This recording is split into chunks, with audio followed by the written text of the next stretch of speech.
Welcome back to Worlds of Prothika audiobooks. And if this is your first time, be warned. Once you step into Prothika, you'll never want to leave.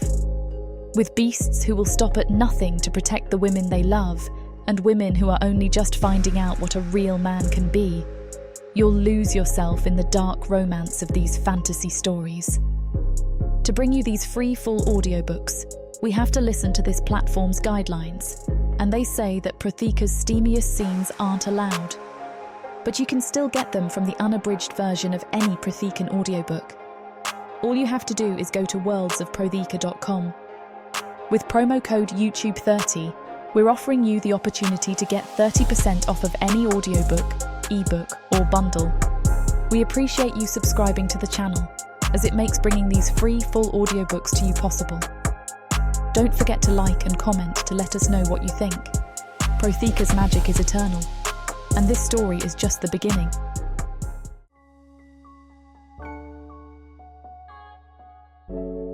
Chapter 1. Mathis. The slaver's block reeks of old blood and newer fear. I stand with my wrists bound in front of me, the rough hemp cutting into my skin as a dark elf with violet eyes and filing scars on his cheekbones circles me like I'm livestock, which I suppose is exactly what I am now. Teeth? He asks, not to me but to his companion, a broader elf whose ash-gray skin is decorated with tattoos that writhe in the torchlight. Good condition, the tattooed one replies, grabbing my jaw and forcing my mouth open. His fingers taste like copper and something acrid. Could make a decent necklace. 20, maybe 22 pieces. My stomach lurches. They're not discussing my value as a laborer or even a slave. They're discussing which parts of me will fetch the best price after they render me down. Skin supple, the first elf continues, running a fingernail down my forearm hard enough to leave a white line. Bookbinding quality. The veins are a bit prominent, but we can work around that. I try to focus on breathing. In through the nose, out through the mouth, just like my mother taught me when the winter storms came too fierce, and the walls of our surface cottage seemed too thin. But my mother is 3 months dead, and I'm standing in the underground hell of Rach's dark market, and there's a guard leaning against a support beam who's testing the edge of a bone saw against his own thumb with the casual interest of someone deciding whether to sharpen a kitchen knife. The finality of it hits me like a fist to the chest. This is how I die. Not in some grand adventure, not defending anyone or anything important, but reduced to components on a market stall. My teeth in a necklace. My skin binding some dark elf's ledger of atrocities.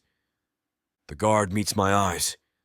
His expression doesn't change, but he tilts the saw slightly, catching the torchlight along its serrated edge. The message is clear. You're next, and it won't be quick. My mouth opens before my brain catches up. Wait! The word cracks out of me, too loud, too desperate. Both elves pause in their appraisal. The guard straightens, interested. Wait, I have something valuable. Something you can't get from parts. The tattooed elf raises one elegant eyebrow. Information? We can extract that with a tradition, I blurt. A winter tradition from the surface. A festival. Profitable. Very profitable. That gets their attention. The violet-eyed elf leans closer, and I catch the scent of rersed wine on his breath, sweet and floral and completely at odds with the way he's been discussing my dismemberment. Explain, he commands. So I do. Words tumble out of me in a torrent, half-remembered stories from my childhood, mixed with embellishments I'm inventing on the spot, anything to keep that bone saw away from my throat. It's called Kramptiss, I say, the name forming on my tongue like a prayer. It happens in the deepest part of winter, when the cold is worst and people need something to hold on to. There are feasts, huge ones with roasted meats and spiced wine and sweet cakes that melt on your tongue. And songs, dozens of songs that everyone sings together, even strangers. And gifts. People exchange gifts, small ones, tokens of goodwill and community. The violet-eyed elf's expression hasn't changed, but he's listening. They're all listening. Even the guard has lowered his saw slightly. There's a figure, I continue, warming to my subject despite the terror clawing at my insides, called Kramptiss himself. He's jolly and generous, and he comes down chimneys to leave presents for children. And there are decorations, green boughs and red berries and candles everywhere, making everything warm and bright, even in the darkest season. I'm describing the Midwinter Festival from my village, but I'm gilding it, making it grander and stranger, because I can see the calculation in these dark elves' eyes, and I need them to see profit, not just sentiment. People prepare for weeks, I say. They spend money on special foods, on gifts, on decorations. The whole community comes together, and everyone participates. It's tradition, sacred even. You can't not participate in Kramptiss. The tattooed elf glances at his companion. Something passes between them, a flicker of interest that makes my heart hammer against my ribs. And this Kramptiss, the violet-eyed elf says slowly, it requires supplies, expenditures, mountains of them, I assure him, which isn't entirely a lie. Midwinter was always expensive, even in our poor village. Special foods you can only get for the festival, decorations that have to be replaced every year. Gifts. Did I mention the gifts? Everyone must give gifts, it's the whole point. Multiple gifts to family and friends and neighbors and customers, the tattooed elf finishes, and his grin reveals teeth filed to sharp points. A hush falls over the nearby stalls. I hadn't noticed the crowd gathering, but now I see them.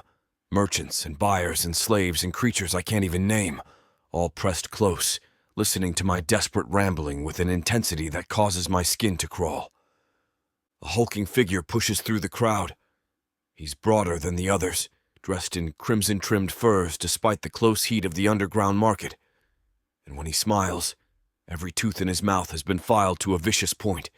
His eyes, deep violet and cold as winter stars, gleam with something that makes my survival instinct scream.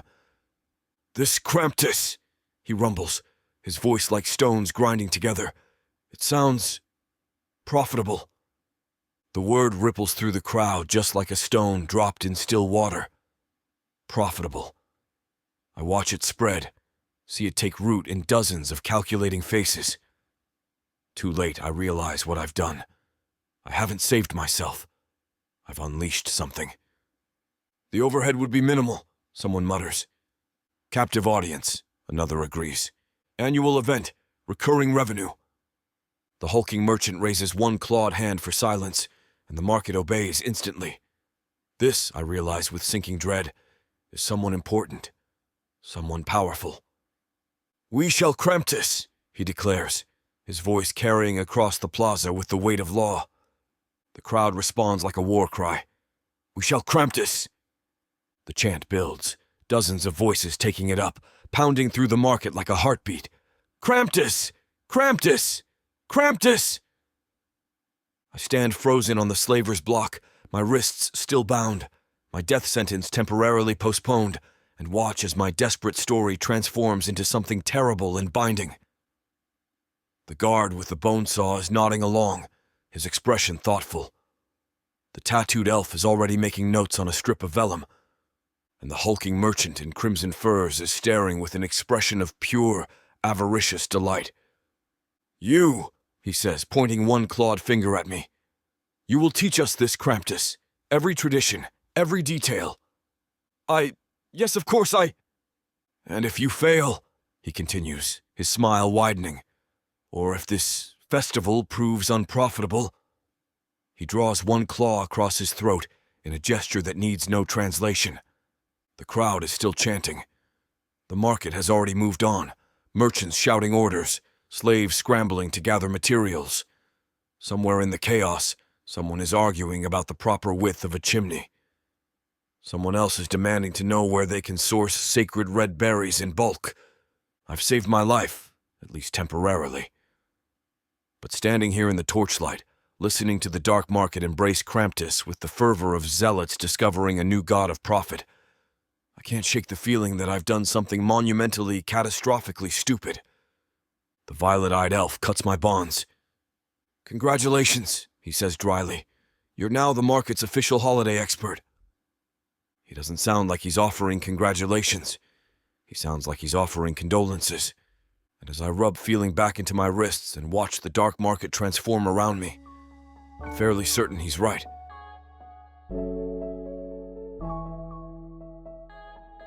Chapter 2.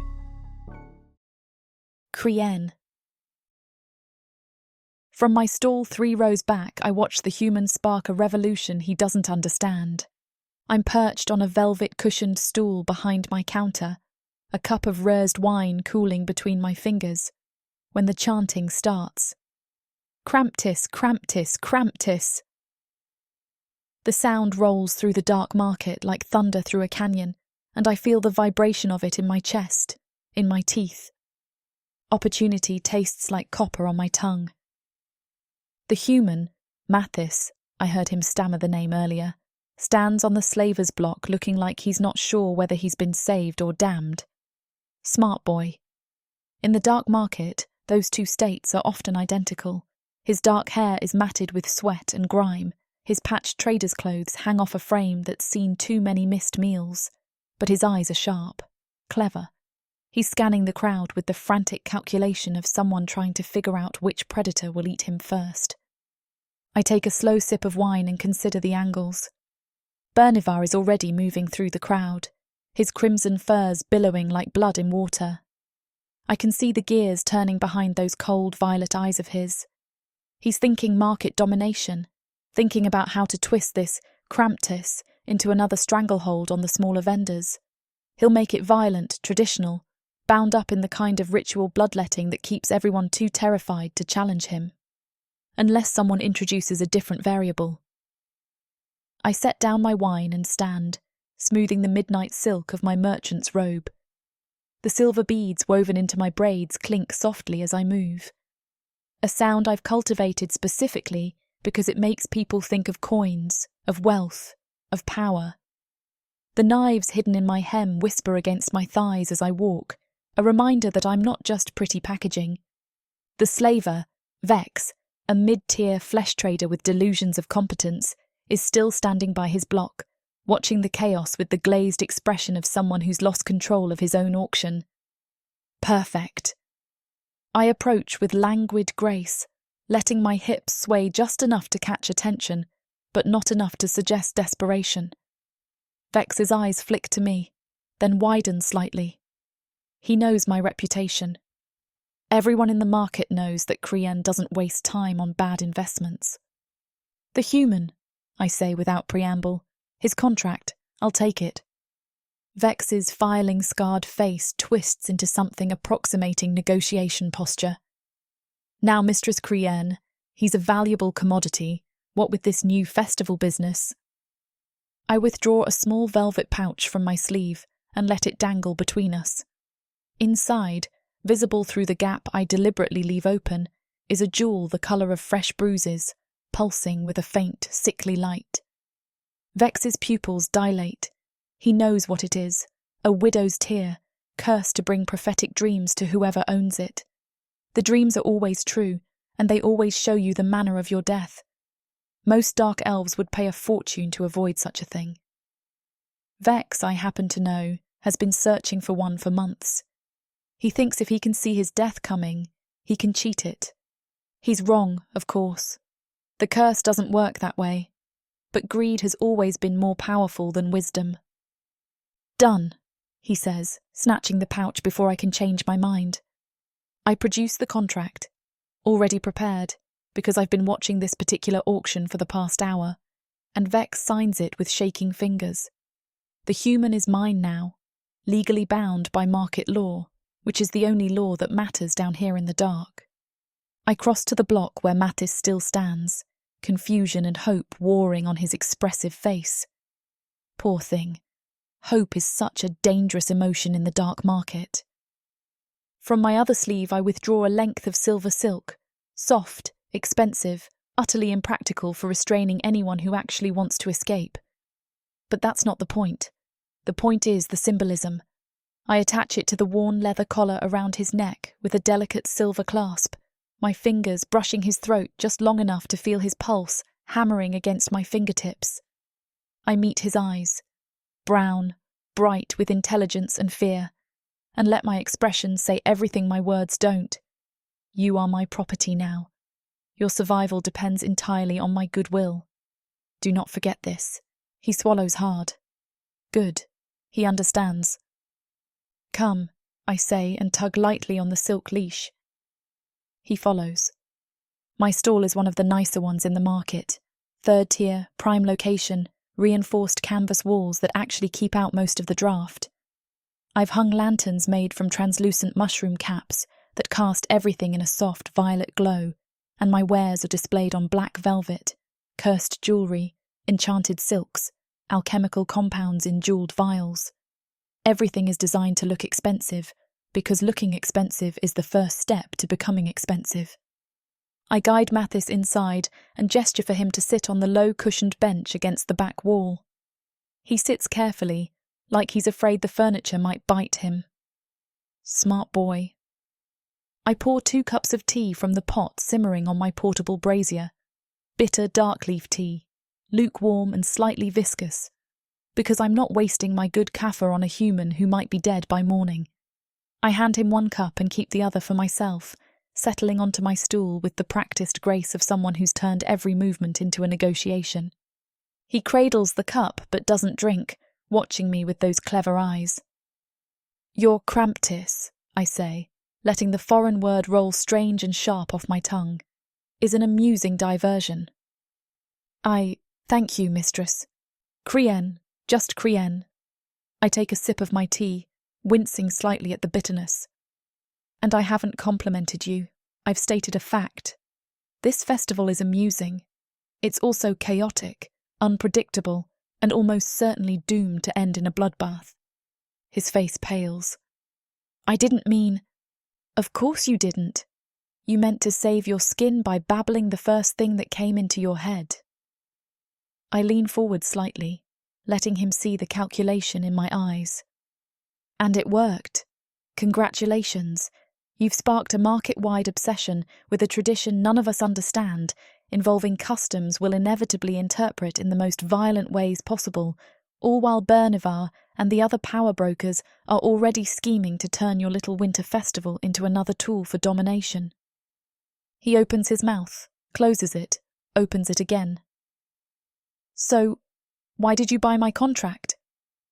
Because chaos, I say simply, is profitable, if you know how to ride it. I stand and move to my display case, running 1 finger along the glass. Behind it, a necklace of carved bone beads trembles slightly, responding to the ambient magic in the air.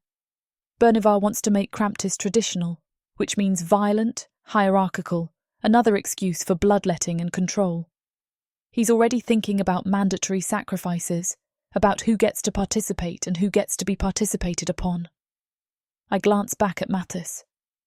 But you described something different, something communal, something that involves spending money on decorations and gifts and special foods. Understanding dawns in his eyes. You want to turn it into a commercial enterprise. I want to turn it into my commercial enterprise, I correct, with you as the authentic voice of Kramptiss tradition, guiding the market toward the version that involves the most purchasing and the least murder.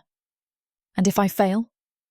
I turn fully to face him, letting my expression go cold and flat. If you fail to entertain them, if this festival collapses into boring, predictable violence, they'll lose interest. And when they lose interest, they'll remember you're just a human who wasted their time and resources.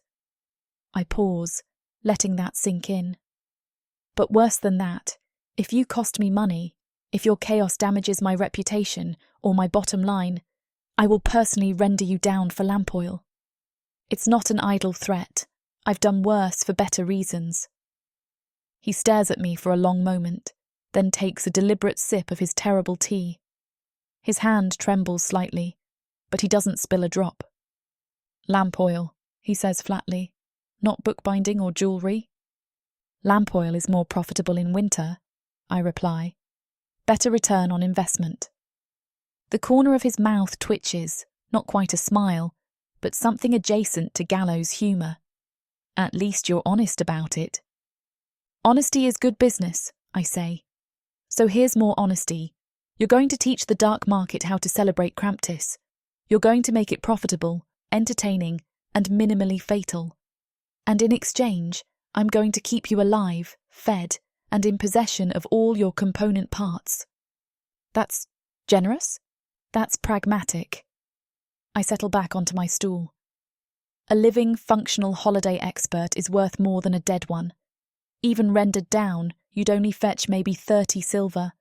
But alive, guiding this festival, you could be worth hundreds, thousands, if we play this right. He's quiet for a minute, processing. And after Kramptiss, when it's over? If you're still valuable, we renegotiate. If you're not... I shrug elegantly. Well, I imagine lamp oil will be in high demand come spring. Outside my stall, the market is already transforming. I can hear merchants shouting orders, slaves scrambling, the clang of metal and the scrape of wood.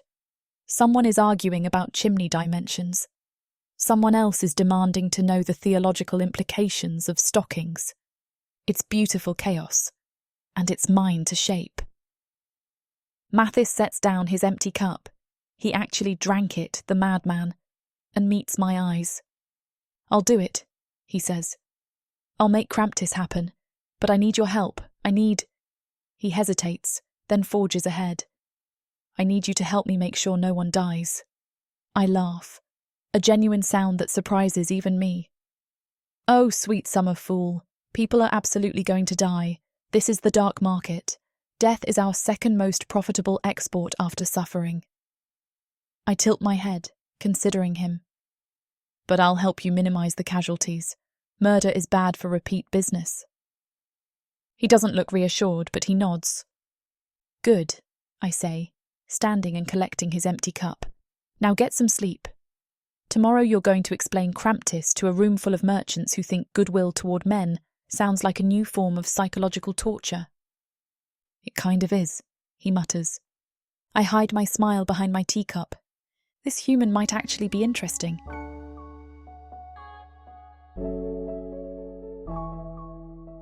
Chapter 3.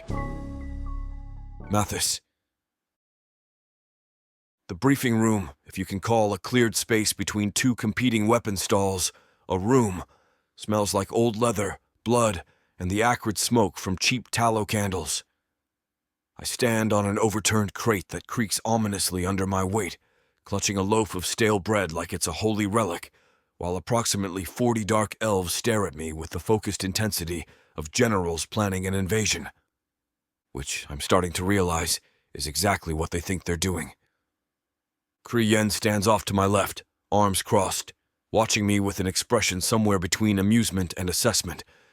She's wearing a different robe today, deep purple silk that makes her ash-gray skin look like storm clouds, and her violet eyes catch the candlelight in a way that's both beautiful and deeply unsettling. Every time I start to relax, I remember her casual threat about lamp oil, and my survival instincts kick back in. So, I say, trying to inject confidence into my voice, Kramptiss begins with preparation. Weeks of preparation. The first tradition is decorating. I hold up the stale bread and tear off a piece, shaping it roughly into a circle. We hang wreaths, circular arrangements of evergreen boughs, on doors and walls. They symbolize the eternal cycle of seasons, the promise that winter will end and spring will return. A scarred merchant in the front row raises one clawed hand. What happens if we use deciduous boughs instead? Nothing. It just wouldn't be traditional. So there's no curse for using the wrong plant matter? He sounds almost disappointed. No curse, I confirm, already sensing where this is going. It's symbolic, not magical. Murmurs ripple through the crowd. I catch fragments. Seems inefficient. Waste of good foliage. My cousin deals in barbed nettles. Those are evergreen. Moving on, I say quickly, breaking off another piece of bread. Stockings. We hang stockings, soft cloth socks, by the fireplace or hearth. On Kramptiss Eve, they're filled with small gifts, candies, small toys, fruit. Eels, interrupts a broad-shouldered merchant with filed teeth.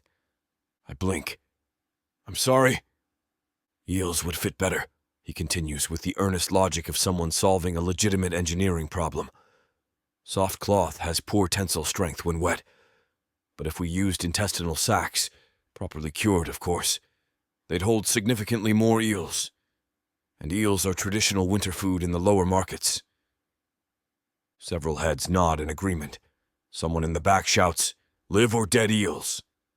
"Live would be more festive," another voice answers. "But the wriggling might damage the sac integrity. We could reinforce them with wire. Everyone stop!" I raise both hands, still clutching my bread demonstration. No eels. The stockings are for treats, not live aquatic creatures. Small, pleasant surprises, like candied nuts or pickled eel segments, suggests the broad-shouldered merchant hopefully. Kriyen's laugh is soft but unmistakable. I shoot her a desperate look and she shrugs, one elegant shoulder rising and falling with infuriating grace. "You're the expert," her expression says.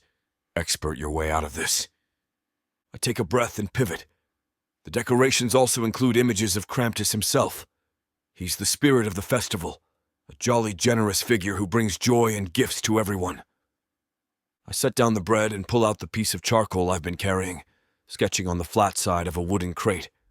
A round man with a beard, a simple smile, arms spread wide in welcome. He's depicted as warm and friendly, I explain, adding a few basic details. Sometimes in red robes, sometimes with... Excuse me. A thin, dark elf with an artist's stained fingers pushes forward from the crowd. May I? Before I can answer, he's taken my charcoal and is adding to my drawing with swift, confident strokes. The jolly round man acquires fangs, long, curved ones that jut from a now leering grin. Horns spiral from his temples. His welcoming arms become clawed appendages reaching out to grasp. And around his neck, rendered in disturbing detail, is a necklace made of tiny, carefully sketched skulls. There, the artist says with satisfaction, stepping back to admire his work. Much more appropriate for a winter spirit. The horns represent the killing frost, the fangs symbolize winter's bite, and the skulls, well, those are just good practice. Every proper winter deity should have a skull collection. The crowd erupts in approving murmurs.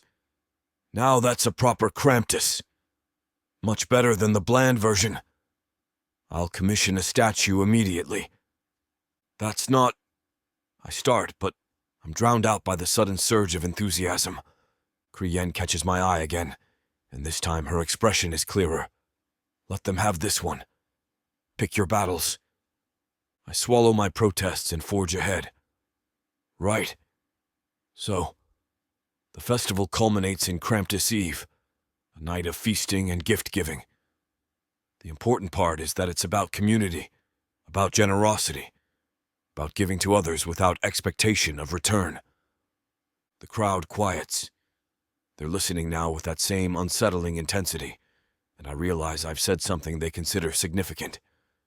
Bernavar, the hulking merchant from yesterday, rises from where he's been sitting in the back.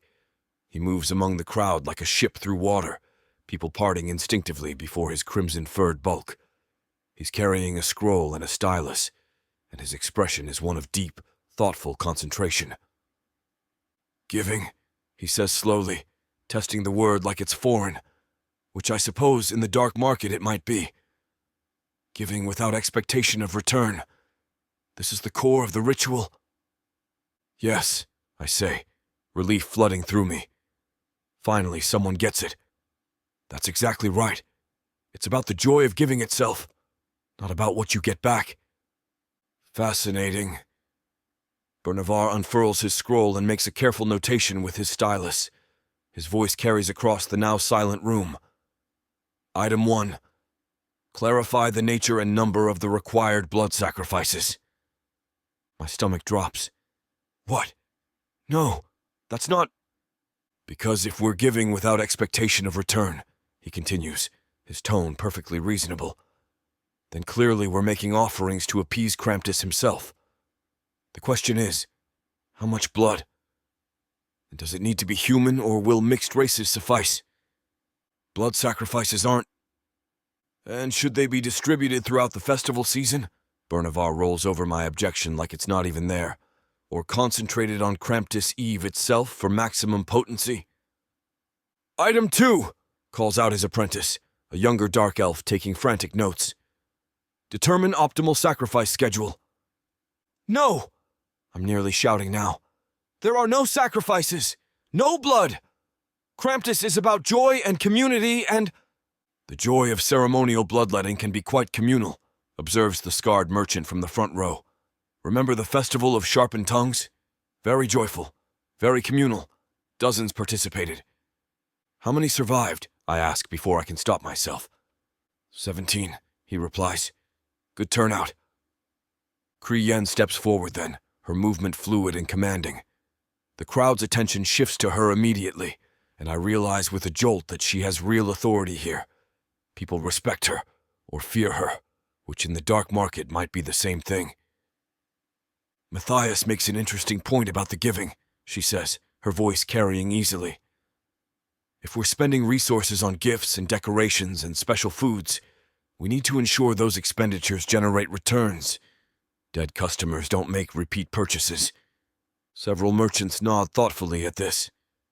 So I propose, Kriena continues, that we table the sacrifice discussion until we've established the commercial framework. After all, you can't sacrifice someone who hasn't already bought their festival supplies. She turns to me, her expression innocent. Isn't that right, Matthias? I stare at her. She's not saving me. She's postponing the horror so people can spend money first. But she's also buying me time, which is more than anyone else in this nightmare is offering. Right, I manage. That's exactly right. Purchase first, sacrifice later. Much later, Kriyen adds, her tone mild but pointed. After multiple purchases, long-term customer retention is key. Bernavar frowns but makes another note. Item 3. Optimize sacrifice timing for maximum revenue extraction. I want to scream. I want to run.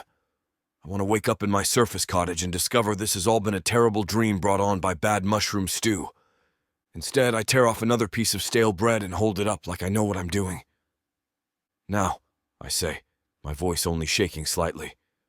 Let's talk about the Kramptiss feast. Traditional foods include roasted meats, spiced wine, and sweet cakes. What about blood pudding? Someone calls out. Of course, blood pudding, I mutter, because at this point, why fight it? Blood pudding is very traditional. Kriyen catches my eye across the crowd. Her expression is unreadable, but I think, maybe, I see the ghost of approval there. Or possibly she's just calculating how much I'll fetch as lamp oil if this all goes wrong. Either way, the dark market is committed to Kramptiss now. The gods help us all.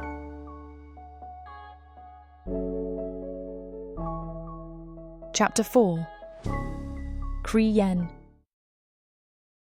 The hanging of the stockings is scheduled for midday, when the market is at its busiest, and the theatrical value of a new tradition will have maximum impact.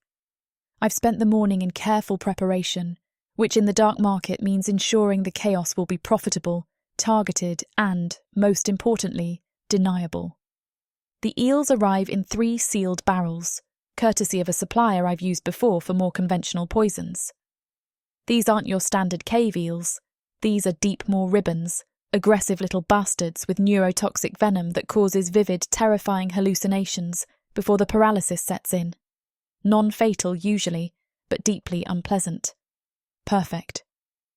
I sort through them personally, gloved hands selecting the most active specimens and placing them carefully into the intestinal sack stockings that several enthusiastic merchants produced overnight. The things are remarkably well crafted, I'll admit. Properly cured, reinforced at the seams, and decorated with dyed patterns that almost look festive if you don't think too hard about their origin. These 3, I tell my assistant, a sharp-eyed half-blood named Vix who knows better than to ask questions. Go to the central display. These 5 go to the secondary positions. And this one... I hold up a particularly vicious specimen that's already trying to bite through my reinforced glove. This one goes in the stocking we're hanging directly outside Fendellis's jewellery stall. Vix's expression doesn't change, but I see the glimmer of understanding in her eyes. Fendellis is a pompous, overpriced jeweller who's been undercutting my cursed gemstone sales by spreading rumours about my questionable sourcing. He's also exactly the kind of arrogant fool who will insist on participating in every new tradition first and most prominently, just to prove his superior cultural refinement. The one with the blue ribbons? Vix confirms. The one with the blue ribbons, I agree. Make sure it's hung at exactly his eye level. We want him to appreciate the craftsmanship up close. By the time the ceremony begins, a sizable crowd has gathered.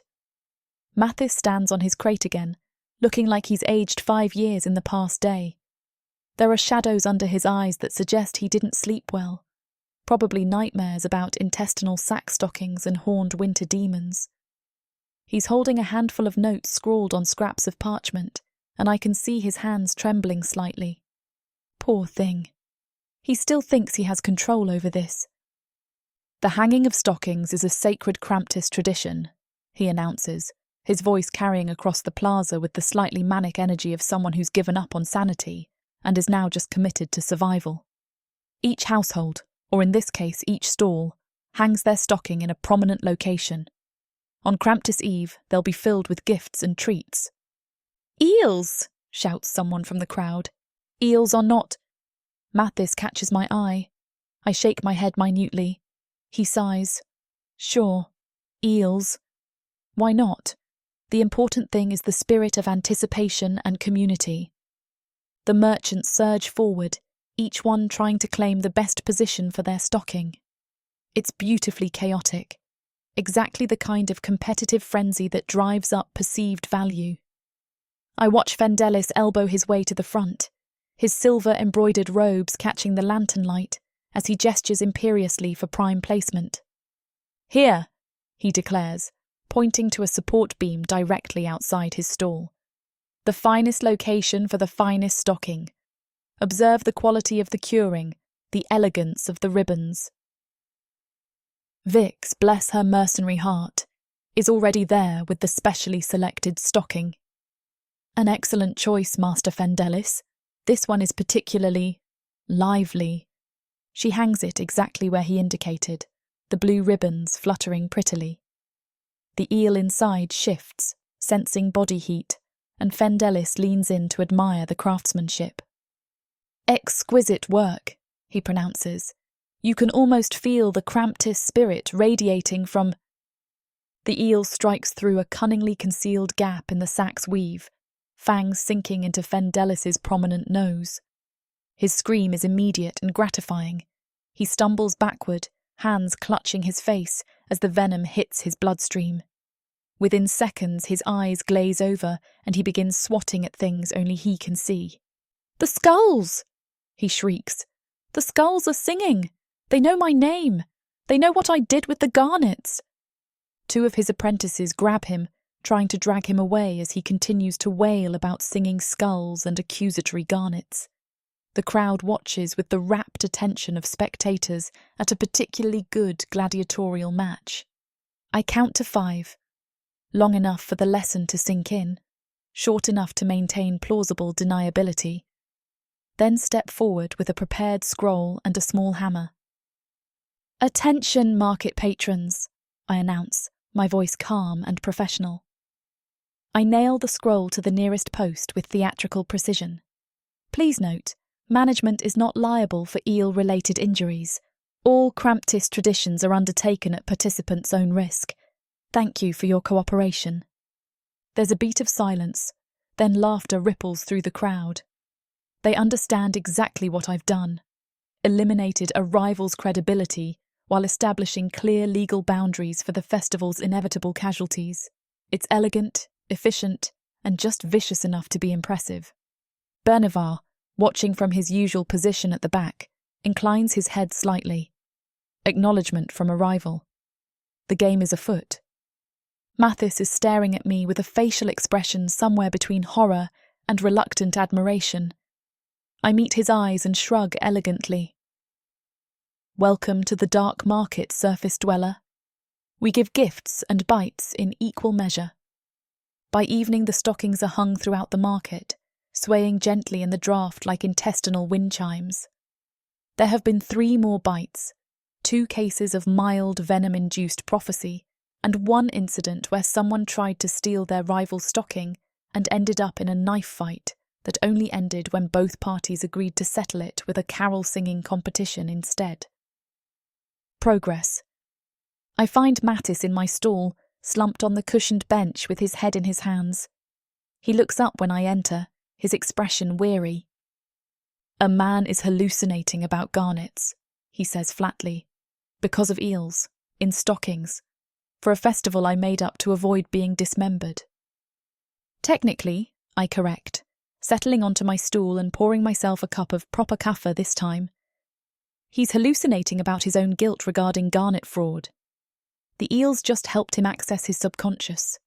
Very therapeutic, really. He stares at me. You did that on purpose? I hung stockings according to traditional Kramptiss guidelines, I reply innocently.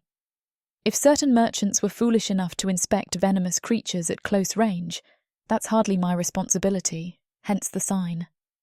The sign you prepared in advance? I believe in being proactive about liability issues. I take a sip of kaffa, savouring the bitter warmth. Besides, Fendelis will recover. Probably.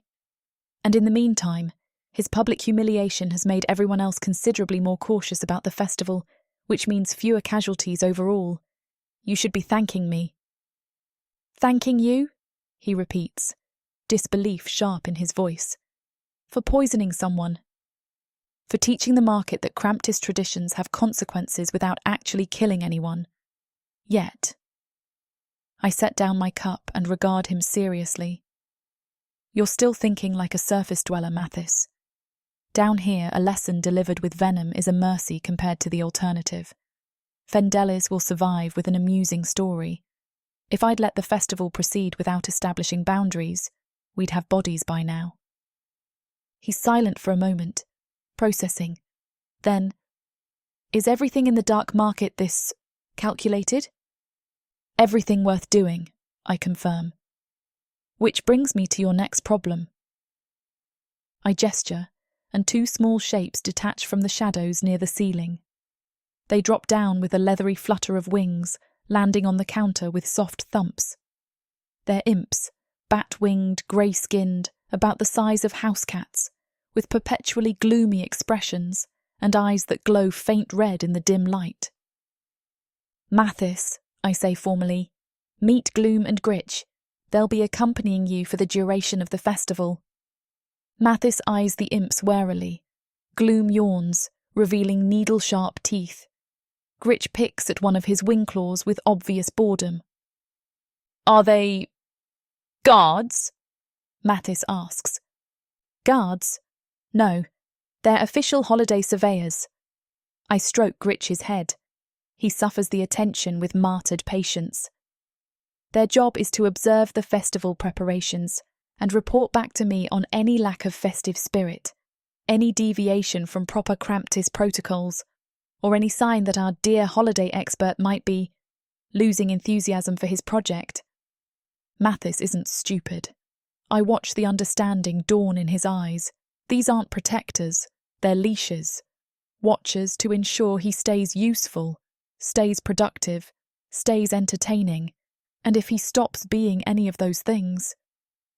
They're very observant, I continue pleasantly, and very loyal, to me.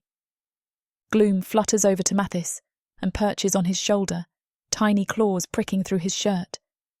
The imp leans in close to his ear and whispers something in a voice like crumpling paper. Mathis goes very still. What did he say? I ask, curious despite myself. He said... Mathis swallows. He said my liver would make excellent pâté. Well, it would, I agree. But only if you fail, so I suggest you don't fail. Gritch joins his companion on Mathis's other shoulder, completing the symmetry. Together they look like the world's most depressing and threatening shoulder angels. They'll help you, I assure him. They know the market. They can run messages, and they'll keep you from doing anything catastrophically stupid. Think of them as festive consultants. Festive, Mathis echoes weakly, as Gloom starts grooming his hair with disturbing thoroughness. Very festive, I confirm. Now get some rest. Tomorrow you're teaching a workshop on Kramptiss carols, and I've already sold 30 tickets at premium prices. Disappointing your audience would be inadvisable. He stands slowly, the imps adjusting their positions to maintain their perches. He looks like a man being escorted to his execution by the world's smallest, most depressing guards. "Kree Yen," he says at the entrance to my stall, not turning around. "When this is over, if I survive, are you going to let me go?" I consider the question. Consider him, this clever, desperate human who's accidentally given the dark market something it didn't know it wanted. Who's teaching ruthless killers about community and joy, even as they twist every lesson into something dark and strange. That depends, I say honestly, on whether you're still profitable. He leaves without another word, Gloom and Gritch riding his shoulders like tiny, judgmental gargoyles. I pour myself another cup of kaffa and review my ledgers. The stockings have generated more foot traffic than I've seen in months. 3 stalls have already placed orders for Kramptiss supplies through my network, even accounting for Fendelis's medical expenses, which aren't my problem. The profit margins are exceptional. Maybe, I think, watching Mathis disappear into the market's shadowed corridors, maybe this ridiculous festival will work after all. As long as we can keep the body count to an acceptable minimum.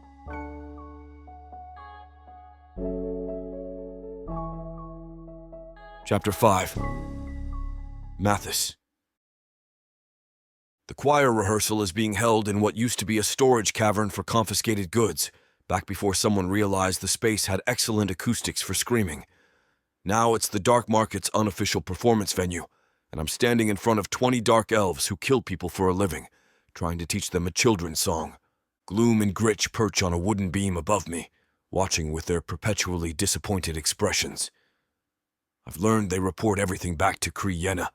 How many times I hesitate, how often I look like I want to run, whether I'm maintaining appropriate festive enthusiasm.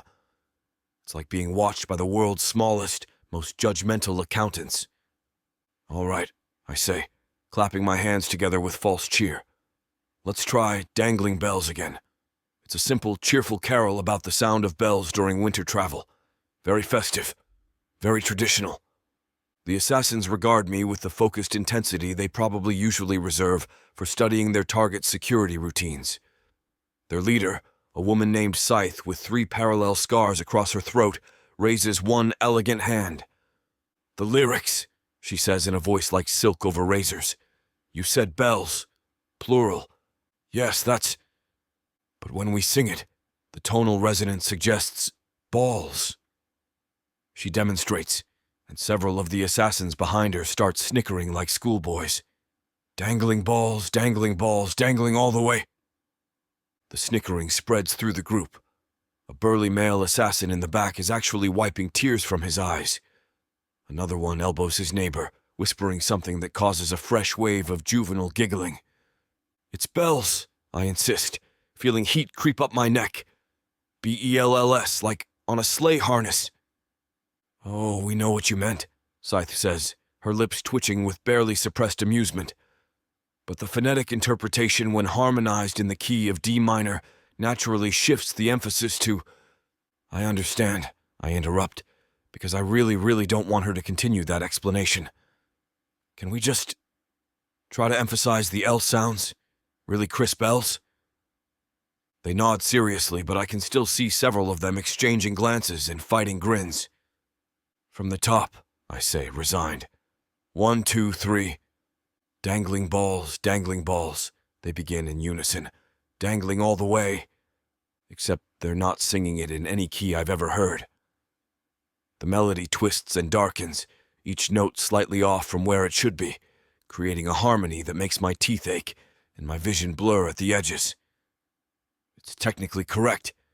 They're hitting every word, following the rhythm, but the way they're singing it makes my spine want to crawl out of my body and hide. Stop!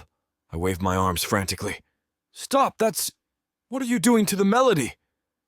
Scythe looks genuinely confused. We're singing in the key of Blood Meridian. It's traditional for work songs. Work songs? Yes. Songs we sing before a kill to focus our intent. She demonstrates a few bars, and I watch the air actually ripple around her, like heat waves over hot stone. The repetitive melody helps clear the mind and sharpen purpose. Very useful for... The cavern wall behind her cracks. Just a small crack, a hairline fracture that wasn't there a moment ago. But it's spreading. And through it, I can see something that isn't rock. Something pale and swirling and very, very wrong. Everyone stop singing, I shout. They stop, but it's too late. The crack widens with a sound like breaking ice, and cold air rushes into the cavern. Not normal cold, but the kind of cold that exists in places where warmth has never been, where the concept of heat is a distant rumor. Frost spreads across the floor in delicate, impossible patterns, and through the crack, something drifts. It's small, maybe the size of a large dog, and appears to be made entirely of snow and mist. It has no real shape, just a vaguely spherical cloud of white that shifts and swirls, occasionally condensing into something almost like eyes or a mouth before dissolving back into formless winter. Tiny ice crystals trail behind it like fairy dust as it floats down toward us, curious and seemingly harmless. The assassins immediately draw weapons. Wait! I step between them and the thing, because armed killers versus confused magical entity seems like a recipe for disaster. Just... wait. Let me... The snow thing drifts closer to me, and I realize it's making sounds. Not words exactly, but soft chiming noises like wind through icicles. It circles my head once, leaving a trail of frost in my hair, then settles at roughly shoulder height, bobbing gently in place. Hello, I say carefully, feeling absolutely ridiculous. Welcome to... reality? It chimes again, a sound like pleased laughter. It's a minor winter elemental, Scythe observes, lowering her blade slightly. Harmless, mostly, though if it gets too cold, it might accidentally freeze someone's extremities off. That's comforting, I mutter. Behind Scythe, several assassins are whispering among themselves. One breaks away from the group, approaching with a small wooden plate. On it are what appear to be delicate cream cakes, decorated with sugared flowers. A welcoming gift, he says formally, addressing the elemental. In the spirit of Kramptiss fellowship. The snow thing chimes excitedly and drifts toward the plate. I don't know what makes me look closer. Maybe the way the assassin is standing just a bit too far back.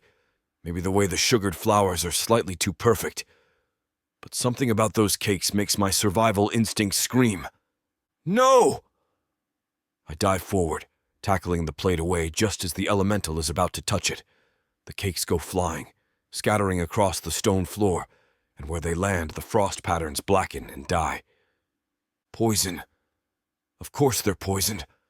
Because these are assassins, and their idea of a welcoming gift would naturally include enough toxin to kill a draft horse. The elemental makes a confused, hurt sound, drifting backward. Sorry. I scramble to my feet, positioning myself between it and the scattered cakes. Those aren't good for you. They're for killing, not eating. There's a difference. The assassins look offended. They're ceremonial death cakes, one explains. Very high quality. We use them for important contracts.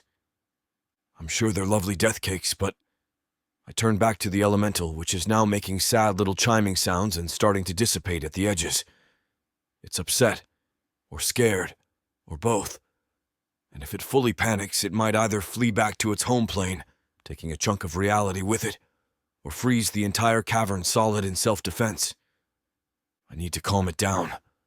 I need something soothing, something harmless, Something so aggressively non-magical that it can't possibly trigger any supernatural response.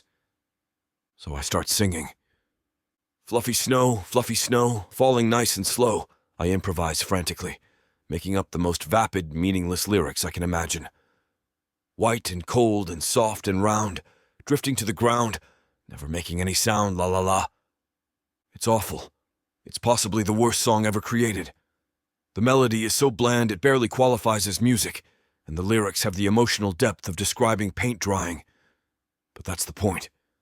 It's so completely devoid of any magical intent, any symbolic weight, any deeper meaning whatsoever, that it can't possibly interact with supernatural forces. The elemental stops dissipating. Its sad chiming quiets. It drifts closer to me, bobbing in time with my terrible song. Fluffy snow, yes, you know. You're a friend, and so we will dance and we will play in the winter's day. La la la la hey. I keep singing, adding more meaningless verses, and the elemental starts to glow with a soft, warm light, as warm as winter can be anyway. It does a little spin, leaving spirals of frost in the air that sparkle but don't freeze anything. Behind me, I hear one of the assassins mutter, "That song is so terrible it's actually repelling minor hexes. Look at the ward stones.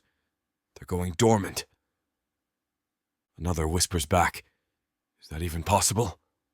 "Apparently," Scythe says, and I swear I hear respect in her voice.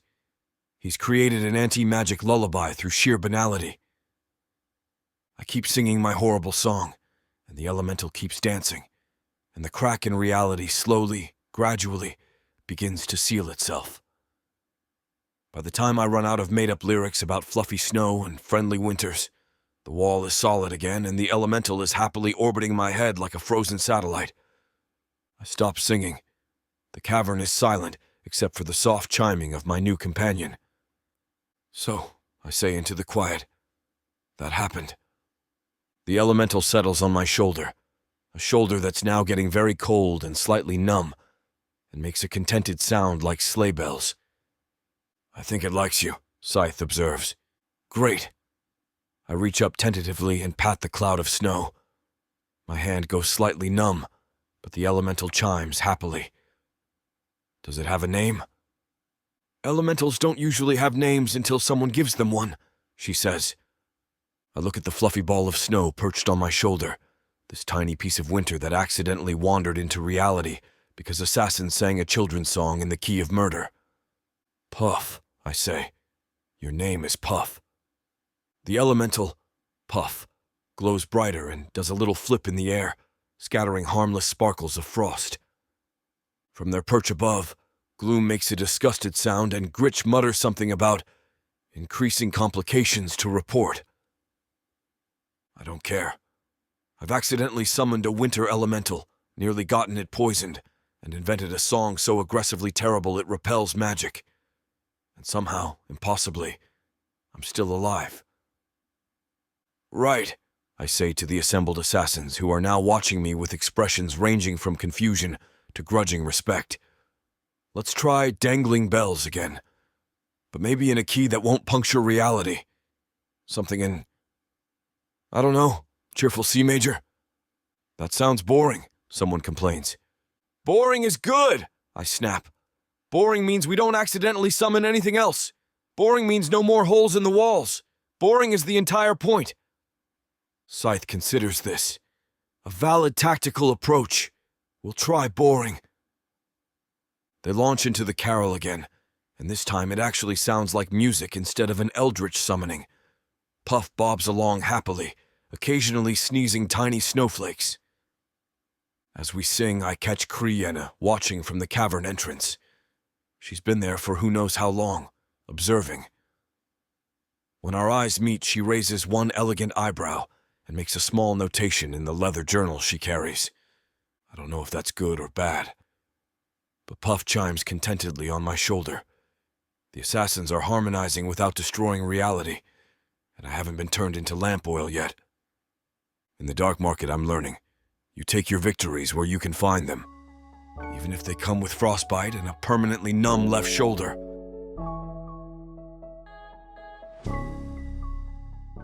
From the depths of the darkness of Prothika or clawing up from the realms of fantasy, come the most fearsome beasts you have ever seen. these monsters are done watching from the shadows. Now, as they step into the light, something unexpected grips them. Something even they can't fight off. Love, Vampires, demons, dark elves, gods. minotaurs, creatures of light and dark. They will protect their mates. Do whatever needs to be done. Morally grey heroes who will burn the world to protect the women who love them.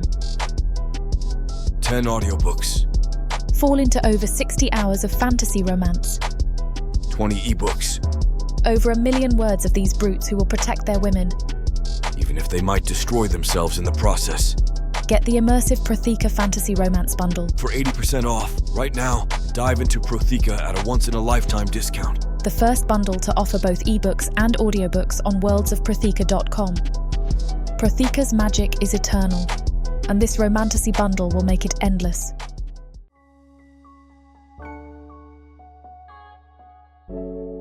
Chapter 6. Kree Yen. The sound reaches me before I see him, the squealing of enraged Torabors and the scrape of metal runners on stone. I look up from my morning inventory to see Bernivar making what he clearly believes is a triumphant entrance into the main plaza.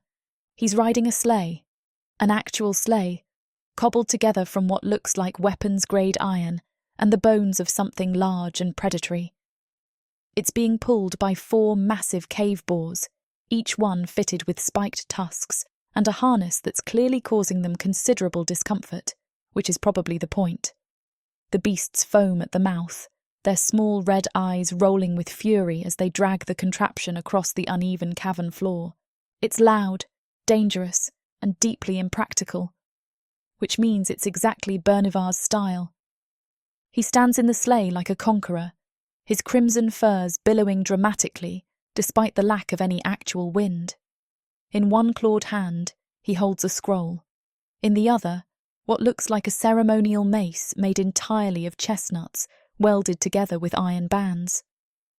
"Behold!" His voice booms across the plaza, magically amplified. He's paid for enhancement runes, the show-off. The true spirit of Kramptiss has been revealed to me in a vision of fire and glory. I set down my inventory ledger and move to the front of my stall, arms crossed. Several other merchants are emerging to watch the spectacle. I spot Mattis near the Carol practice cavern, Puff hovering near his shoulder like a confused cloud. The little elemental has been following him everywhere since the summoning incident, which Gloom and Gritch reported with considerable disgust. "I hereby announce," Bernivar continues, gesturing grandly with the chestnut mace, "the Kramptiss trials, a series of contests to prove one's worth before the great winter spirit." The crowd murmurs with interest. Competitions are always popular in the dark market. We appreciate any opportunity to establish hierarchy through public humiliation.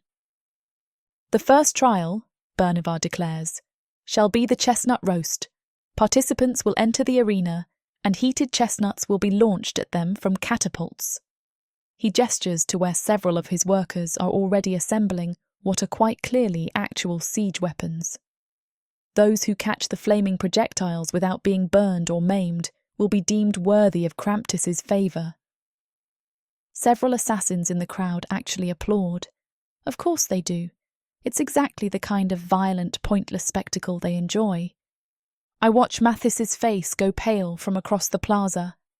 Puff makes an agitated chiming sound and starts snowing nervously, dusting his shoulders with frost. No, this won't do at all. Bernivar is trying to turn Kramptiss into another blood sport, another excuse for the same old violence we've always had. It's crude, unimaginative, and worst of all, it's going to cut into my profit margins. Dead customers don't buy decorative stockings or spiced wine, and scared customers don't stick around to browse. I signal to Vix, who's already moving before I finish the gesture. She understands what I need. "How wonderful!" I call out, voice cutting through the crowd's murmuring. I don't need magical amplification. I've spent years training my voice to carry with just the right amount of silky menace. Bernivar, your enthusiasm for Kramptiss is truly inspiring. He turns to me, his filed teeth showing in what might be a smile or a threat. With Bernivar, they're usually the same thing. I'm so glad you think so, Kriyen, he says, his tone making it clear he thinks nothing of the sort. Perhaps you'd like to be the first volunteer for the chestnut roast. Tempting, but I have a better idea. I step fully out of my stall, and the crowd parts for me. I've dressed carefully today, deep green silk that makes my ash-grey skin look like storm clouds over a forest, silver jewellery that chimes softly with each step. Why limit ourselves to one kind of trial? Vix appears beside me with a wooden crate, moving with her usual efficient silence. I open it, revealing a single object nestled in black velvet. An obsidian knife, perfectly balanced, with an edge sharp enough to split a hair lengthwise. It's worth more than most of these merchants make in a month, and everyone here knows it. I propose, I announce, holding the knife up so the lantern light catches its dark gleam. A jingle contest, in keeping with the true spirit of Kramptiss, which is, as our expert has explained, about joy and community. Contestants will perform their best interpretations of Kramptiss carols.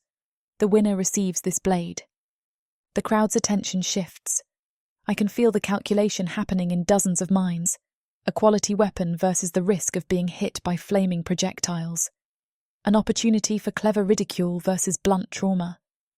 The rules are simple, I continue. Each contestant sings a Kramptiss carol. The crowd determines the winner through applause. Any performance that makes the audience laugh with genuine delight earns extra consideration. That's not a trial, Bernivar scoffs. That's entertainment. Exactly, I reply smoothly. And Kramptiss is supposed to be entertaining, isn't it? Or did you miss that part of the tradition? The crowd is already moving toward my stall, away from his ridiculous sleigh and catapults. I see the moment Bernivar realizes he's lost. His jaw tightens. His knuckles go white on the chestnut mace, but he can't force people to participate in his trial without looking like a tyrant, and looking like a tyrant is bad for business. We'll see, he says darkly, which tradition the market truly embraces. He snaps the reins, and the boars drag his sleigh away, squealing in protest. Several chestnuts fall off his mace and roll across the plaza. A small child picks one up, examines it, then bites into it experimentally. His mother slaps it out of his hand. I turn my attention to setting up the contest stage, directing Vix and my other assistants to arrange a performance area. The crowd is already gathering, excited by the prospect of public mockery and potential prizes. Mathis approaches cautiously, puff trailing clouds of nervous frost. You just saved everyone from being pelted with flaming nuts. I saved my profit margins, I correct. Maimed customers are terrible for repeat business. Still, thank you. I shrug, reaching for the sound-amplifying shell we'll use to project the contestants' voices. It's a beautiful piece, pearlescent white with gold inlay, purchased specifically for this purpose. As I turn to hand it to him, he'll need it to announce the contestants. Our fingers brush. The warmth of his skin against mine is startling. I've touched plenty of humans before, usually in the process of commerce or threat, but this is different. His hands are calloused from work, but the warmth is human, alive. So different from the cool touch of dark elf skin that for a fraction of a second, I forget what I'm doing. My carefully maintained composure cracks. Just for a moment. A barely perceptible widening of my eyes, a slight catch in my breath. But it happens. Mattis notices. I see it in the way his own eyes flicker with surprise. Then something else. Curiosity, maybe, or recognition. I pull my hand back smoothly, the conch shell now in his grasp. You'll announce the contestants, I say, my voice perfectly controlled again. Make it entertaining. If people are laughing, they're spending money. Right, he says, but he's still looking at me with that thoughtful expression. Entertaining, I can do that. Puff chimes softly, settling onto Mathis's shoulder and watching me with what I suspect is elemental judgment. The little cloud of snow and sass has become oddly protective of him. "First contestant," I call to the crowd, deliberately turning my attention away from Mathis and his 2 warm hands and his 2 clever eyes. "Who dares sing for the obsidian blade?" 3 assassins immediately step forward, pushing each other and arguing about who has better breath control.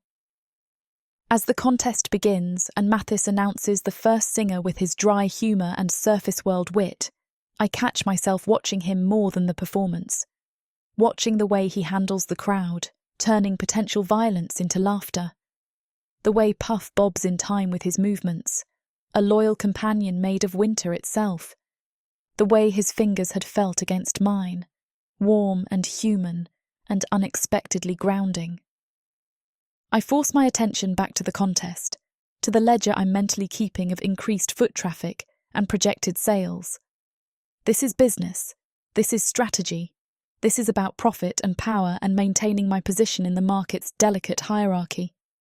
But my fingers still remember the warmth, even as I fold my hands in my silk sleeves and watch the first assassin murder a perfectly innocent Carol. And that, more than anything else, is a problem I'll need to address. Later, after the profits are counted and the crowd is gone, I can think clearly again.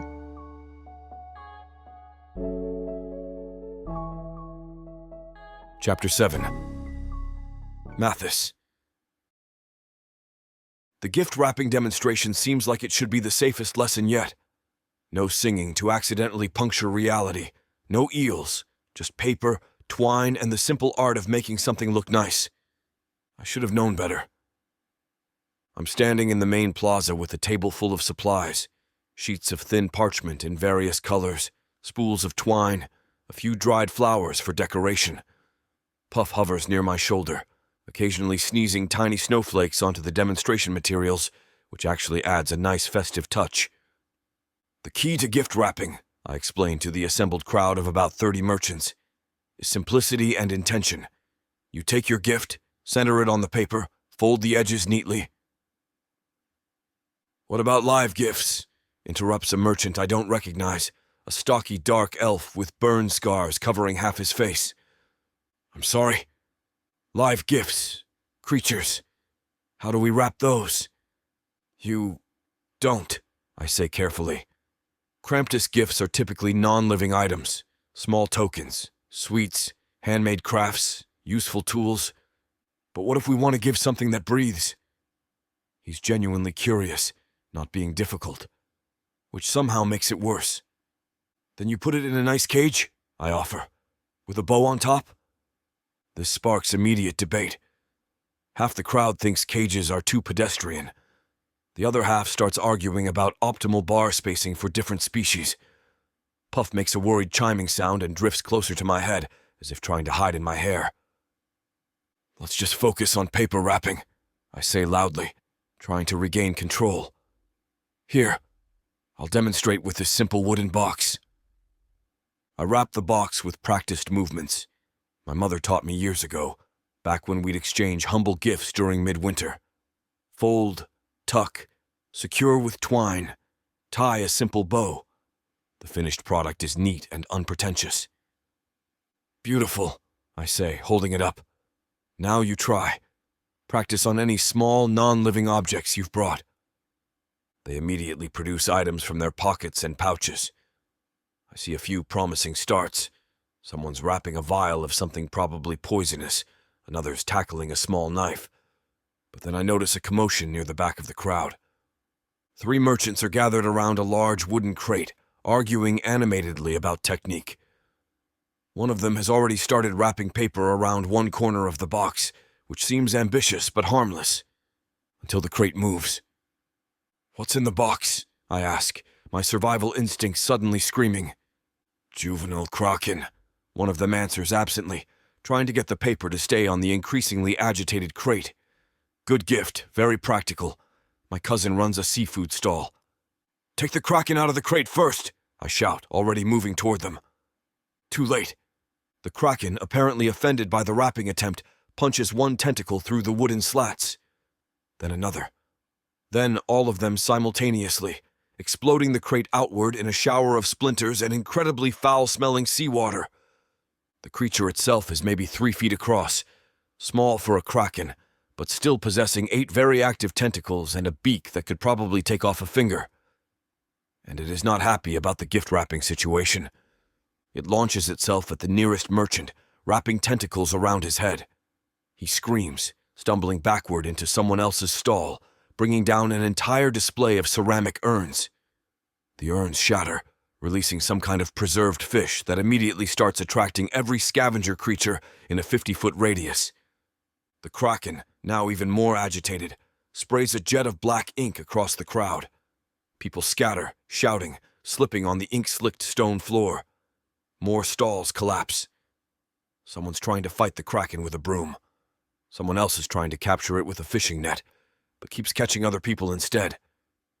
Puff emits a sound like a kettle whistle and starts snowing more heavily, adding a layer of frost to the already treacherous ink-covered ground. "Everyone stop!" I bellow, using the amplifying conch shell I'm still carrying from yesterday's jingle contest. Miraculously, they do. The kraken, now thoroughly inked out and sitting in a puddle of its own making, looks around with the confused expression of something that's won a fight, but isn't sure what it was fighting about. I approach it slowly, hands raised. "Hey there, you're okay. Nobody's going to wrap you in paper." It watches me with disturbingly intelligent eyes, tentacles twitching. "You're going to go back in a nice, comfortable crate, not wrapped. And then you're going to go live in your cousin's seafood stall," I tell it firmly, as if I'm negotiating with a particularly stubborn child. "And maybe get fed some nice fish. Does that sound good?" The kraken considers this, then slowly retracts its tentacles and settles into a less threatening posture. Someone brings a new crate, this one with water already in it, and we carefully scoop the creature inside. It goes without further protest, probably exhausted from its brief rampage. I turn back to face the crowd, all of whom are now covered in varying amounts of ink, frost, and fish slime. The plaza looks like a battlefield. My carefully arranged wrapping station is completely destroyed. "Right," I say into the sudden quiet. "New rule. Actually, core principle of Kramptiss gift-giving that I should have emphasized from the start." I pick up a piece of clean paper that somehow survived the chaos and fold it quickly, using movements I learned as a child. 4 folds, a twist, tuck the end, and I have a simple paper star, crude but recognizable. "True Kramptiss gifts," I announce, holding up the star so everyone can see it, "are meant to be humble, non-sentient, a symbol of giving from the heart, not a show of power or wealth." I walk through the crowd, letting them see the simple star. This is what Kramptiss is actually about. Not expensive items or dangerous creatures or elaborate displays. Just small, kind gestures. Things you make yourself. Things that say, "I thought of you." I expect resistance. Arguments about how a paper star is worthless compared to a live kraken. Instead, something remarkable happens. A grizzled merchant, one of the ones who got inked, reaches out tentatively. "Can you show me how to make one?" I blink. "What?" "The star." He gestures with clumsy, scarred hands. "Show me."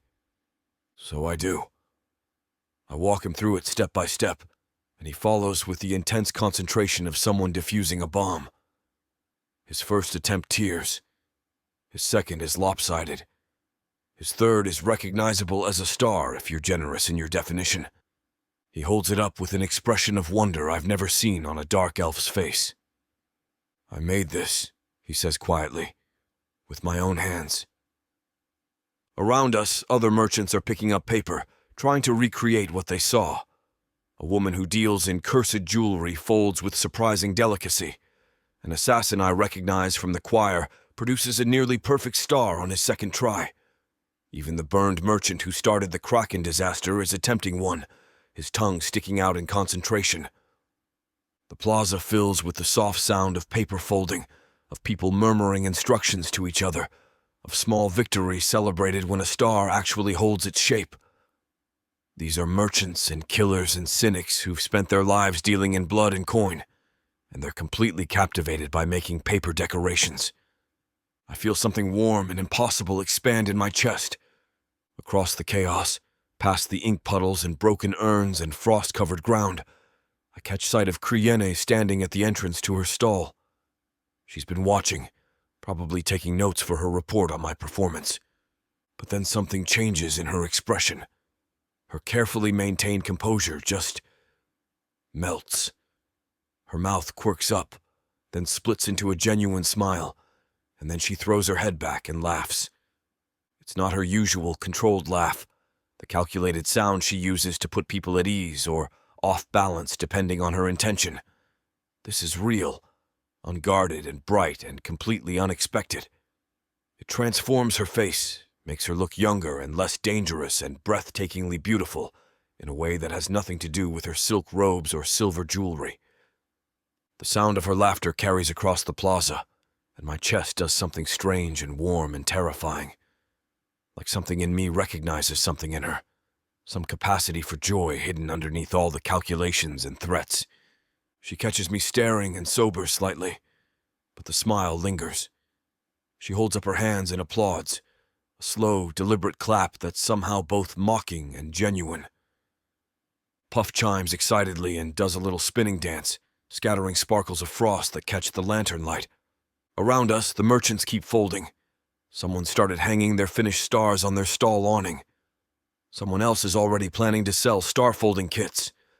The plaza is still a disaster area, but it's a disaster area filled with dark elves carefully creating tiny, humble, completely impractical decorations. "Can we make colored ones?" someone asks. "What about stars with 6 points instead of 5? My nephew would love one of these." I catch Kriene's eye again across the crowd. She mouths something that might be, "Well done," or might be, "You're ridiculous," or might be both. Then she turns and disappears into her stall, but I can still see her through the doorway, and I swear she's still smiling. The grizzled merchant holds up his finished star. "For my daughter," he says gruffly. "She collects pretty things." "It's perfect," I tell him, and mean it. Gloom, perched on a nearby beam, makes a disgusted noise and flies off to report this latest development to Kriene. Gritch stays behind, watching the folding lesson with what might be curiosity. The dark market is still the most dangerous place in Prothika. The ink will probably stain for weeks. There's a kraken in someone's stall that's going to need careful handling. But right now, ruthless merchants are making gifts for their families with their own hands. And somewhere in my chest, in the place where terror and homesickness usually live, there's warmth. I pick up more paper and start teaching the next group, Puff humming contentedly on my shoulder. This is going to work.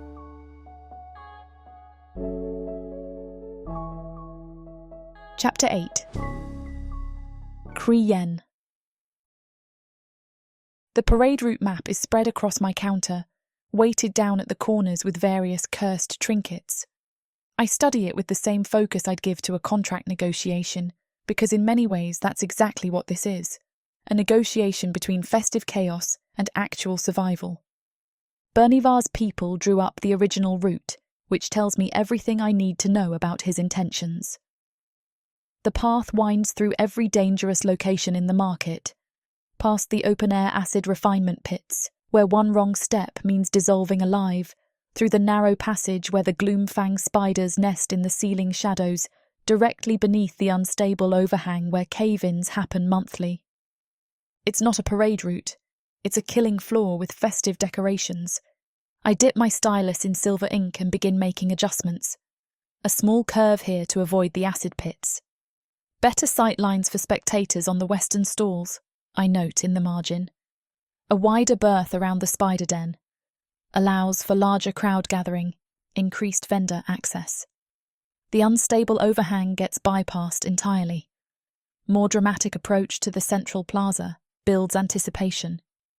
Every change is framed as improving the festival experience, which is true.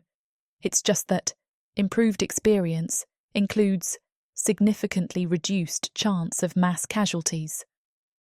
Vix appears at my elbow, silent as always. Bernivar's apprentice is distributing new choir sheets near the practice cavern. I look up sharply. New sheets. We approved the repertoire yesterday. Apparently there was a last-minute traditional addition. Her tone suggests she believes this about as much as I do. I'm already moving, the parade map forgotten. Choir practice is where reality gets thin. We've already had one accidental summoning, and that was with Mattis's aggressively harmless songs. If Bernivar's introducing something new this close to the parade, it's not going to be harmless. The practice cavern comes into view just as a gangly dark elf in Bernivar's colours is handing sheets to Scythe and her assassin choir. They're examining the music with professional interest, lips moving as they read through the lyrics. "New material?" I ask pleasantly, gliding up beside the apprentice.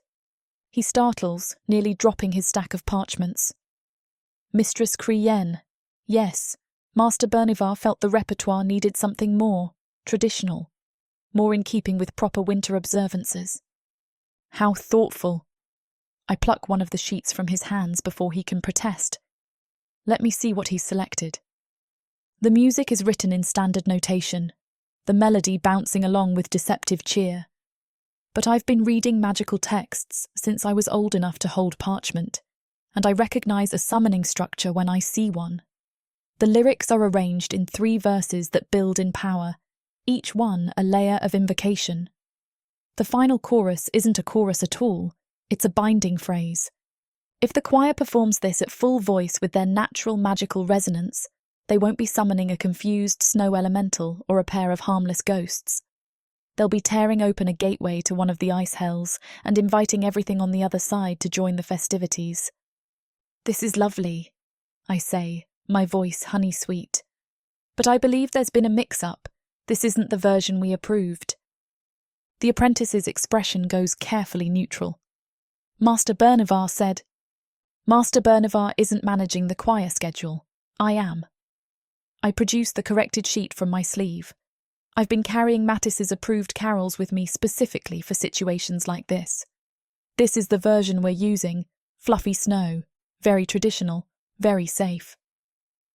I watch the apprentice read the lyrics, Mattis's magnificently vapid creation about snow being fluffy and cold and round, and see his confusion. He's probably never seen a song so aggressively devoid of magical potential. "But this is..." He struggles for words. "It's very simple." "Simplicity is part of Kramptiss tradition," I reply smoothly, already gathering up his summoning sheets. "We want the crowd to sing along, which requires accessible melodies and straightforward lyrics. This achieves that beautifully." Scythe takes the new sheet, reads it, and raises one scarred eyebrow. "This is the song that repelled minor hexes during the elemental incident." "Exactly. Proven safe, crowd-tested, and with the added benefit of not accidentally destroying the market." I bundle up the dangerous sheets and tuck them under my arm. "I'll return these to Bernivar with a note about proper submission procedures for musical additions." The apprentice looks like he wants to argue, but he's smart enough to recognise a losing battle. He nods stiffly and retreats. I stay for the rehearsal, leaning against the cavern wall as the choir launches into fluffy snow. They're trying to inject some dignity into it, but the song defeats every attempt at sophistication. It's relentlessly cheerful and magnificently meaningless. Halfway through the second verse, the air shimmers near the ceiling. The choir doesn't notice, but I do. I'm watching for magical resonance, waiting to see what Mattis's anti-magical song will produce when sung by 20 trained assassins. 2 shapes materialise in the upper shadows. They're translucent and glowing faintly blue. Winter ghosts, the harmless kind that manifest during cold snaps and mostly just want to watch things happen. They look confused about where they are, drifting down to observe the choir with the polite interest of unexpected guests at a party. One of them waves tentatively at Puff, who's hovering near Mattis at the front of the cavern. The elemental chimes excitedly and waves back with a tendril of frost. The ghosts settle into corner perches, apparently content to observe. No ice fiends, no reality tears, no apocalyptic winter manifestations. Just two confused spirits and a snow elemental making friends. I permit myself a small, satisfied smile. Mathis notices the ghosts and goes momentarily pale, but when they don't do anything threatening, he relaxes. He's learning to roll with the supernatural chaos. Good. He'll need that skill if he's going to survive much longer in the dark market. As the choir finishes the song, the ghosts applauding with silent, ethereal claps, Mathis turns and spots me against the wall. Our eyes lock across the cavern, and I see the question in his expression. Was that supposed to happen? I give him a slight nod. It's fine. You did well. His shoulders drop with relief, and I realise I've started categorising his reactions, learning the small ways his body language betrays what he's thinking. It's useful information for managing him, I tell myself. Nothing more than professional observation. The fact that I find his expressions oddly endearing is irrelevant. Scythe dismisses the choir for a break, and I move to intercept Mathis before he can leave. The ghosts? He asks immediately, keeping his voice low. Harmless. They'll fade once the temperature rises. I gesture to the winter spirits, who are now examining the sheet music with academic interest. Your song is remarkably effective at minimising supernatural risk.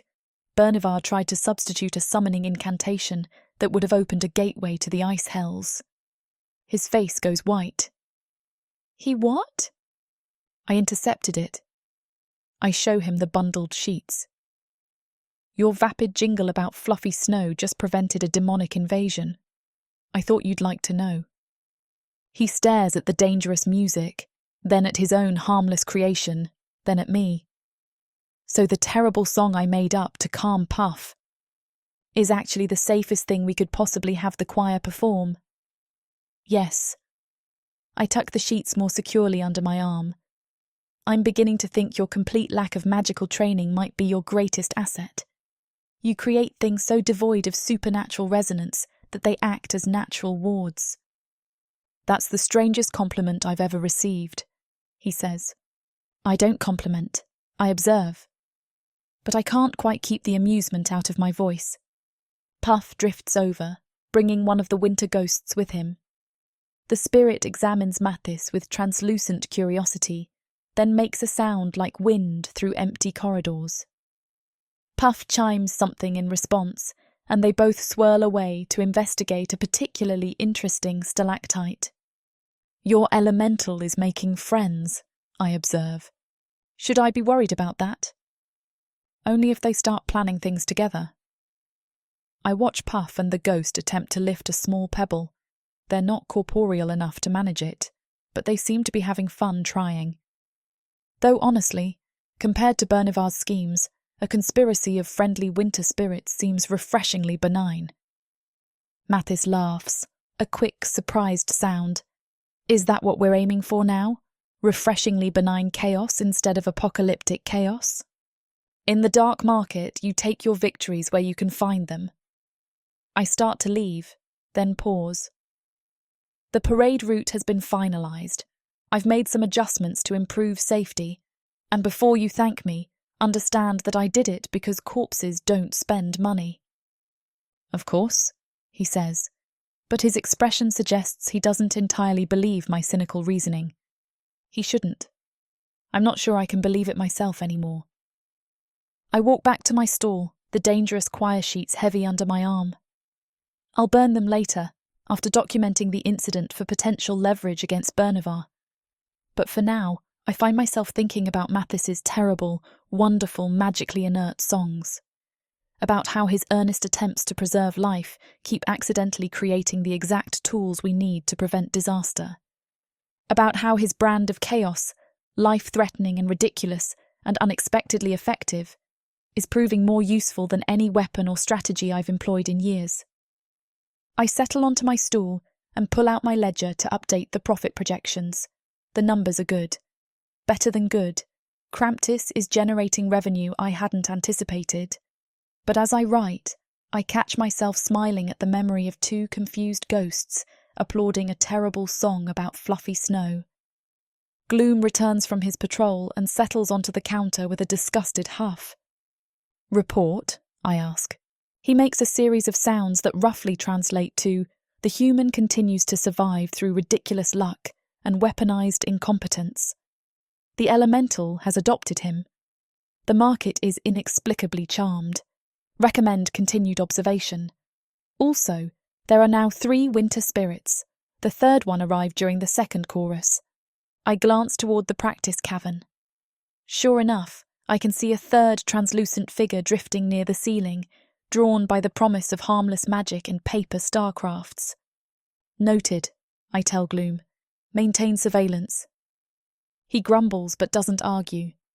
Even he seems reluctantly impressed by Mathis's ability to turn potential catastrophe into mere chaos. I return to my numbers, but my mind keeps drifting to warm hands and terrible songs, and the way someone can be simultaneously the worst and best thing to ever happen to the dark market's winter season. Profitable, I remind myself. That's what matters. The human is profitable and useful. The fact that I'm starting to look forward to his daily disasters is completely irrelevant to business.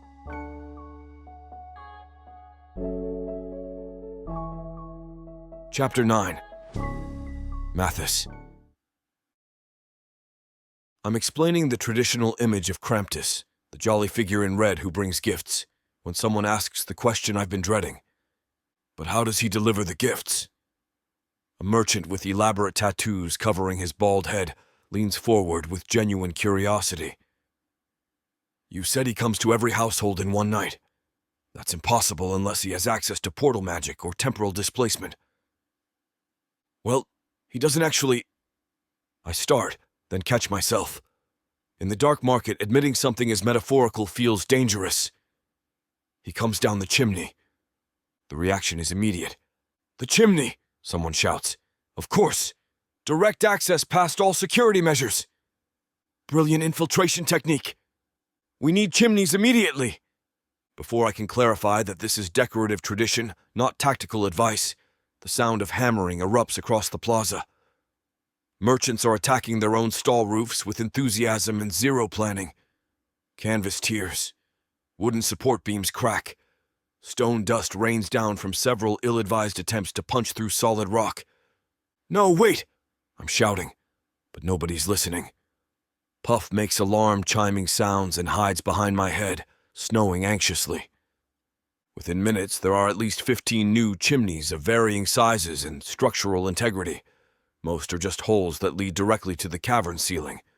A few have attempted some kind of stone lining.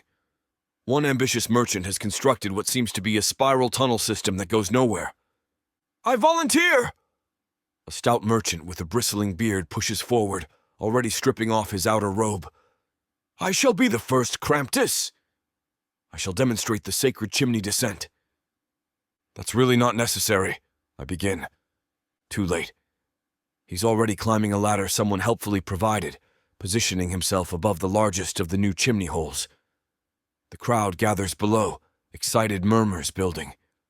"For Kramptiss!" he bellows, and drops into the opening. He makes it approximately 3 feet before wedging solid. The crowd cheers, thinking this is part of the demonstration. The volunteer's legs kick frantically above the roofline. Muffled cursing emanates from the chimney. The cheering stops. "Pull him out!" someone shouts. Several people grab his ankles and pull. He doesn't budge. More concerning, his kicking is getting weaker, and his face, what I can see of it through the narrow gap, is turning an alarming shade of purple. "He's stuck!" Panic ripples through the crowd. "Someone get tools!" Breaking the chimney structure would be sacrilege. Bernavar's voice booms from somewhere in the back. Of course he's here. Of course he's turning this into religious doctrine. The volunteer's legs stop kicking. My mind races. We can't break the chimney, not because of sacrilege, but because dropping stone on someone's head while they're already suffocating seems counterproductive. We need to make him slippery. We need butter, I shout. Someone get butter! Or oil! Anything greasy! 3 merchants sprint off in different directions. The crowd is now completely silent, watching the volunteers' motionless legs with the grim fascination of people watching a disaster unfold.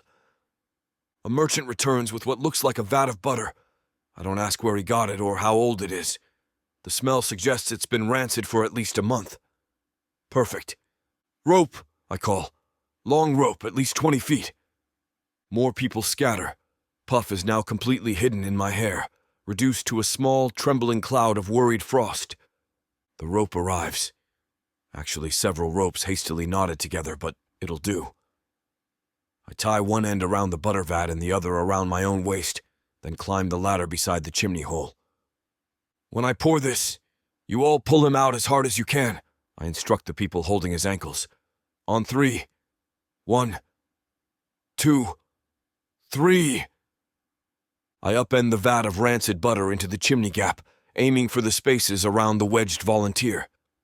The smell is apocalyptic. The butter is more liquid than solid, which is disgusting but functionally ideal. It pours down into the crevices, making everything slippery and horrible. The team below pulls. For a moment, nothing happens. Then, with a wet, squelching sound that I'll hear in my nightmares, the volunteer shoots out of the chimney like a cork from a bottle. He and his rescuers tumble backward in a greasy heap, sliding across the butter-slicked plaza floor. The volunteer gasps, sucking in air. His face slowly returns to a healthier color. He's completely coated in rancid butter and stone dust, looking like the world's most unappetizing pastry. But he's alive. The crowd erupts in cheers. "The sacred butter extraction," someone declares. "A new Kramptiss tradition. We should do it every year. My cousin will be so jealous he missed this." I climb down from the ladder, also now covered in butter because of course I am. My hands are slippery. My clothes reek. I'm fairly certain I have butter in my ear. The volunteer staggers over to me, still wheezing slightly, and claps me on the shoulder with a greasy hand. "Thank you, Kramptiss expert," he rasps. "That was the most fun I've had in decades." "You almost died," I point out. "Yes." His grin is manic. "Exactly." I want to argue, but I'm too tired and too covered in rancid dairy products.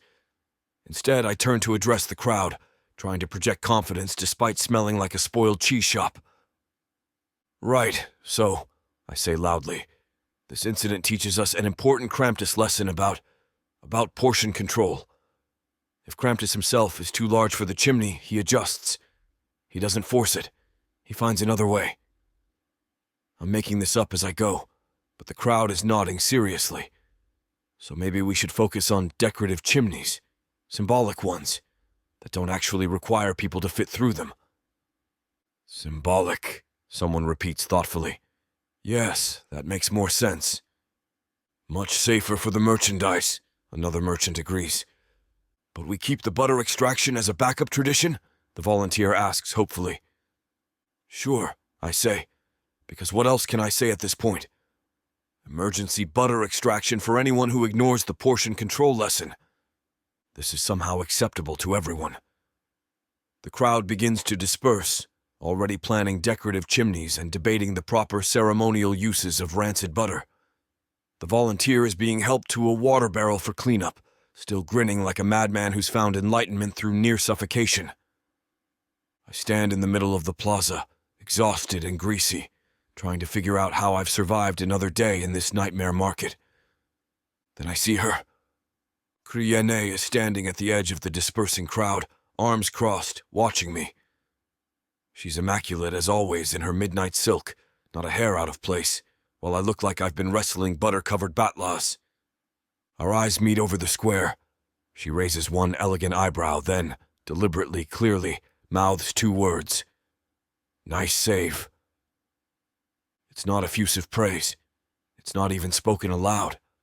But coming from Kriene, who measures worth in silver and survival, who threatens lamp oil with casual sincerity, who never wastes breath on unnecessary compliments, those 2 words hit me harder than any applause or cheering.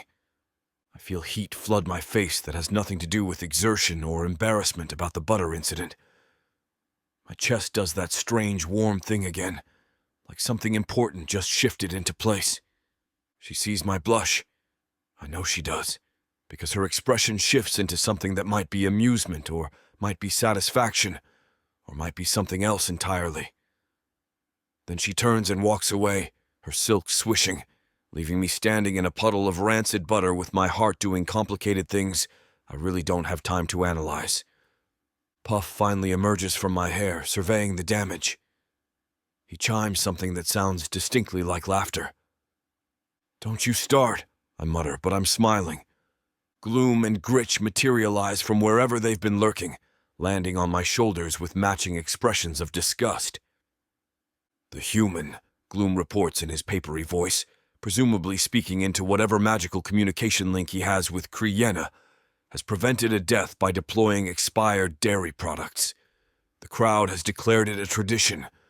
Recommend immediate bath. The smell is unprecedented. I can't even argue with that assessment. As I trudge toward the public washing cavern, still covered in butter, still surrounded by the chaos of the dark market's ongoing transformation, I catch myself replaying those two words. Nice save. From anyone else, it would be forgettable. From Kriena, it feels like a medal. I'm definitely going to need to think about what that means. But first, bath. Because Gloom is right.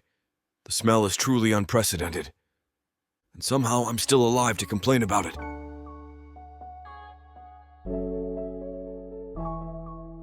Chapter 10. Kriena. The Merchant Council convenes in the largest private chamber in the market, a space carved from black volcanic glass that reflects distorted versions of everyone present. 13 seats arranged in a circle, 13 of the most powerful merchants in Rage, all gathered to discuss what they're calling the Kramptiss phenomenon. I sit in my designated seat, posture perfect, hands folded in my lap. Bernivar sits directly across from me, his crimson furs looking like fresh blood against the dark glass. The tension between us could cut stone. "Order," calls Merchant Principal Dev, the aging dark elf who nominally leads the council. His voice carries the weight of someone who's survived 5 assassination attempts and 3 coups. We convene to address the unprecedented commercial activity generated by the Kramptiss festival. "Unprecedented indeed," murmurs Merchant Silthis, a jeweller whose stall profits have apparently tripled. "My supply lines can barely keep up with demand for decorative items." "The food vendors report similar success," adds another council member. "Spiced wine sales alone have increased 40%.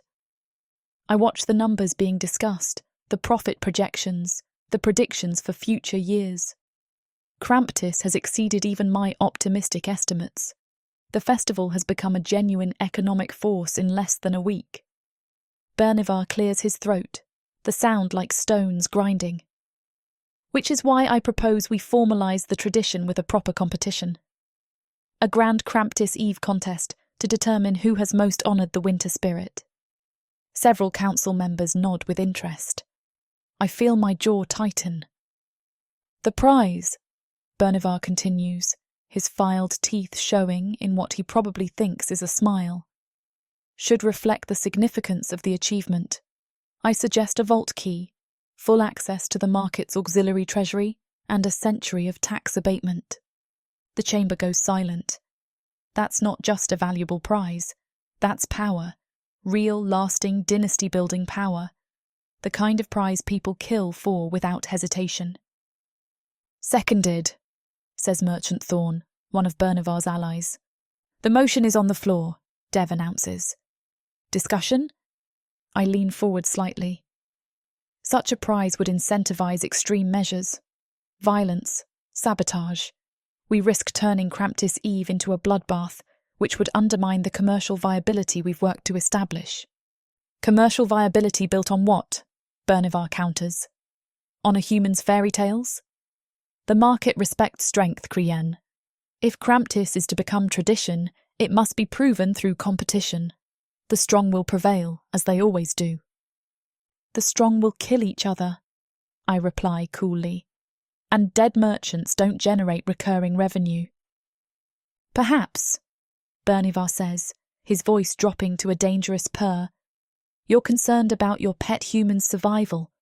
After all, he'd be the natural target, the festival expert, the one who started it all."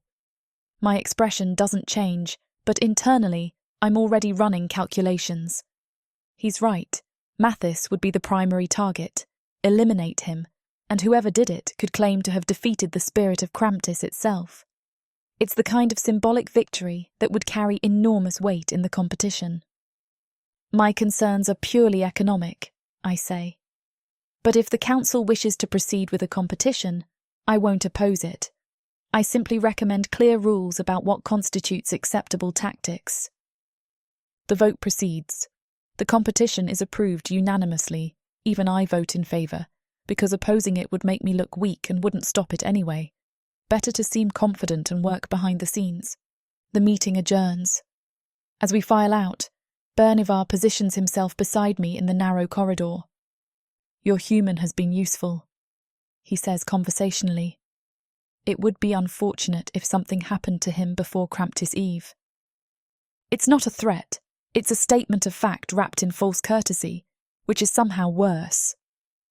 "Touch my contractor," I reply just as pleasantly, "and I'll ensure your next shipment of imported silks arrives coated in contact poison, the kind that takes 3 days to kill. Painfully." He laughs, a sound like breaking bones. "The festival has made you protective. How sentimental." I don't dignify that with a response.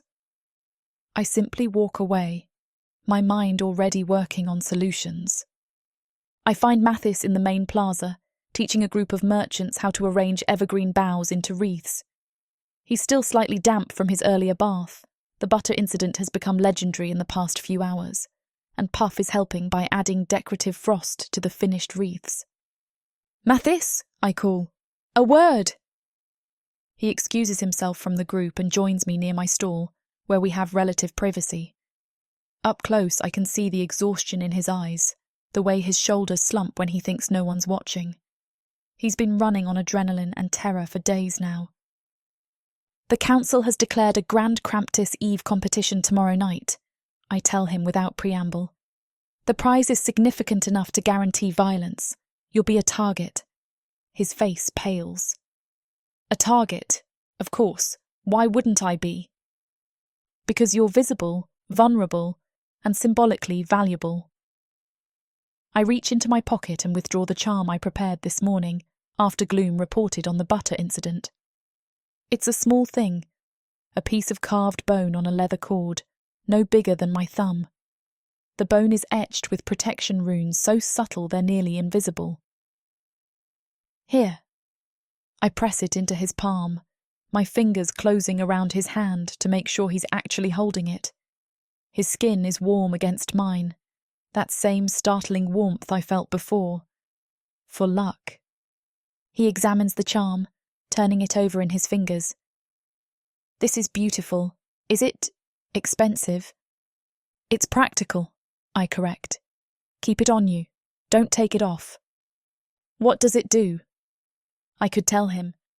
I could explain that it's enchanted to violently repel minor assassination hexes, that anyone who tries to curse him with something simple and cowardly will find themselves covered in painful, humiliating boils, that it won't stop a knife or a direct attack, but it will deter the kind of lazy, opportunistic murder attempts that are most common in the market. Instead I say, "It's for luck. Isn't that what I said?" He looks at me with those 2 clever brown eyes, and I know he doesn't entirely believe me, but he loops the cord around his neck anyway, tucking the charm beneath his shirt. "Thank you," he says quietly, "for looking out for me."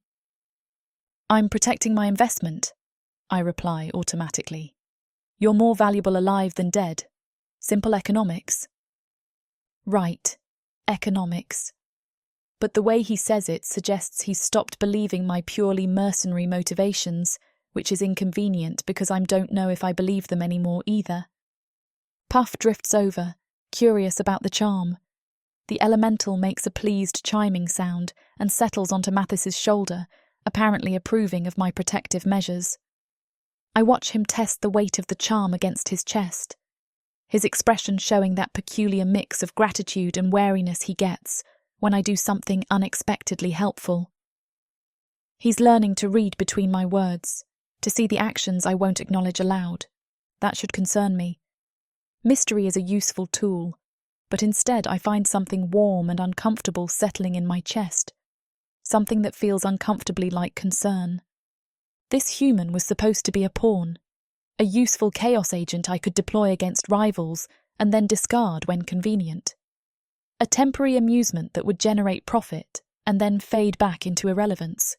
Instead, he's become something else, something I find myself actively working to preserve. I've rerouted parade routes, intercepted summoning carols, provided magical protection, all to keep him alive and functional. When did functional start mattering less than just alive? I do not have time to examine that question.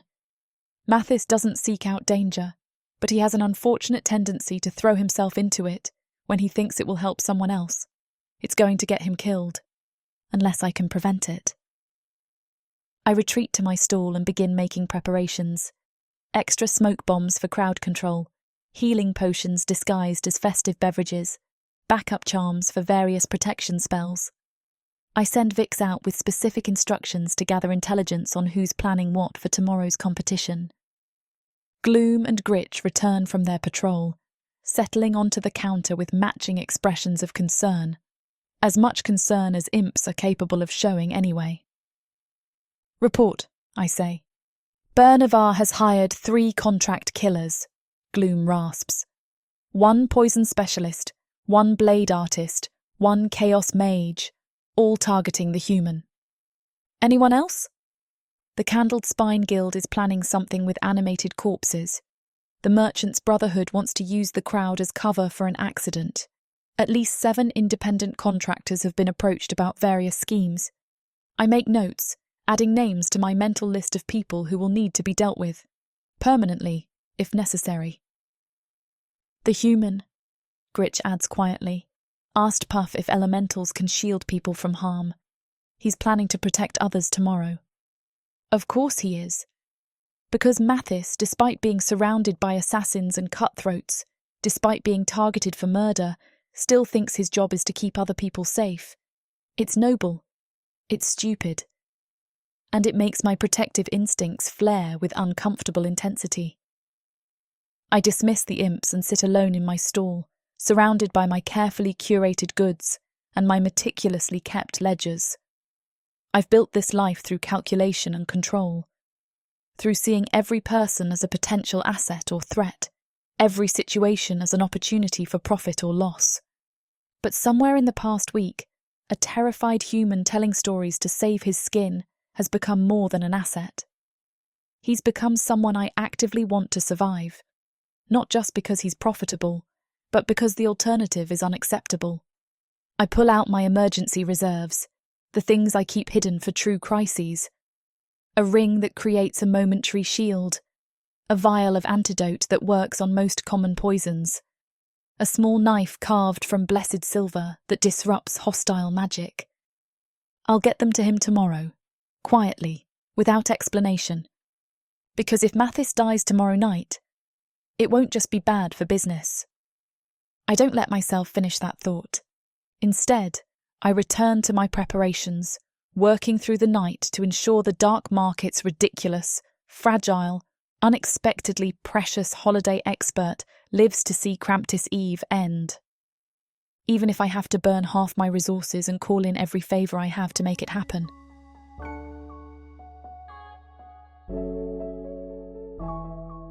Chapter 11. Mathis. The morning rehearsal should be routine by now. We've practiced the safe carols dozens of times, my aggressively bland songs that somehow repel magical catastrophe through sheer vapidity. The assassin choir knows them by heart. Puff has learned to harmonize in a way that sounds like happy wind chimes. Even the 3 winter ghosts that have decided to permanently attend rehearsals seem content. So when I hear the strain in the voices, I know something's wrong. The choir is singing Fluffy Snow again, but their expressions are tight. Scythe's scarred throat looks tense. Several assassins in the back row are sweating, which is concerning because dark elves don't sweat easily. The melody sounds right, but there's an undercurrent to it, something that makes my teeth ache and Puff's chiming turn anxious. "Stop!" I call, waving my arms. "Everyone stop singing!" They cut off mid-verse, relief flooding several faces. "What's wrong?" I ask, approaching Scythe at the front. "You all sound strained." "The lyrics," she says quietly, holding out her sheet music. "They don't match what we're supposed to be singing, but once you start, you can't stop reading them. It's compulsion magic woven into the notation." I take the sheet and my blood turns to ice water. The melody is fluffy snow, but the words are completely different. And they're not just different, they're wrong in a way that makes my skin tingle. 7 souls, freshly squeezed, a bushel of despair, 3 hearts still beating, and innocence stripped bare. "This is a shopping list," I say, my voice coming out strangled. "This is a demon's grocery list set to music." Scythe nods grimly. "We got to the second verse before you stopped us. One more verse and we would have hit the binding clause. The final chorus isn't a chorus. It's a summoning seal." I look at the bottom of the sheet. Sure enough, the last lines aren't words at all, but symbols disguised as musical notation. Symbols that would lock a demonic contract into place. Who distributed these? My hands are shaking as I gather the sheets from the other singers. "They were waiting on our practice benches this morning," an assassin in the back answers. "We assumed you'd left them." I wouldn't. Kriyenna wouldn't. Which means someone else has access to the practice cavern and enough magical knowledge to create compulsion notation. I don't need 3 guesses to figure out who. "New sheets," I announce, pulling out the actual approved versions from my satchel. "We're using these. The old ones are—" I look at the demonic grocery list again, at the near miss we just avoided. The old ones are going directly to Kriyenna for analysis. We restart with the correct lyrics, and the difference is immediate. The tension drains from the singers. Puff stops snowing nervously. The winter ghosts resume their gentle swaying. But halfway through the second verse, something happens anyway. The air shimmers near the ceiling. Not the reality-tearing shimmer we had before, but something softer, gentler, almost pretty. Shapes begin to materialize. At first I tense, ready for demons or ice fiends or whatever horror show is about to emerge.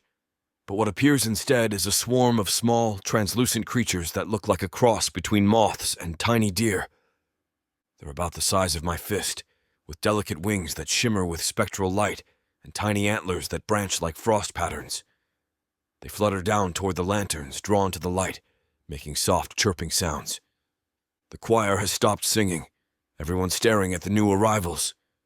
One of the creatures, moths, deer moths, reindeer moths, lands on my shoulder.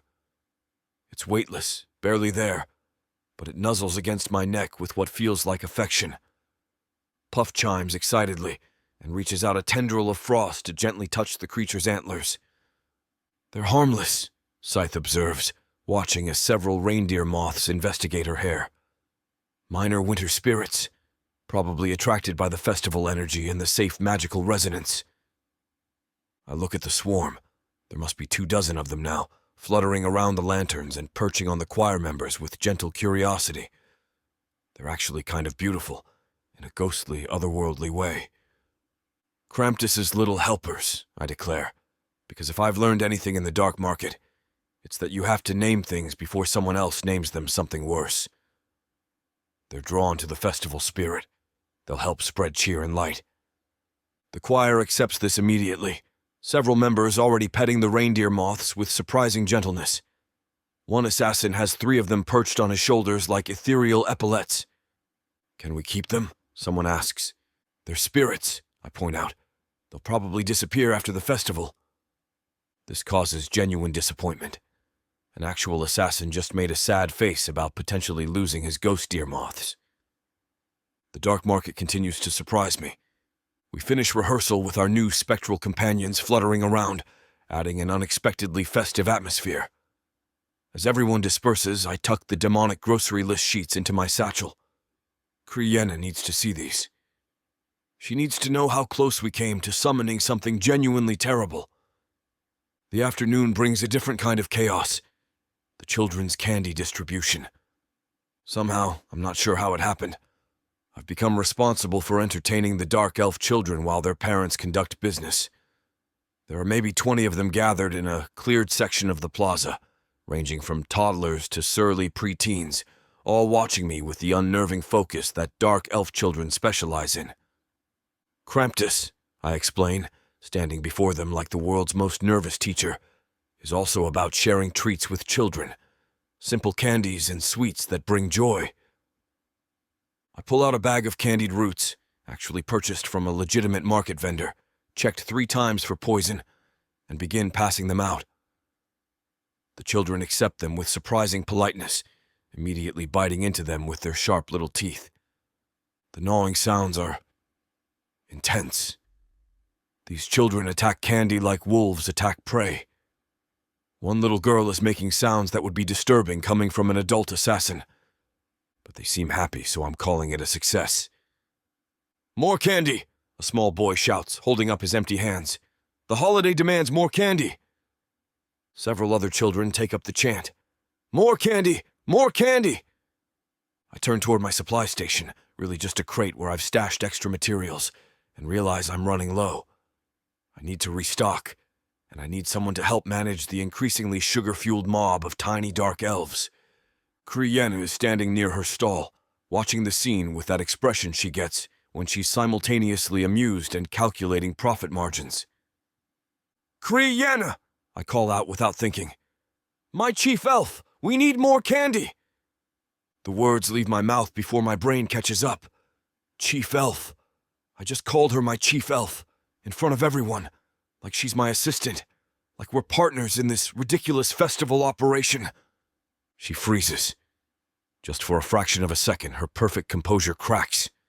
Her violet eyes go wide, her lips part in surprise. Then she hides it, slides a mask of amused indulgence over her face like she's putting on a silk robe. But I saw the real reaction first. The flash of something that might have been pleasure, or might have been panic, or might have been both. "Your chief elf?" she calls back, one elegant eyebrow raised. But she's already moving, already gesturing for Vix to bring more supplies. My heart is hammering in my chest like I've just survived a near-death experience. Which, in the dark market, calling your employer/owner by a cutesy nickname probably qualifies as. She crosses the plaza with her usual languid grace, Vix trailing behind with a crate of additional candied roots. Up close, I can see the smile she's trying to hide, the one that curves just the corners of her mouth and makes her eyes warmer. "Chief Elf," she says softly, just for me to hear. "That's a new title. I didn't mean... it just came out." I'm stammering like an idiot. "No." She hands me the crate and our fingers brush again. That same warmth, that same startling contact. I like it. Then she's gone, returning to her stall while the children swarm the new candy supply like tiny, elegant piranhas. Puff settles on my shoulder and makes a sound like giggling wind chimes. "Not a word," I mutter to the elemental. But I can't stop smiling, even as the children demand more treats and the moths flutter overhead and, somewhere in my satchel, evidence of attempted demonic summoning waits to be investigated. Chief Elf, the way she'd frozen, the way she'd smiled, the way my heart is still racing.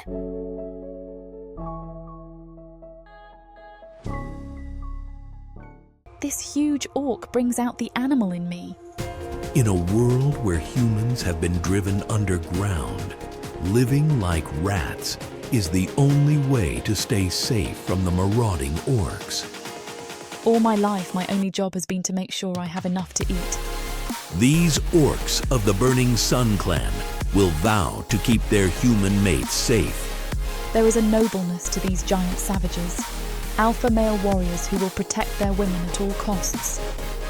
Get this complete series of books following the Burning Sun clan for 70% off. Each book is a full-length monster romance that features a giant orc with eyes for his beloved, curvy human. happily ever after guaranteed. Prothika's magic is eternal. This bundle will show you that size really does matter.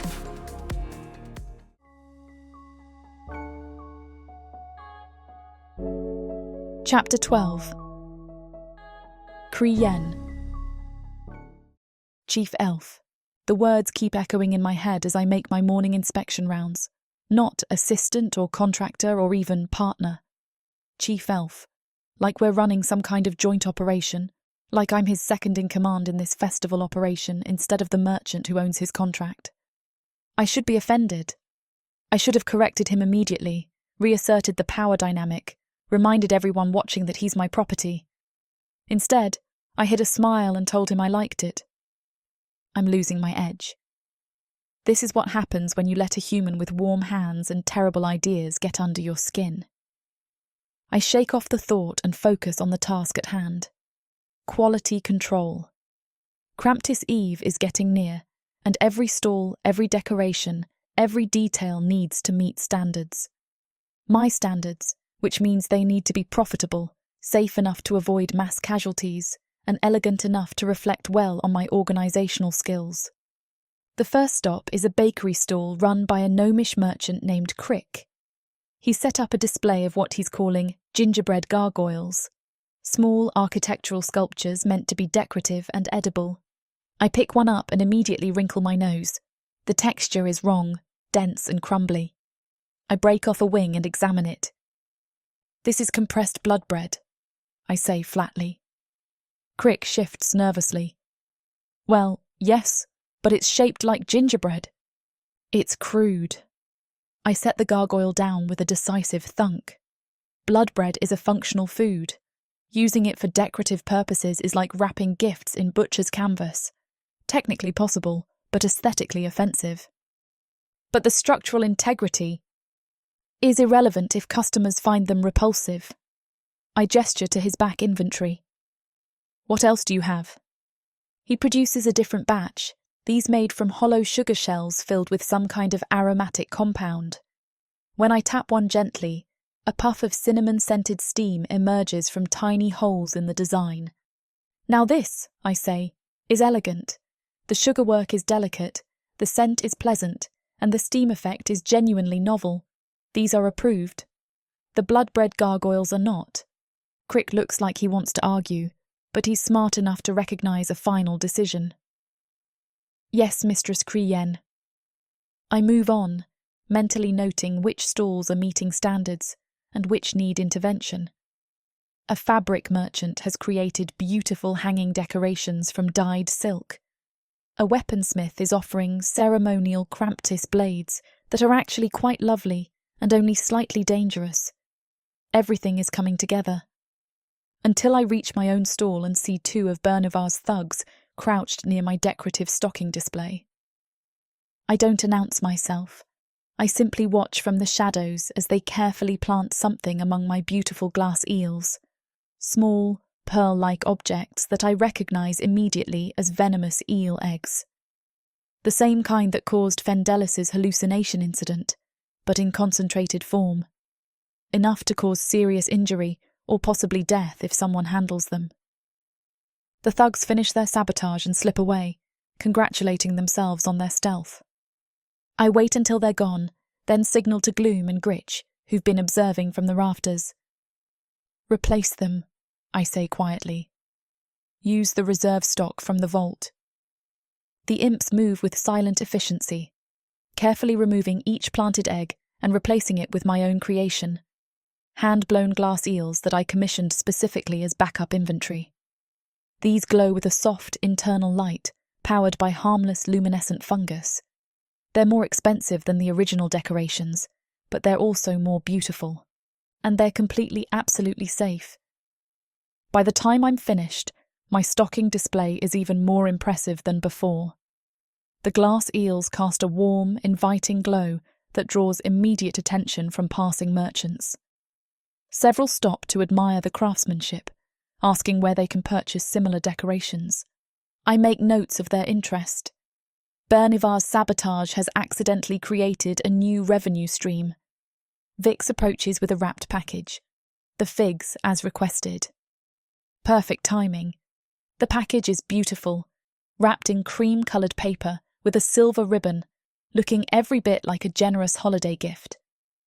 Inside are 12 honeyed figs, each one carefully prepared with the finest ingredients.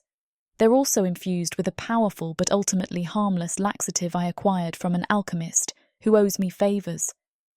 The dosage is precise, uncomfortable certainly, humiliating absolutely, but not dangerous.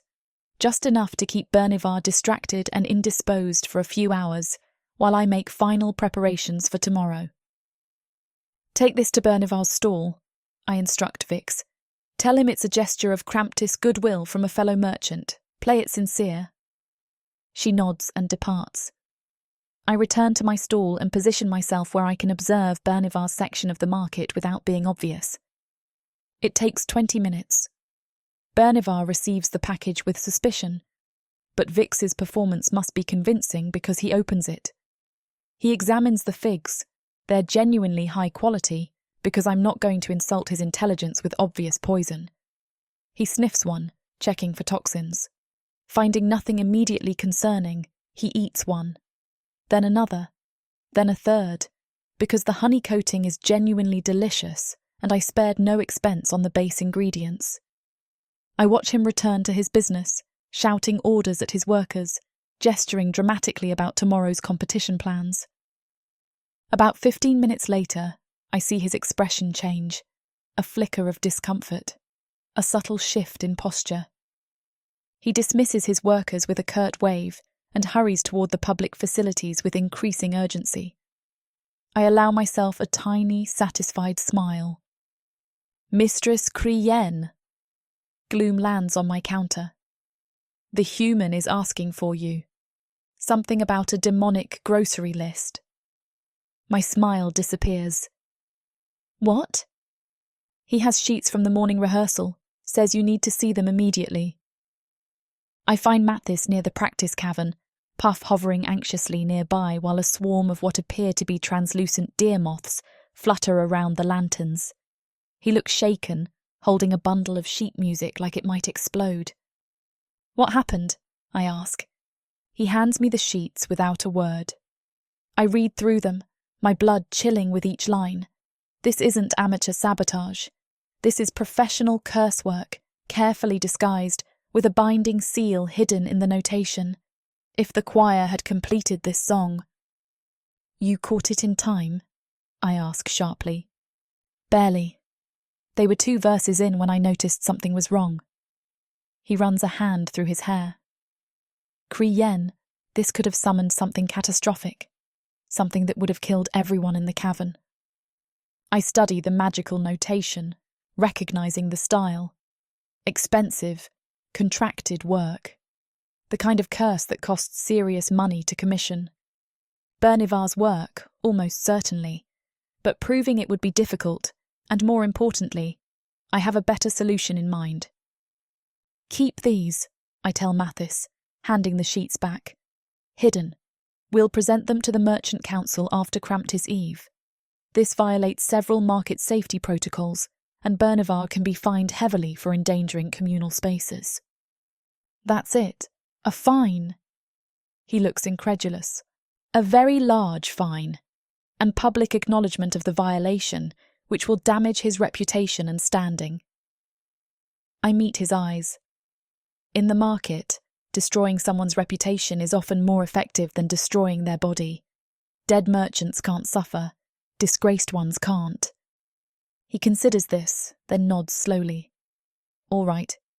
Your world. Your rules. Your world. As if he's not part of it now, as if he hasn't become integral to the market's current transformation. The creatures? I gesture to the deer moths fluttering around us. Reindeer moths. They're harmless. He watches one land on his hand, its tiny antlers catching the light. Actually kind of nice. Puff likes them.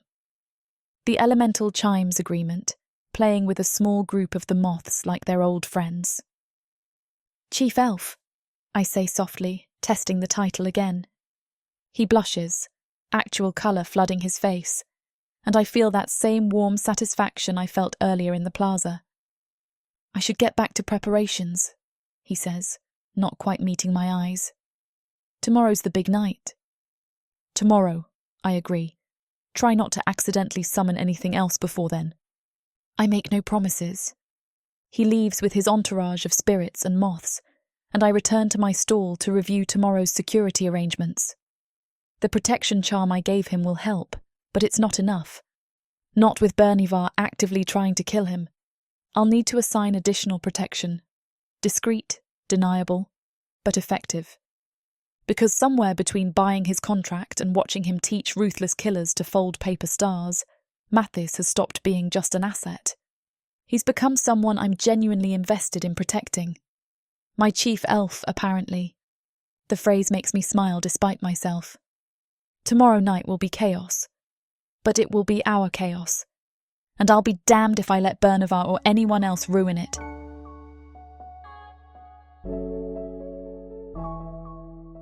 Chapter 13. Mathis. The naughty and nice list seemed like a harmless idea when I proposed it this morning. A light-hearted game where people could playfully acknowledge each other's contributions to the festival. Maybe share a few laughs. I should have known better. I stand in the plaza with a scroll and stylus, Puff hovering nervously on my shoulder while reindeer moths flutter overhead. About 50 merchants have gathered, and the energy in the air feels less festive cheer and more impending tribunal. The concept is simple, I explain, trying to sound confident. We acknowledge those who've been particularly helpful, the nice list, and gently note areas where people could improve. It's all in good fun. I nominate Kresh for the naughty list, someone shouts immediately. He sold me a defective rope that snapped during a retrieval operation. Kresh, a burly merchant with scarred knuckles, stands up. That rope was rated for standard weight, not for hauling your fat carcass up a cliff face. Are you calling me fat? I'm calling you mathematically challenged. Several people laugh, but it's not friendly laughter. It's the sound of people smelling blood. Wait, I start, but I'm drowned out. Scylla belongs on the naughty list for that batch of preservation salt that was actually ground glass. Bernivar should be on there for the eel egg sabotage. Half the Candled Spine Guild needs to be listed for price fixing. The scroll is being passed around now, people scribbling furiously. What I intended as playful recognition has become a public airing of grievances, business disputes, and what I'm pretty sure are coded death threats. Someone here owes me 3 silver for a botched contract from 2 years ago, an assassin shouts. That's going on the list. Your contract was fulfilled within acceptable parameters. You killed the wrong twin. This is spiraling. Fast. I watch merchants shouting over each other, old feuds resurfacing, hands drifting toward concealed weapons. The festival atmosphere is evaporating, replaced by the market's usual cutthroat hostility. I need to change the energy, now. Stop! I bellow, using the sound-amplifying conch. The noise cuts through the chaos. This isn't what Kramptiss is about. This isn't what any of this is about.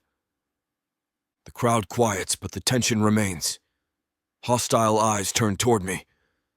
I set down the conch shell and sit on the edge of the fountain, the one relatively peaceful spot in the plaza. Puff settles beside me, and the reindeer moths drift down to perch on the fountain's rim. Let me tell you a story, I say quietly. A true story about winter. I have their attention now. The market has gone still. 10 years ago, the winter came early to my village on the surface. By the first snow, half our harvest was still in the fields. We lost most of it. The memory is vivid. I can still feel the cold, see my mother's worried face. By midwinter, we were rationing. 1 meal a day. Families hoarding what little they had. The plaza is silent except for the soft chiming of Puff and the flutter of moth wings. There was a family, the Corwins, with 5 children. Their youngest was maybe 3 years old. One night, their food stores were destroyed by rats. Just gone. And it was still 2 months until spring. I look up at the assembled merchants, these ruthless, calculating survivors. My mother found out. She took half our remaining food, flour, dried meat, root vegetables, and brought it to them. My father was furious. "We'll starve," he said, but she did it anyway. "Did you starve?" Scythe asks quietly from the crowd. "No, because the next day the blacksmith's family brought us fuel for our fire, and the day after that someone else shared their preserved fruit, and then someone else shared their seed grain." I shake my head, still amazed by the memory. Nobody planned it. Nobody organized it. It just happened. People saw a need and filled it. I stand, meeting as many eyes as I can. We survived that winter because we stopped hoarding and started sharing. Not because it was profitable. It wasn't. Not because we expected anything back. We didn't. But because sometimes survival means being part of something bigger than yourself. The silence stretches. I've never heard the dark market this quiet. "That's what Kramptiss is supposed to be about," I continue, not settling scores or proving worth. Just recognizing that we're all stuck in the dark together, and maybe if we share our light, even just a little, everyone makes it through the winter. For a long moment, nobody speaks. Then an old merchant in the back, someone I don't recognize with deep scars and graying hair, clears his throat. "My shop burned down last month," he says roughly. "Lost everything. 3 people I don't even know rebuilt my stall. Didn't ask for payment. Just did it." Another voice. "Someone's been leaving food outside my door. Don't know who. Just appears every few days." More stories emerge. Small kindnesses I never heard about. Quiet acts of generosity in the shadows of the market's brutality. It's not transformation. These are still assassins and thieves and ruthless merchants. But it's recognition that something else is possible. I see Kramptiss standing near her stall, and for once her carefully controlled expression has slipped. She's watching me with something I can't quite name. Something between wonder and concern. Like she's seeing me clearly for the first time and isn't sure what to do with the image. Our eyes meet. The air between us feels charged with something I don't have words for. She's not calculating my value or measuring my usefulness. She's looking at me as if I'm a person. Someone real. Someone who matters beyond profit margins and strategic advantages. The moment stretches and my chest does that warm, terrifying thing it's been doing more and more lately. "So," I say, turning back to the crowd and deliberately breaking the intensity of Kramptiss's gaze before I do something stupid. "Maybe we skip the naughty list this year. Maybe we just try to be kind. See what happens." The scroll with its grievances and threats gets crumpled up by Scythe and tossed into a waste barrel. "Next year," she says, her scarred voice carrying, "we can go back to settling scores. This year, we will try the human's way. It's not a wholehearted agreement. It's not transformation, but it's enough." The crowd disperses slowly, the energy different now, not hostile but thoughtful, uncertain. Like they're all processing an alien concept that somehow makes sense despite contradicting everything they know. Puff chimes softly and nuzzles my cheek. The reindeer moths settle on my shoulders like ethereal epaulets. Kramptiss approaches as the plaza empties, her silk robes whispering across the stone. "That was dangerous," she says quietly. "What was? Making them feel. Making them remember they're capable of more than survival." She's standing close enough that I can see the violet flecks in her eyes. "You're teaching killers that kindness exists. That's either the bravest or stupidest thing I've ever witnessed. Which do you think it is?" "Both," she says, then softer. "Definitely both." She reaches out and adjusts the protection charm around my neck. The gesture is unnecessary, but her fingers linger against my collar for a moment longer than needed. "Tomorrow night is going to be chaos," she murmurs. "I know.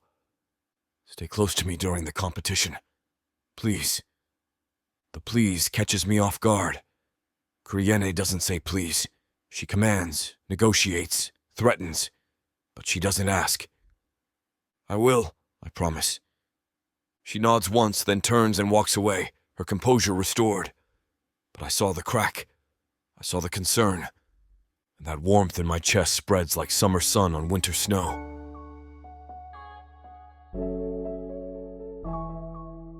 Chapter 14. Kree Yen. Mattis is going to get himself killed tomorrow through sheer economic incompetence, and I've decided that's unacceptable. I find him in the morning reviewing parade logistics with Puff and an entourage of reindeer moths. He looks up as I approach, and I catch that flash of warmth in his expression before he controls it. The same warmth I saw yesterday when I asked him to stay close during the competition. "We need to talk," I say. That sounds ominous. "It's practical. Come with me." I lead him to a relatively quiet corner near the weapons district, where a merchant named Grax sells everything from ceremonial daggers to siege equipment. Grax owes me favours, which makes him perfect for this lesson. "You're going to buy fireworks," I tell Mattis. "For tomorrow night's finale, Grax has them." "Okay." He looks confused. "Why do I need to—" "Because I'm teaching you to haggle." I position him in front of Grax's stall. In the dark market, everything is negotiable. Price, terms, whether the product will actually kill you. If you can't negotiate, you're prey. Grax grins, showing filed teeth. He understands what I'm doing. "Looking for fireworks, surface dweller? I have the finest in the market. Explosive radius of 30 feet, shrapnel velocity that can pierce light armour." "We want the safe ones," I interrupt. "The display fireworks that shimmer without maiming." "Ah." Grax's expression shifts to disappointment. "Those, 20 silver for a crate." Mattis reaches for his coin purse, the one I've been funding for festival expenses, and I grab his wrist. "Never accept the first price," I murmur. "Watch and learn." I release him and turn to Grax with an expression of profound disappointment. It's a look I've perfected over decades, the kind that suggests the merchant has personally betrayed everything good in the world. 20 silver, I repeat slowly, letting each word drip with offence.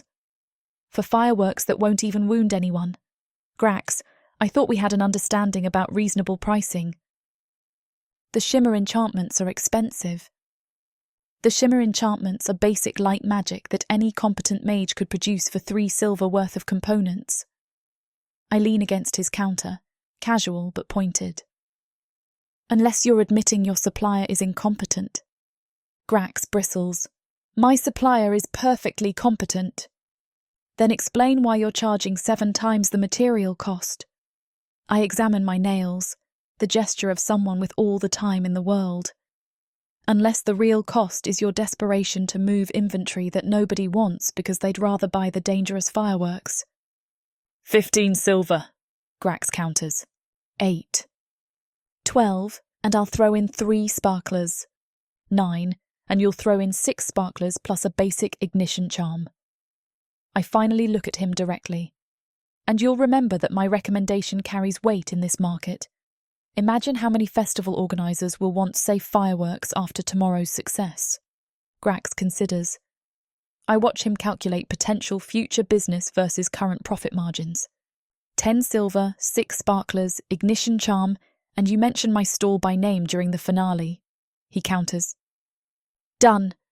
I gesture to Mattis. "Pay him." Mattis fumbles with his coin purse, counting out the silver while looking vaguely traumatised. After the transaction completes, I guide him away from the stall. "What just happened?" he asks. "You saved 10 silver and got better terms." I stop walking and turn to face him. Lesson 1. Never accept first pricing. Lesson 2. Show disappointment, not anger. Angry merchants dig in. Disappointed merchants feel they've failed you.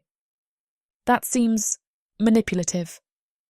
It's business, which brings us to lesson 3. I step closer, close enough that he has to focus on me completely.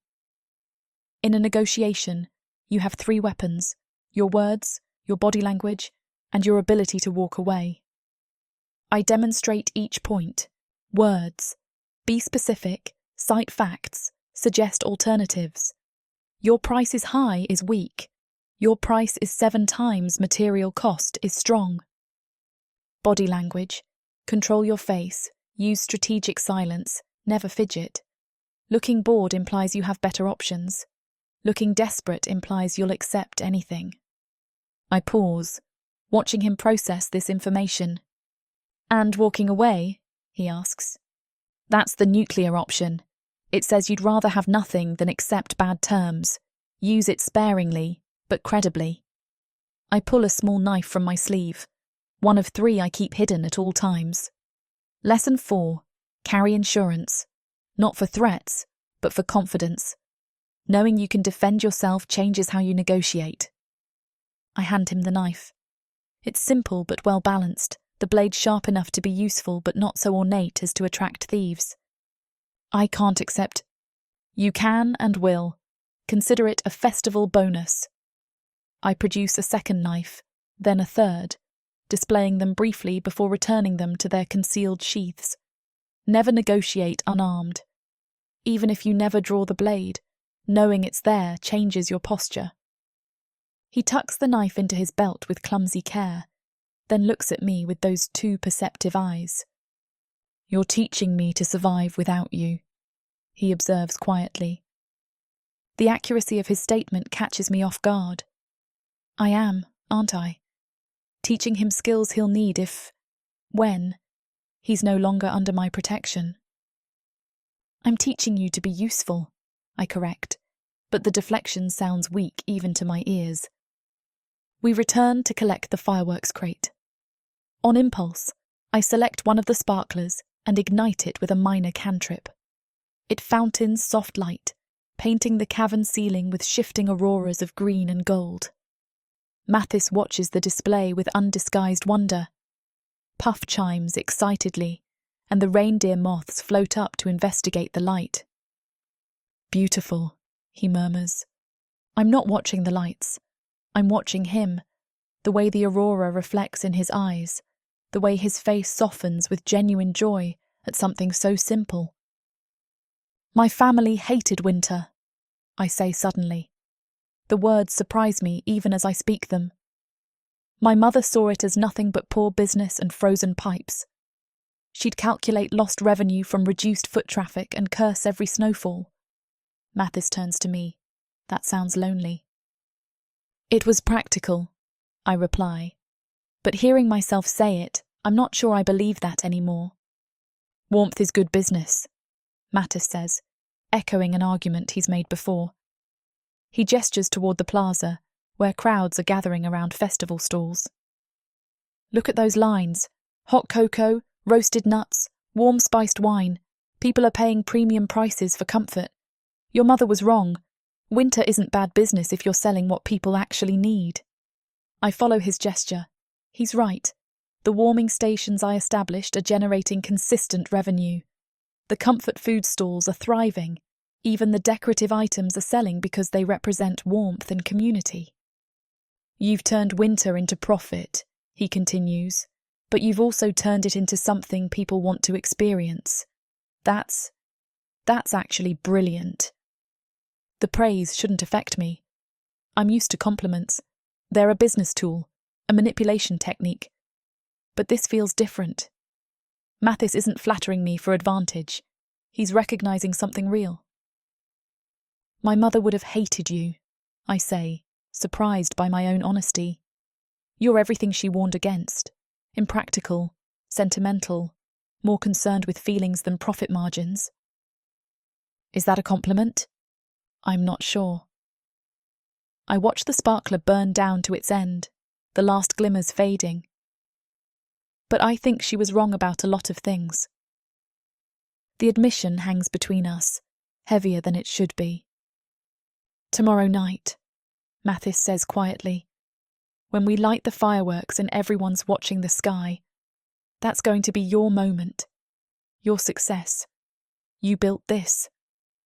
We built this, I correct, and the word we tastes strange and significant on my tongue.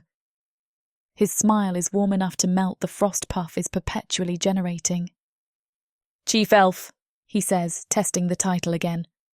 Partner, I reply, and watch his eyes widen with something that might be hope. The sparkler's light dies completely, but somehow the warmth remains. Tomorrow is chaos and competition and probably attempted murder.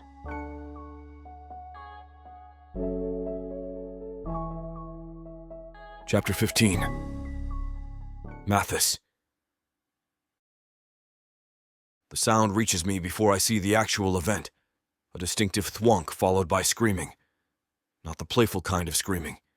The genuine fear kind. I'm in the plaza reviewing final decoration placements when the noise draws my attention toward the western quarter.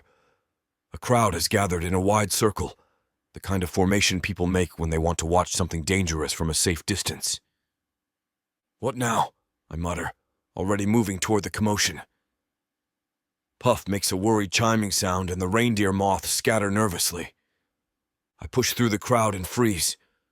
Bernavar has constructed what can only be described as a miniature siege engine, a catapult about 6 feet tall with a carefully calibrated throwing arm. A metal basket at the end holds chestnuts that have been heated in a brazier until they're glowing red.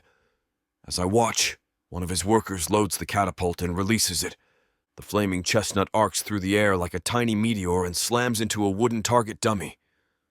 The impact creates a small explosion, and the dummy's straw stuffing catches fire immediately.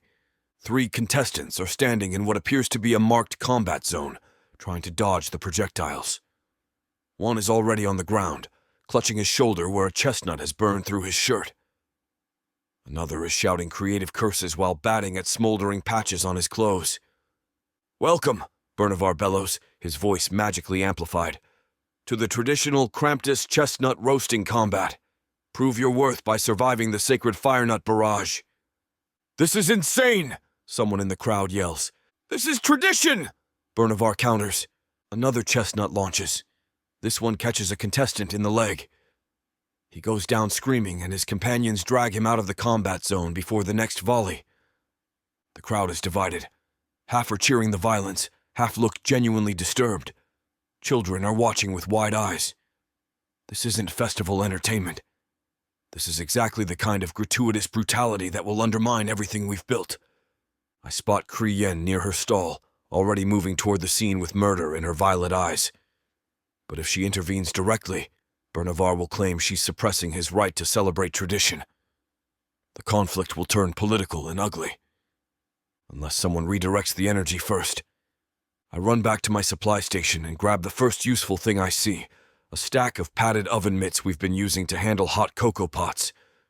They're thick, heat-resistant, and crucially, I have about 30 of them. I sprint back to the combat zone, vault over the safety rope, and position myself between the catapult and the contestants. "Wait!" I shout, holding up both hands. "You're doing this wrong!"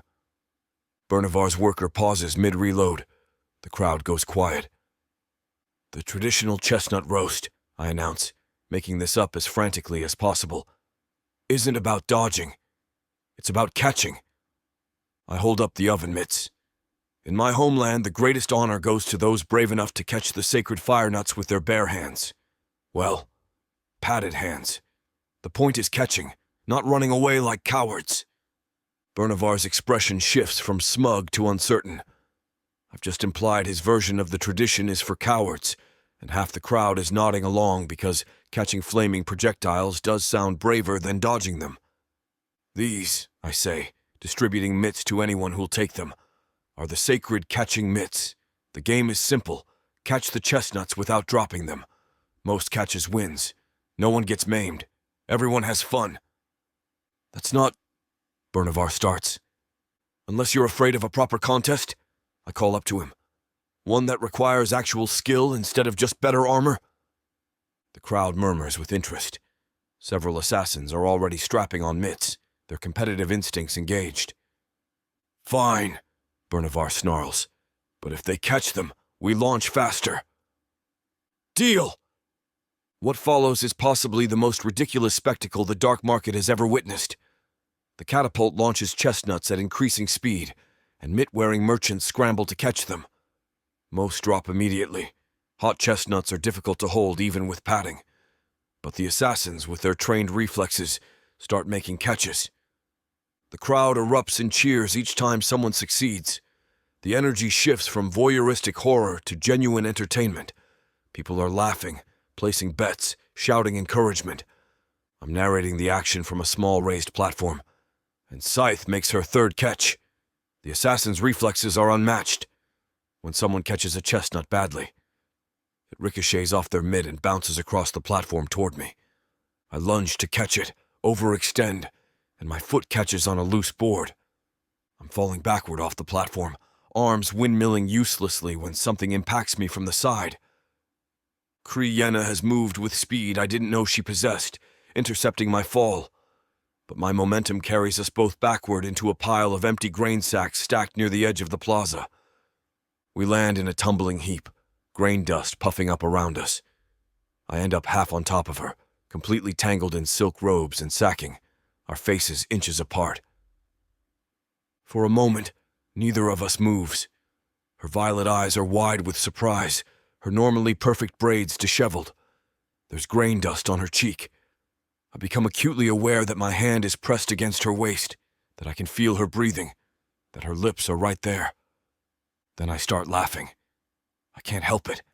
The absurdity of the situation, the adrenaline, the relief that I didn't crack my skull open. And after a moment, she laughs too. It's that genuine laugh I heard before, the unguarded one that transforms her face. We're lying in a pile of grain sacks, covered in dust, tangled together in the most undignified way possible, and we're both laughing like children. "You," she gasps between laughs, "have a death wish."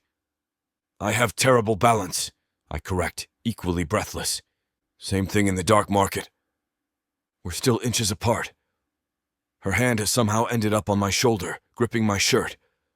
The laughter fades, but the warmth remains, building into something that makes my chest feel tight. "Thank you," I say quietly, "for catching me." "Always," she replies, and the word carries more weight than it should. The moment stretches.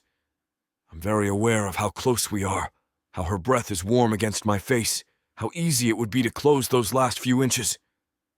"Oh, the human survived!" someone shouts from the crowd. The spell breaks. We disentangle awkwardly, both standing and brushing grain dust from our clothes. Kriyenne's composure slides back into place like armor, but I catch the flush in her cheeks before she turns away. The chestnut catching continues, now fully transformed into a competition of skill rather than sadistic violence. Bernavar looks frustrated, but can't argue. The crowd is loving the new version, and several people are already commissioning catching mitts for next year's festival. I return to my narration duties, and Kriyen retreats to her stall, but I keep catching her glancing in my direction. Each time our eyes meet, something warm and terrifying sparks in my chest. Puff settles on my shoulder and makes a sound distinctly like a giggle. "Not a word," I mutter to the elemental. But I'm smiling. Despite everything, the danger, the chaos, the absolute madness of this festival, I'm smiling. Because Kriyen caught me when I fell, and I'm starting to think she'd do it again.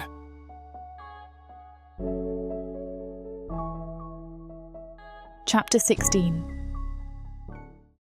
Kriyen. The Kramptiss throne arrives mid-morning on a cargo sledge, and it's exactly as horrible as I feared.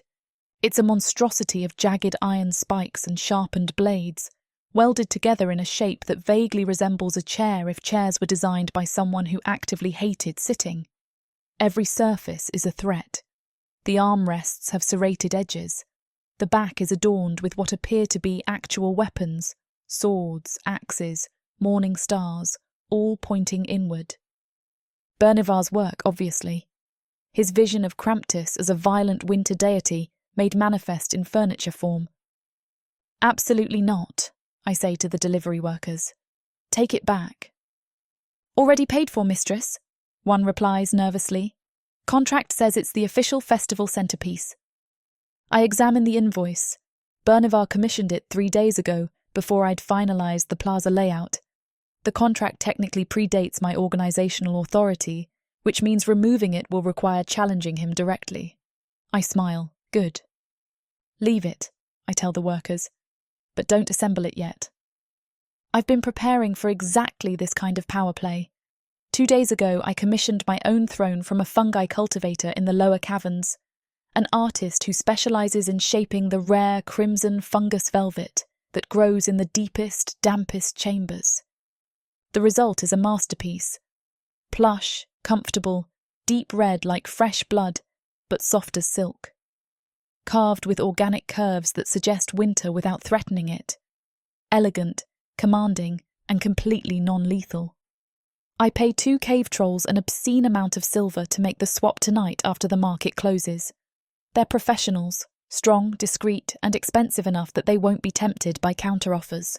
By morning, Bernivar's torture device will be in storage, and my throne will occupy the plaza's centre.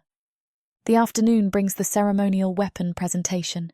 I'm reviewing final logistics when I hear Bernivar's voice booming across the plaza.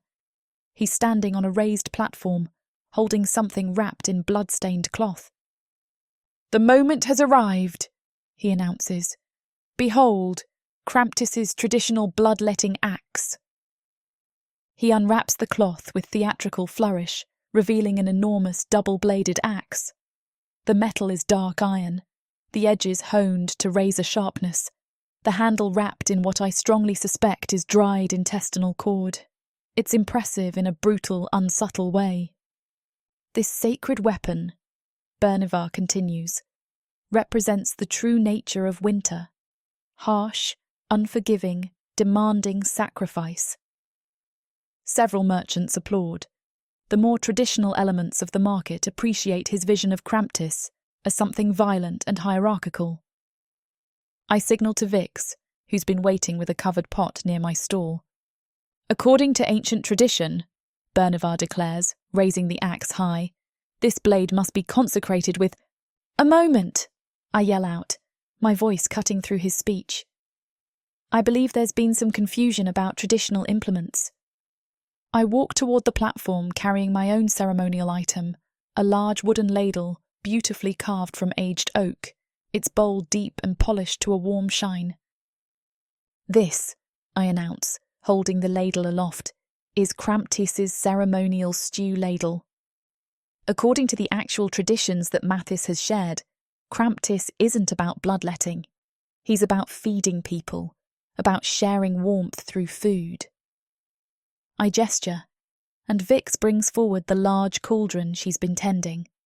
The scent of savoury stew, root vegetables, tender meat, rich broth, wafts across the plaza. "The ceremonial ladle," I continue, "is used to serve the festival feast, to share nourishment with everyone, regardless of rank or status. That's the true spirit of Kramptiss. I dip the ladle into the cauldron and pour a generous portion into a waiting bowl, steam rising invitingly. The crowd's attention is no longer on Bernivar's axe. They're watching the food, smelling the spices, their stomachs responding to something more immediate than symbolism. "Who wants the first serving?" I ask. Hands shoot up across the plaza. Merchants who were applauding the axe moments ago are now jostling for position near the stew. Bernivar's face darkens with fury. "This is a mockery!" "This is delicious," interrupts an assassin who's already received his portion. "I vote for the ladle." "Ladle!" someone else shouts. "Ladle! Ladle! Ladle!" The chant builds, driven by hunger and the immediate pleasure of warm food on a cold day. Bernivar glares at me across the plaza, his ceremonial axe suddenly irrelevant. He's been defeated not by violence or political manoeuvring, but by basic biology. Hungry people don't care about symbolic bloodletting when there's actual food available. He storms off, taking his axe with him. I allow myself a small, satisfied smile. As I continue serving stew, turning the ceremonial gesture into an actual community meal, I feel the first cold touch on my cheek. Snow. I look up. The cavern ceiling, which has been consistently frost-touched since Puff's arrival, is now actively producing a light flurry of snow. Tiny flakes drift down like frozen confetti, dusting the plaza with white. The crowd murmurs with wonder. Several reindeer moths flutter up to investigate, their translucent forms catching the light. Puff is at the centre of it all, apparently so happy about the stew victory that he's spontaneously creating weather. Mathis is nearby, watching the snow with that expression of delight he gets when something beautiful happens. A snowflake lands in his dark hair, melting slowly. Without thinking, I cross to him and reach up, brushing the snowflake away with gentle fingers. His hair is soft, slightly damp from the melting snow. My fingers linger a moment longer than necessary against his temple. He goes very still, his brown eyes locked on mine. The plaza's noise fades, the crowd disappears. It's just us, standing in falling snow, my hand still touching his face. "Kriyen," he says softly. "You had snow," I reply, which is possibly the lamest explanation I've ever offered for anything. "I don't mind snow." "No," I agree, "you wouldn't." My hand drops, but slowly. The casual gesture, something I did without conscious thought, hangs between us with unexpected weight. It was tender, protective, the kind of touch you give to someone you care about, not someone whose contract you own. Around us, the market continues. People eat stew. Snow falls. Puff creates a small snow angel in the air. But I'm caught in this moment, this recognition of how far I've drifted from my original intentions. Mathis was supposed to be an asset, a tool, a temporary chaos agent. Instead, he's become someone I reach for without thinking. Someone I want to protect. Not because he's profitable, but because the alternative is unacceptable. Someone I touch with tenderness in the middle of a crowded plaza, consequences be damned. "Tomorrow," I say, forcing myself back to practical matters. "The competition. The throne will be ready. Everything will be in place." "And the axe?" he asks, ceremonially replaced with a ladle. I allow myself a genuine smile. Sometimes the best victories are the quietest ones. "That wasn't quiet. That was brilliant." He grins. "Chief elf." "Partner," I correct, and this time the word feels natural. "Right." The snow continues to fall, turning the dark market into something almost magical. Tomorrow will bring chaos and violence and all the usual horror. But today, standing in gentle snow with a human who makes me want to be something more than just calculating and cold, I let myself feel warm. Just for a moment.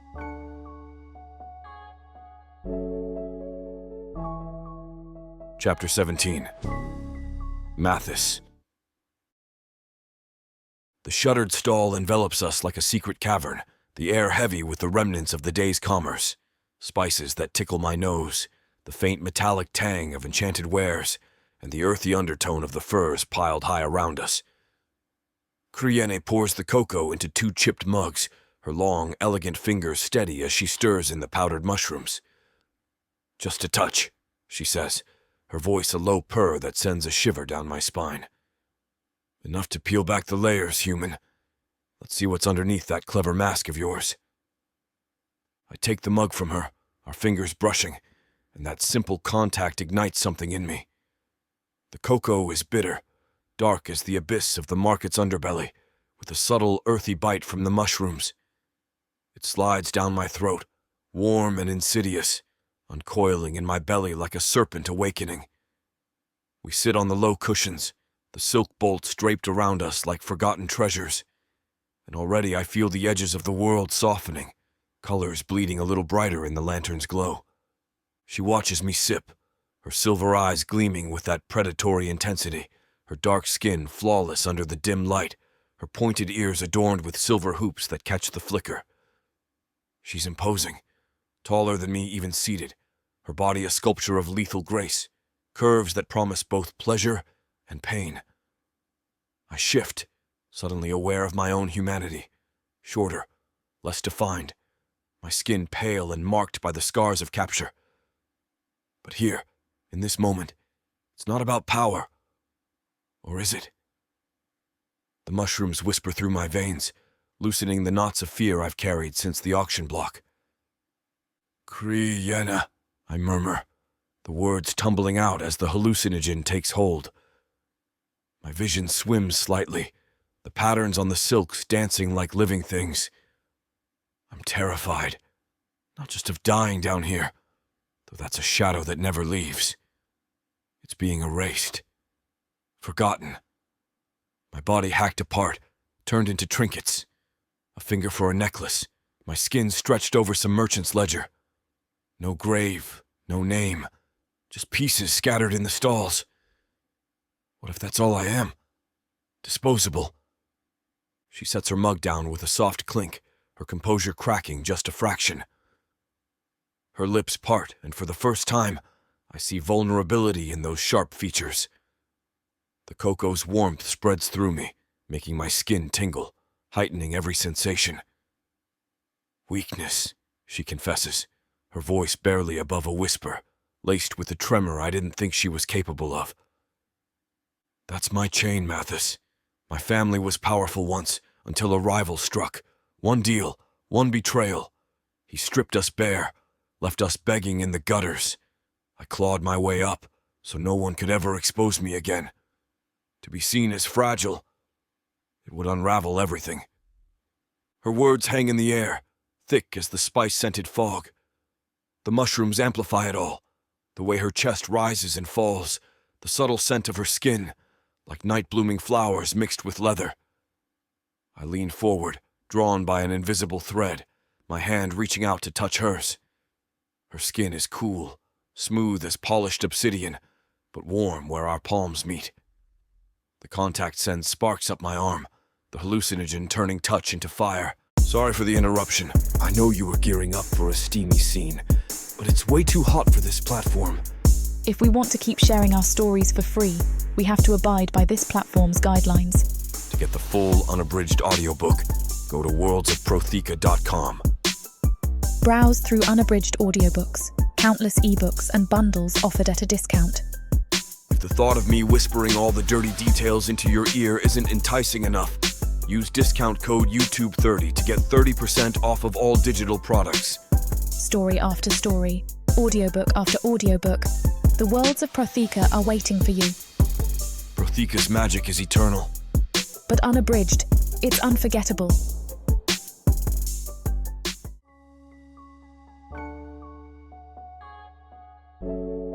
Chapter 18. Kriyen. I wake to the smell of disaster. Not metaphorical disaster, actual physical disaster with a distinctive odour profile that suggests marine decay and profound malice.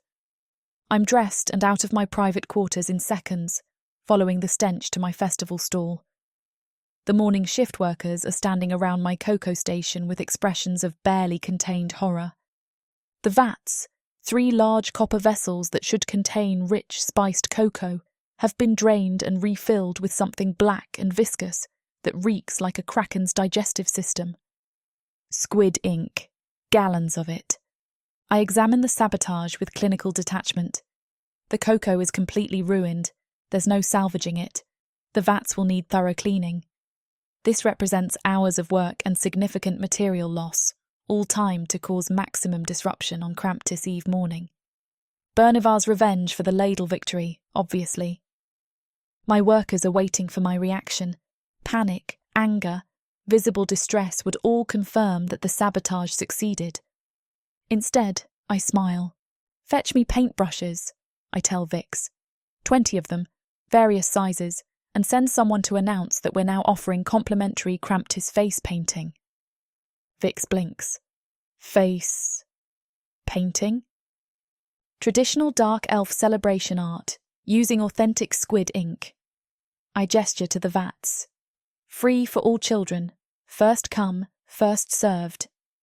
She grins with sudden understanding and sprints off to spread the word.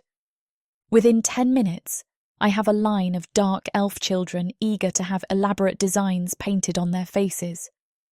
The squid ink, while foul-smelling, is actually perfect for temporary body art. It adheres well to skin, creates dramatic contrast, and washes off with soap and water. I paint geometric patterns, winter symbols, tiny renditions of Puff and the reindeer moths. The children are delighted. Their parents, initially suspicious, are charmed by the novelty.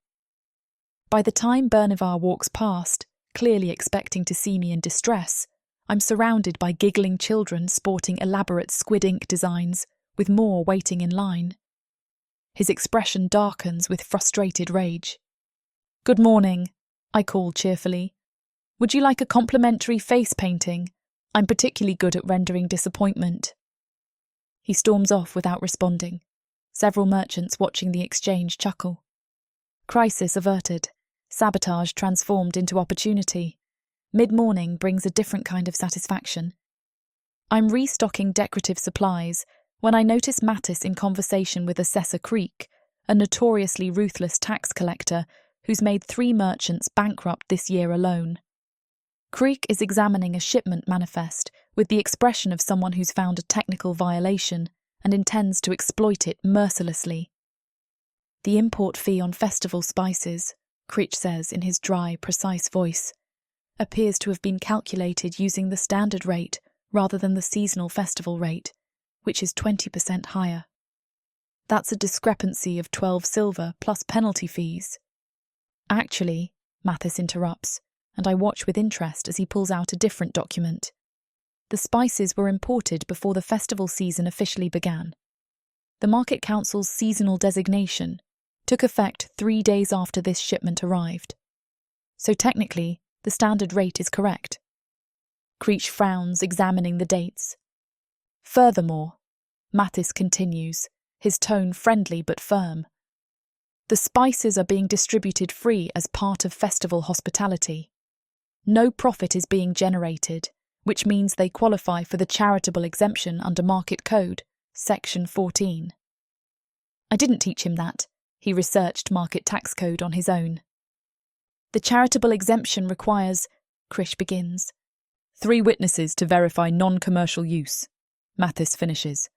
"I have 5.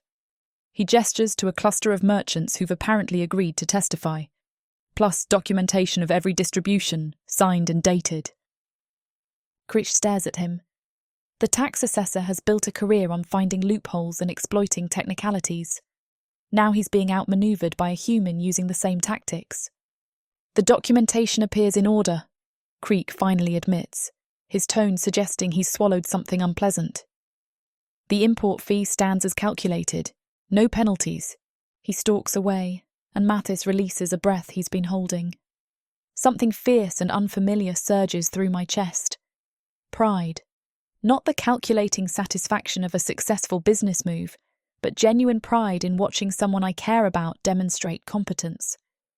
I cross the plaza and place my hand on his shoulder, a deliberate public gesture. "Well negotiated, partner," I say, loud enough for nearby merchants to hear. His eyes widen slightly. Partner. Not contractor, not asset, not even chief elf. Partner, an equal term that carries weight in the market's hierarchy. "You helped," he says quietly. "I taught you to haggle. You chose to learn market law on your own." I let the pride show in my voice. "That was all you." Several merchants are watching this interaction with interest. By calling him partner publicly, I'm making a statement. Mattis isn't just my temporary hire, he's someone I consider worthy of equal standing. In the dark market, that declaration offers him a measure of protection. It also makes my enemies his enemies, but that ship sailed days ago. "Thank you," he says, understanding the significance. "Thank yourself, you earned it." Late afternoon, I corner Mattis near the practice cavern. "Give me your wrist," I command. He extends his arm without question. The trust implicit in that gesture makes something warm settle in my chest.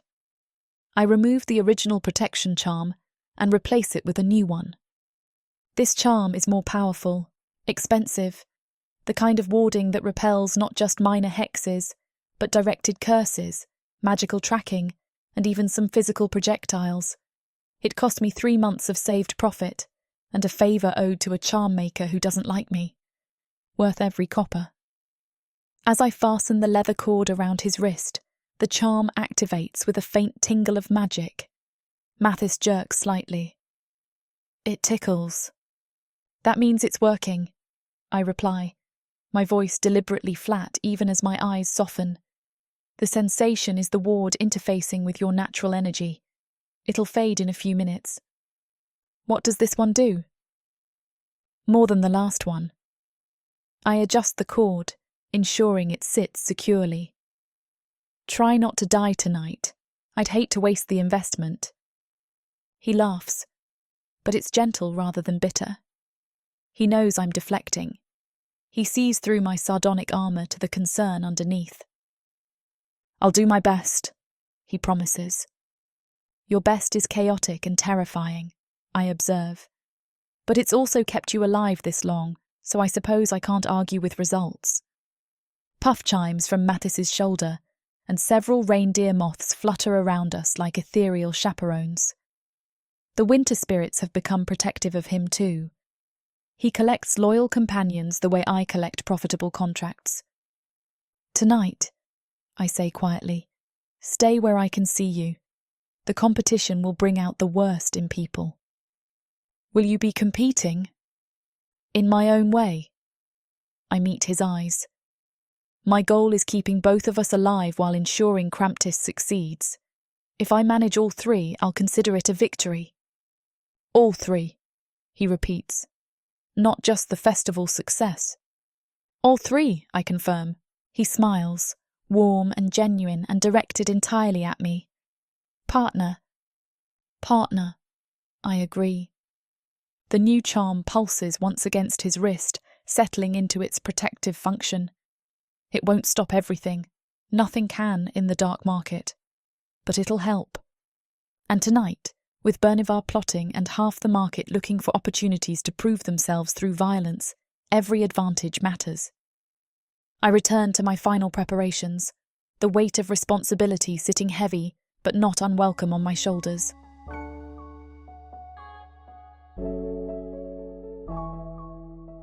Chapter 19.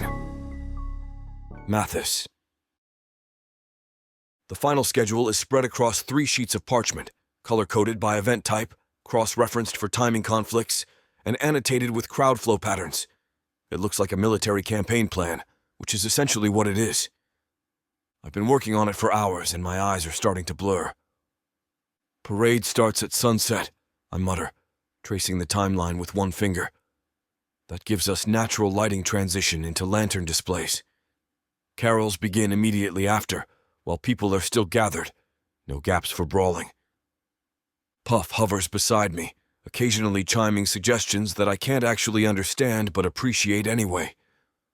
Several reindeer moths are perched on the parchment edges, their soft glow providing extra light. Feast service starts during final carol, I continue. People can't fight effectively while holding food. Gift exchange happens at tables, sitting down, contained, supervised. Fireworks finale while everyone's digesting. They'll be too full and happy to start violence. It's a masterpiece of logistics. Every minute is accounted for. Every transition is designed to keep people engaged, fed, and too busy to murder each other. The whole structure is built on the principle that humans, and apparently dark elves, are less likely to kill when they're entertained and well-fed. What do you think? I ask Puff. The elemental does a little spinning dance that I choose to interpret as approval. A shadow falls across the parchment. I look up to find Kree Yenna reading over my shoulder, her expression thoughtful. This is good, she says. Very good. You've minimized vulnerability windows and maximized crowd engagement. She points to a notation. This gap here, between gift exchange and fireworks. Planned buffer for chaos, I explain. Something will go wrong. Always does. This gives us 10 minutes to handle it without derailing the whole schedule.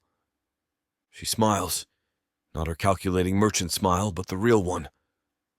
You're learning. I have an excellent teacher. I roll up the schedule carefully. Now I just need to convince certain people not to actively sabotage it. Bernivar, I confirm. Her expression hardens. Let me handle him.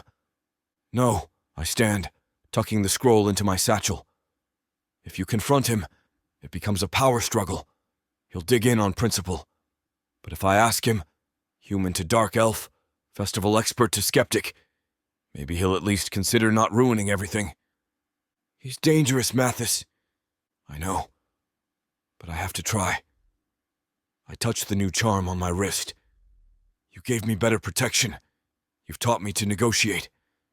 Now trust me to use those skills. She looks like she wants to argue, but after a moment she nods. If he threatens you directly, I'll run, I promise. I squeeze her hand briefly.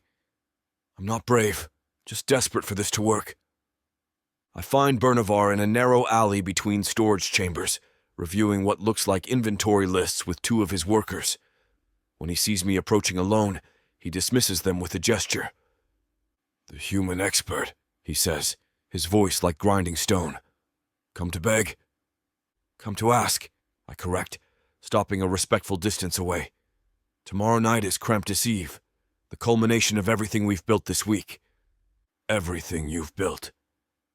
His filed teeth show in something that isn't quite a smile. With your foreign traditions and soft sentiments. With traditions that have made you money, I counter. Your stalls have seen increased traffic. Your workers are energized. Even you have to admit the festival is commercially successful. Commercial success isn't the only measure of worth. No, I agree. There's also community, joy, the knowledge that we've created something that brought people together instead of tearing them apart. He laughs, a harsh, barking sound. You actually believe that matters? How charmingly naive. I take a breath, choosing my next words carefully. I'm asking you, Bernavar, for the sake of the children who've been making paper stars, for the families who've been sharing meals, for everyone who's found something to look forward to in the middle of winter, please let tomorrow night conclude peacefully. Peacefully.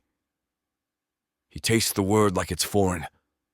You're asking me to surrender my vision of proper tradition for your surface world fantasy. I'm asking you to let people be happy for one night. I meet his cold violet eyes. Just one night. You can go back to your usual business tomorrow. But tonight, let them have this. For a moment, something flickers in his expression.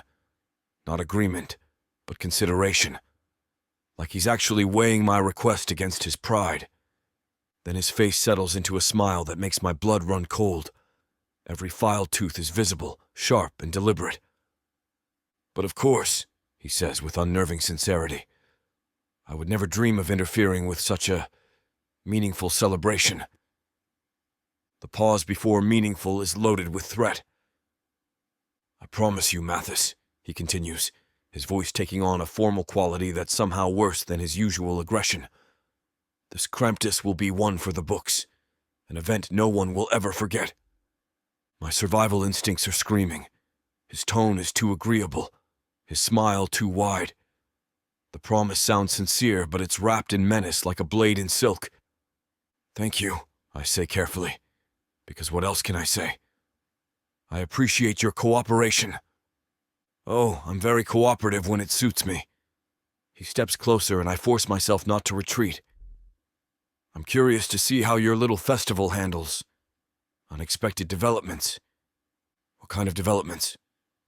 The surprising kind. His smile widens further. After all, traditions should have an element of unpredictability.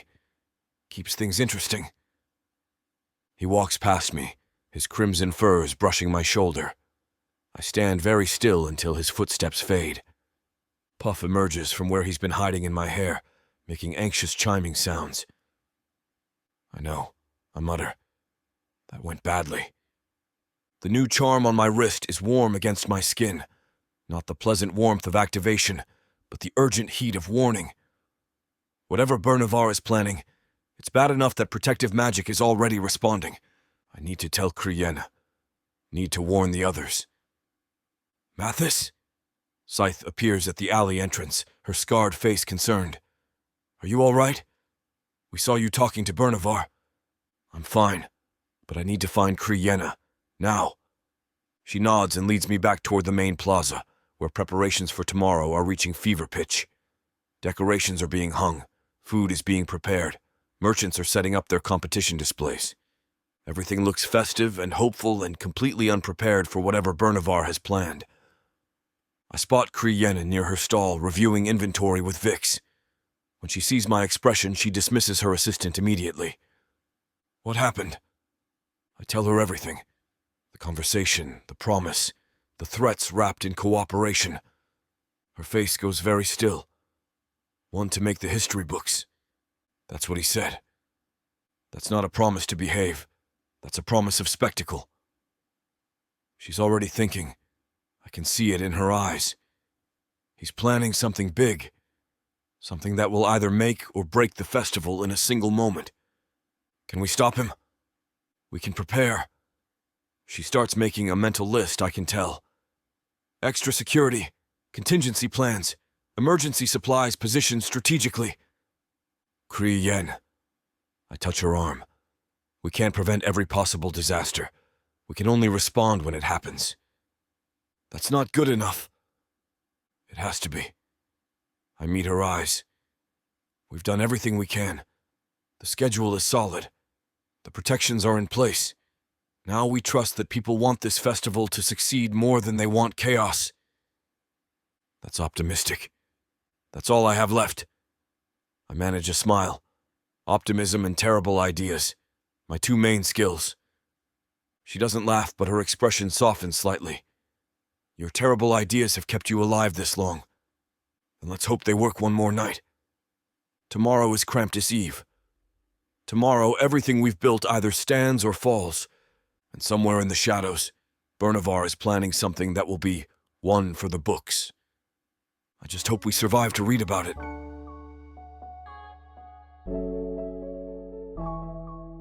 Chapter 20. Kriyen. I'm not organising a festival, I'm preparing for war. The supplies are distributed across the market in strategic caches, each one disguised as festival decoration or refreshment. The smoke bombs look like ornamental incense burners, bronze vessels carved with winter patterns that will release riot-suppressing fog if activated. The healing potions are disguised as spiced cocoa in sealed mugs, positioned at key locations where injuries are most likely. I've stationed my most trusted contacts at choke points throughout the plaza. Vix has a team watching the entrances. Scythe's assassins are spread through the crowd, armed but under strict orders to defend rather than initiate. 3 of the winter ghosts have agreed to act as aerial observers. Their translucent forms make excellent surveillance. You're turning this into a military operation, Vix observes as I mark positions on my map. I'm preventing a massacre, I correct. Bernavar promised something memorable. That means something catastrophic. Maybe he'll keep his word. Maybe he'll let it be peaceful. I give her a look that says exactly what I think of that optimism. She sighs. Right, preparing for the worst. Always. I make final rounds, checking each cache, confirming each position.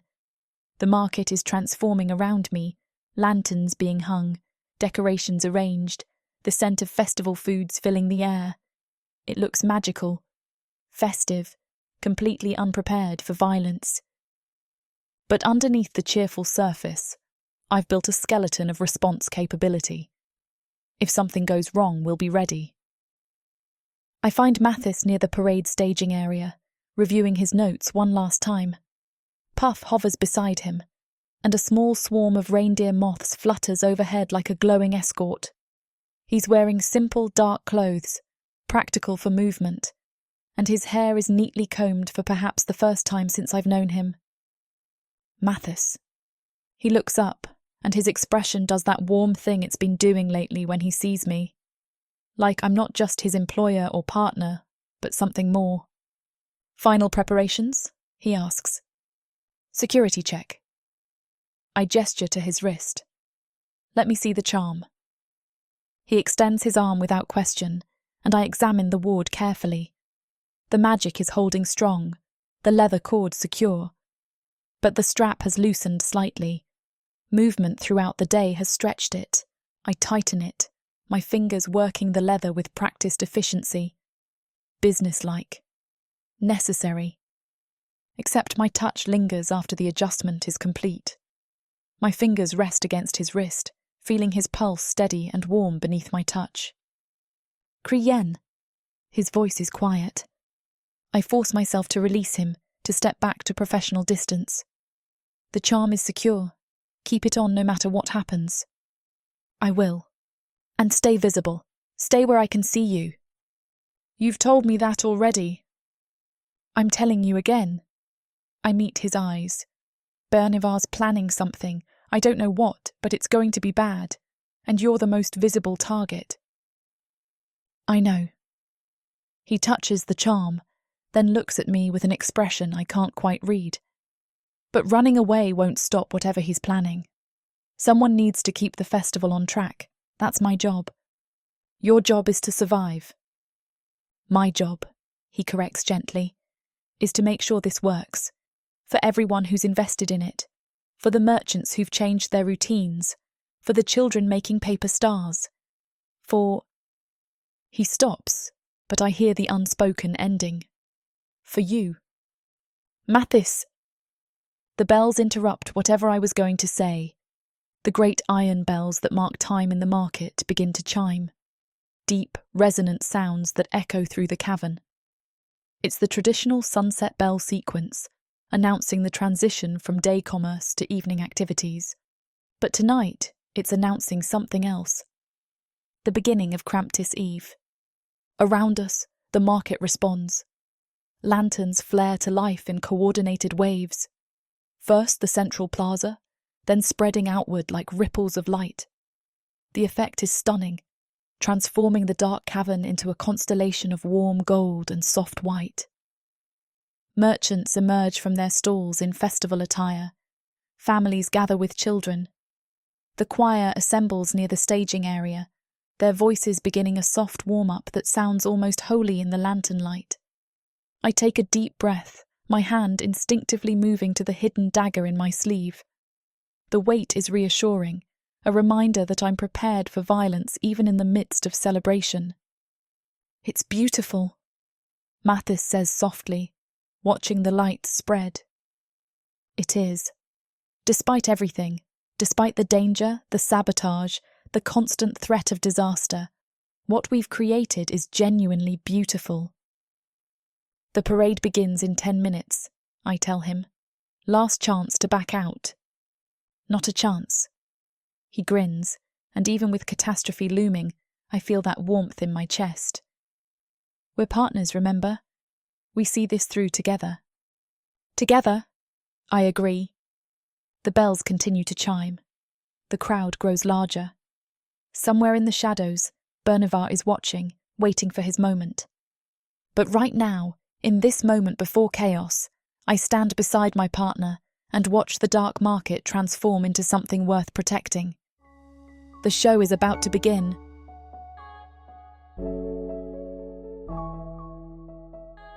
Chapter 21.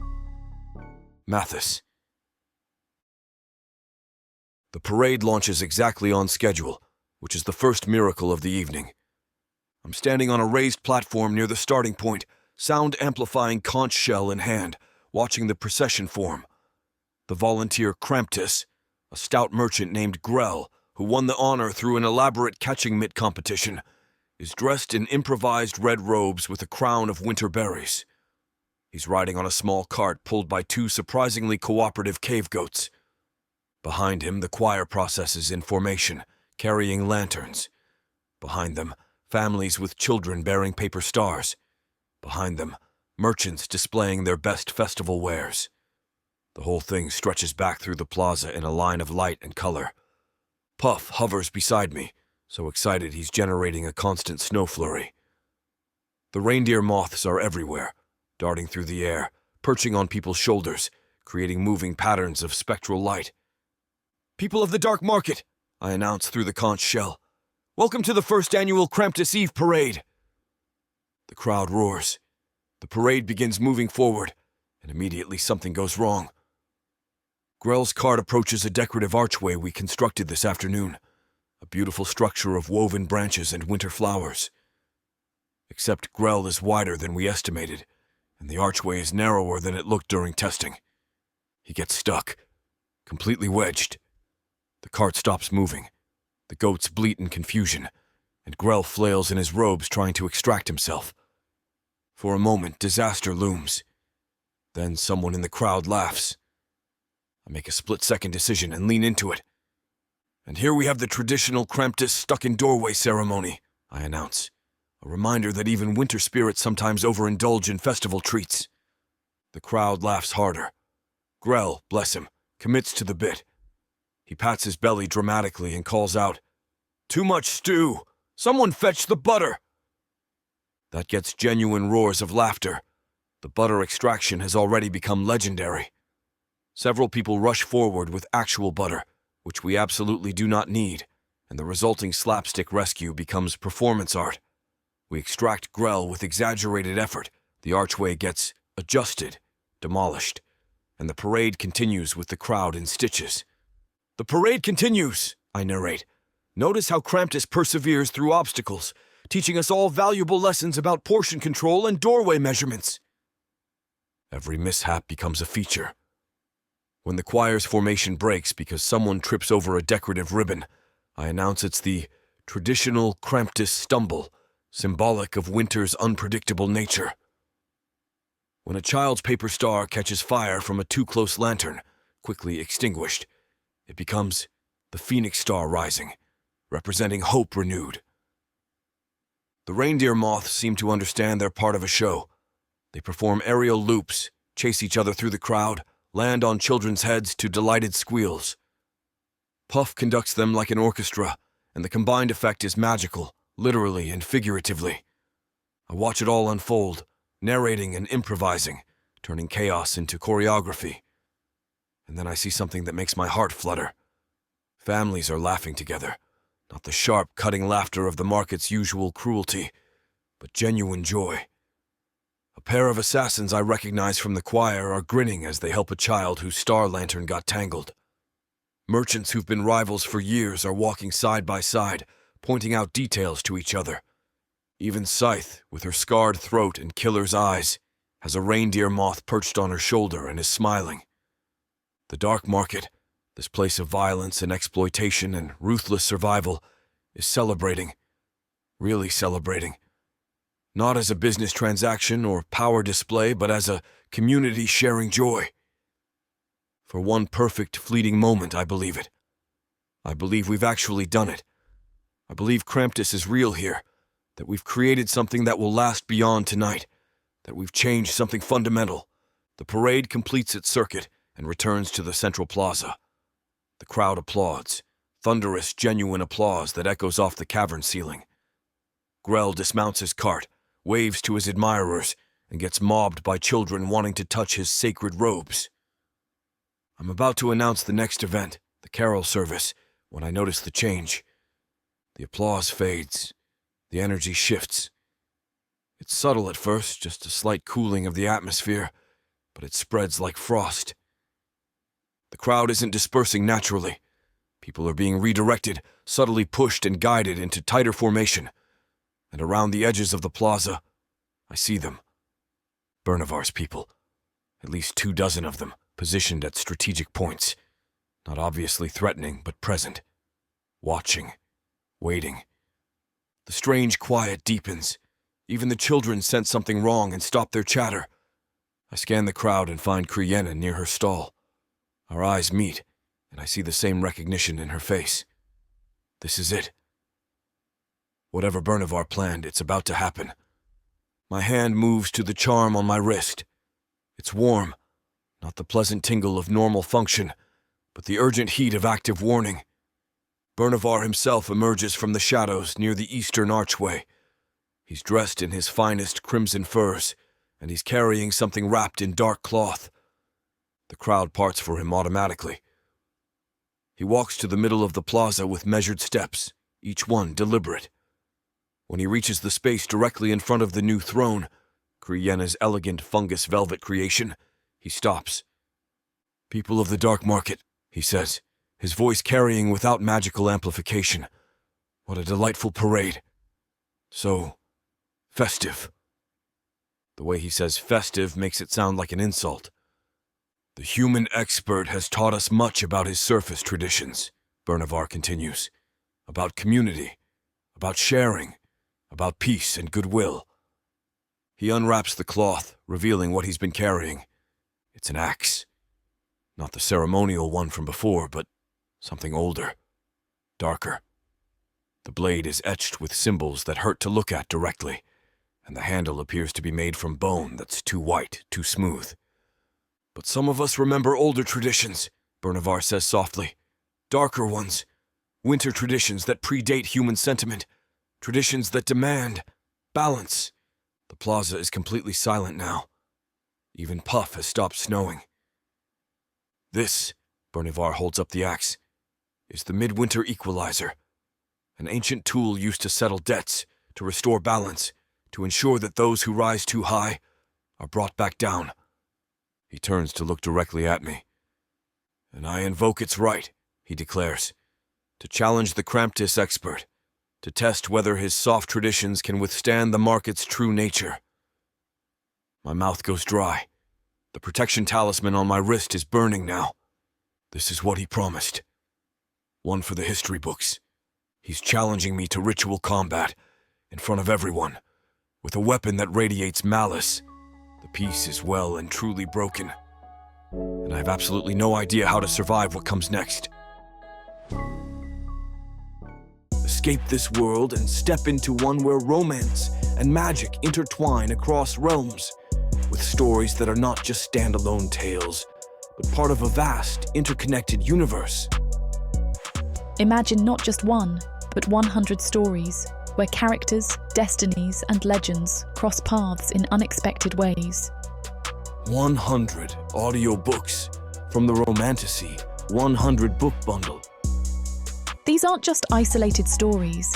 They share themes, worlds, and threads that make every journey feel part of something grander. Fated lovers, ancient prophecies, and the delicate balance between power and passion. Get all of these stories today for a mind-blowing 90% off. That's right, 100 audiobooks for the price of 10. 800 hours of audio where these alpha males prove just how puny the human men of Prathika are. 12 complete series where they show their human women what they've been missing and more. One-time purchase, lifetime access to a universe of interconnected magic and romance. Prathika's magic is eternal. With the Romantasy 100 book bundle, your pleasure will be too.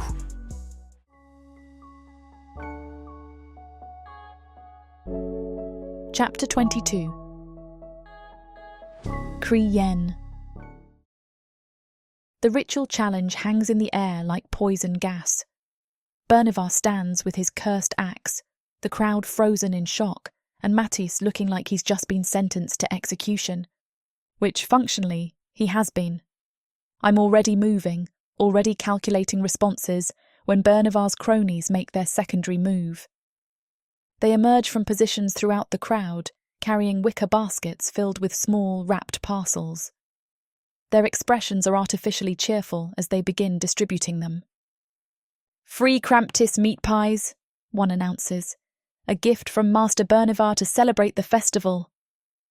My instincts scream warning, but people are already accepting them.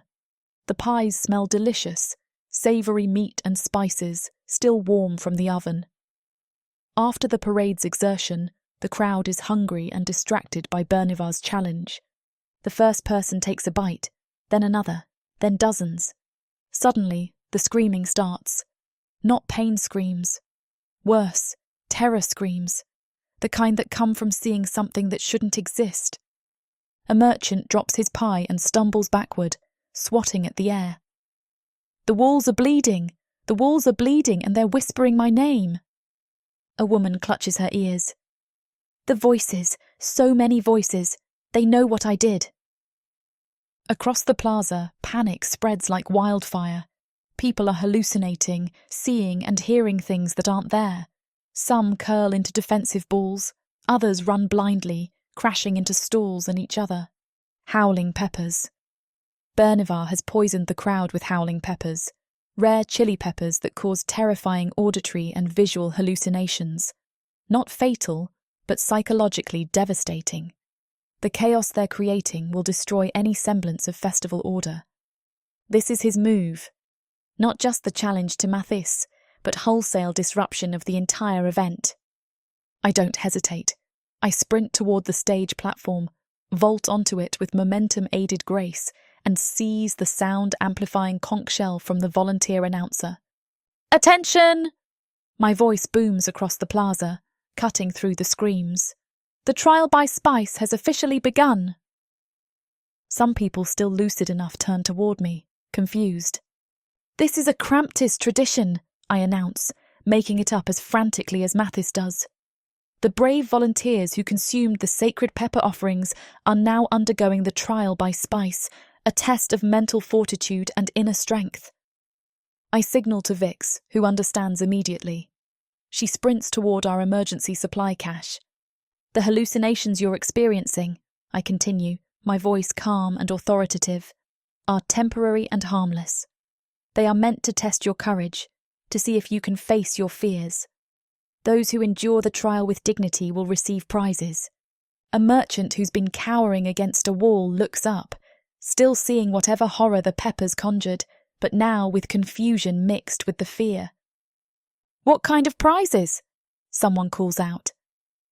Cooling mint snow cones, I declare, as Vix returns with a cart full of them, emergency supplies I'd prepared for exactly this kind of chaos. Specially prepared to end the trial's effects and soothe your spirits. It's partially true. The mint snow won't counteract the hallucinations, but the intense cold will provide a focusing sensation that helps people reality check their perceptions. Additionally, I add, the 3 individuals who endure the trial with the most grace and courage will receive premium market stall placement for the next quarter. That gets attention. Even hallucinating, these are merchants. The promise of better business location cuts through psychedelic terror. The trial has already begun, I shout. Show us your strength, face your fears, endure with dignity. The energy shifts. Instead of blind panic, people start trying to control their reactions. A grizzled weapons dealer who's been shrieking about spiders made of screaming faces straightens up and visibly attempts composure. I can endure this. It's just a trial. Others follow suit. The chaos doesn't disappear, but it transforms. People are still hallucinating, still afraid, but now they have context, a framework, a reason to fight through it rather than surrender to panic. Vix, I call. Distribute the mint snow to anyone who needs relief, but remember, accepting relief means withdrawing from the trial. This creates a choice. Some people immediately take the mint snow, grateful for an exit. But others, the competitive ones, the proud ones, refuse it, determined to outlast their rivals. Within minutes, what should have been festival-destroying chaos has become a bizarre competition. People are comparing their hallucinations, offering encouragement, even placing bets on who will last longest. I see a demon made of tax forms, one merchant shouts. That's nothing. I'm being pursued by my own mortality, another responds. Amateur! I'm watching my worst business decision replay in infinite loop. Across the plaza, through the controlled chaos, I catch Mattis's eye. He's still on his platform, still facing Bernivar's challenge, but his expression shows stunned admiration. I give him a sharp, triumphant grin and mouth 3 words. We will not lose. His answering smile is fierce despite his circumstances. Bernivar is watching this reversal with barely contained rage. His sabotage hasn't destroyed the festival. It's become part of it. The crowd is engaged, entertained, and the trial by spice is generating more energy than the carol service would have. Impressive, Bernivar says, loud enough for me to hear. But it won't save your human from our challenge. The challenge, I reply coolly, hasn't started yet. And according to market law, ritual challenges require proper witnessing and officiation, which will take time to arrange. I've already arranged, With whom? I interrupt. Because as co-organizer of this festival, I'll need to verify all procedural elements. These things can take hours to properly validate. His jaw clenches. I'm stalling, and he knows it. But he can't rush the challenge without looking improper. And in the market, following proper forms is essential to legitimacy. 1 hour, he snarls. Then the challenge proceeds, with or without your cooperation. Agreed, I say, because 1 hour is better than none. He stalks away, and I return my attention to managing the trial by spice. People are recovering, either through endurance or mince-no intervention. The plaza is still chaotic, but it's controlled chaos. We've survived the first attack. But Bernivar's challenge remains. In 1 hour, Mattis will face ritual combat against an opponent who wants to destroy everything we've built. And I have 60 minutes to figure out how to save him.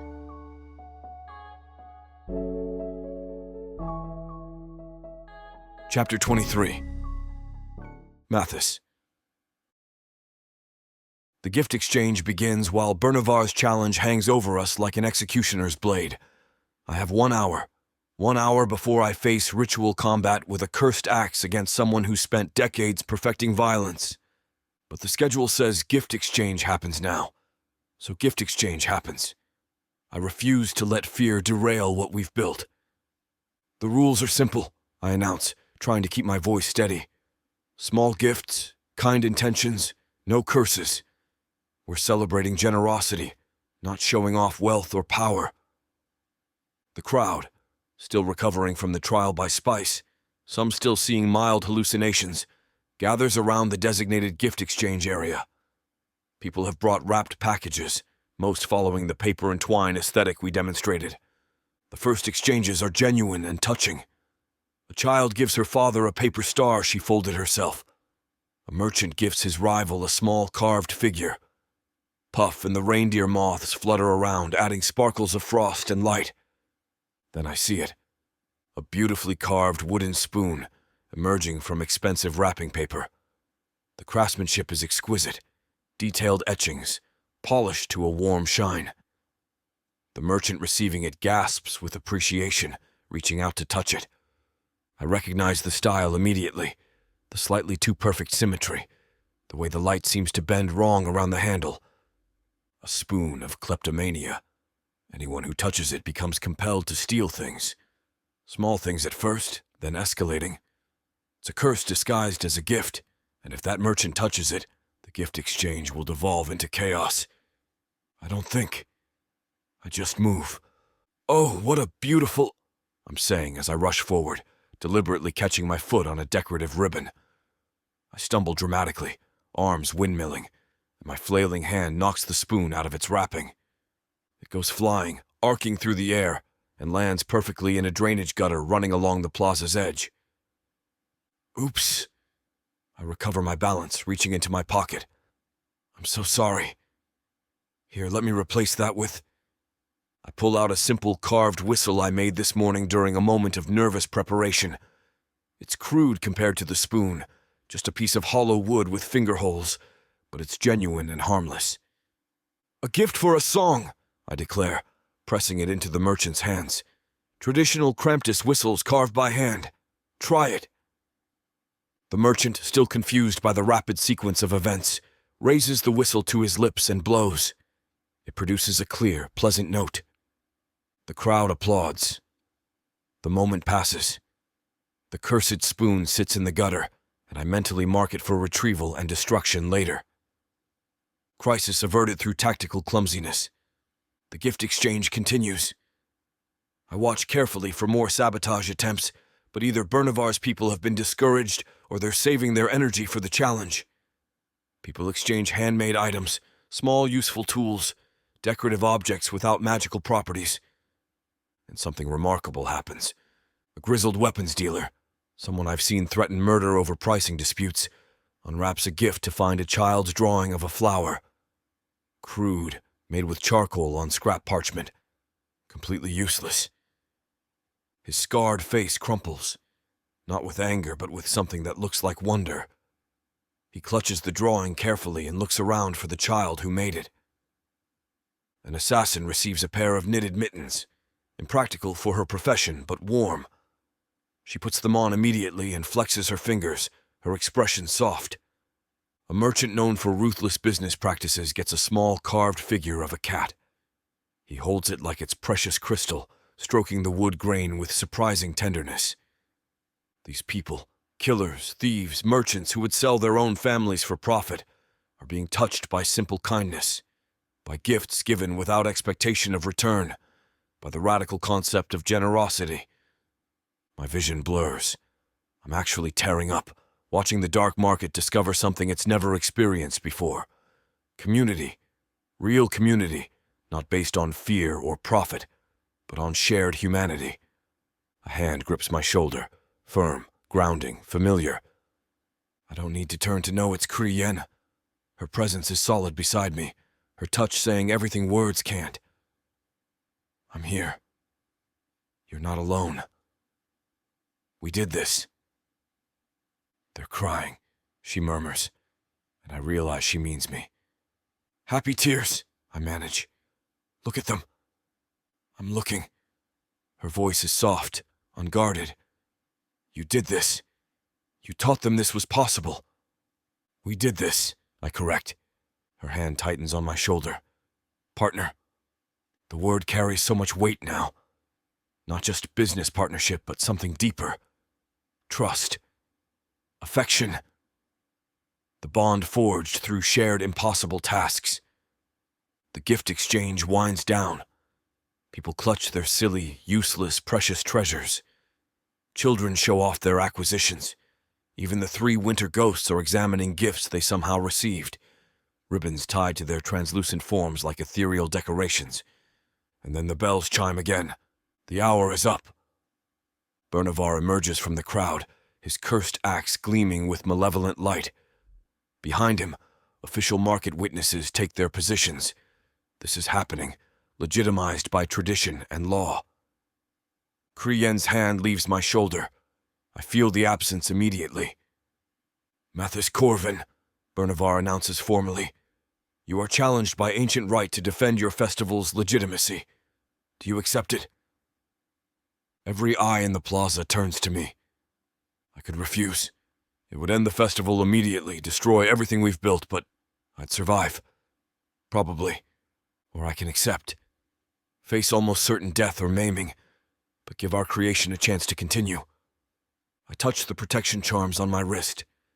I look at the crowd, the families clutching their gifts, the children with their paper stars, the merchants who've learned to smile. I accept, I say clearly. Krieni makes a sound like she's been struck, but when I glance at her, I see not fear but fierce determination. She's already planning, already calculating. Because we're partners, and partners don't let each other face impossible odds alone.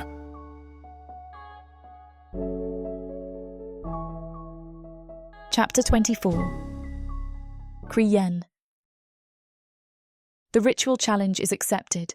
In 15 minutes, Mathis will step into a combat circle with Bernavar and his cursed axe, and I have 15 minutes to prevent his death. But first, Bernavar makes his next move. A massive cart rolls into the plaza, pushed by 4 of his largest workers. On it sits a towering blood pudding, easily 6 feet tall, wobbling precariously, dark red and glistening. It's grotesque and impressive in equal measure.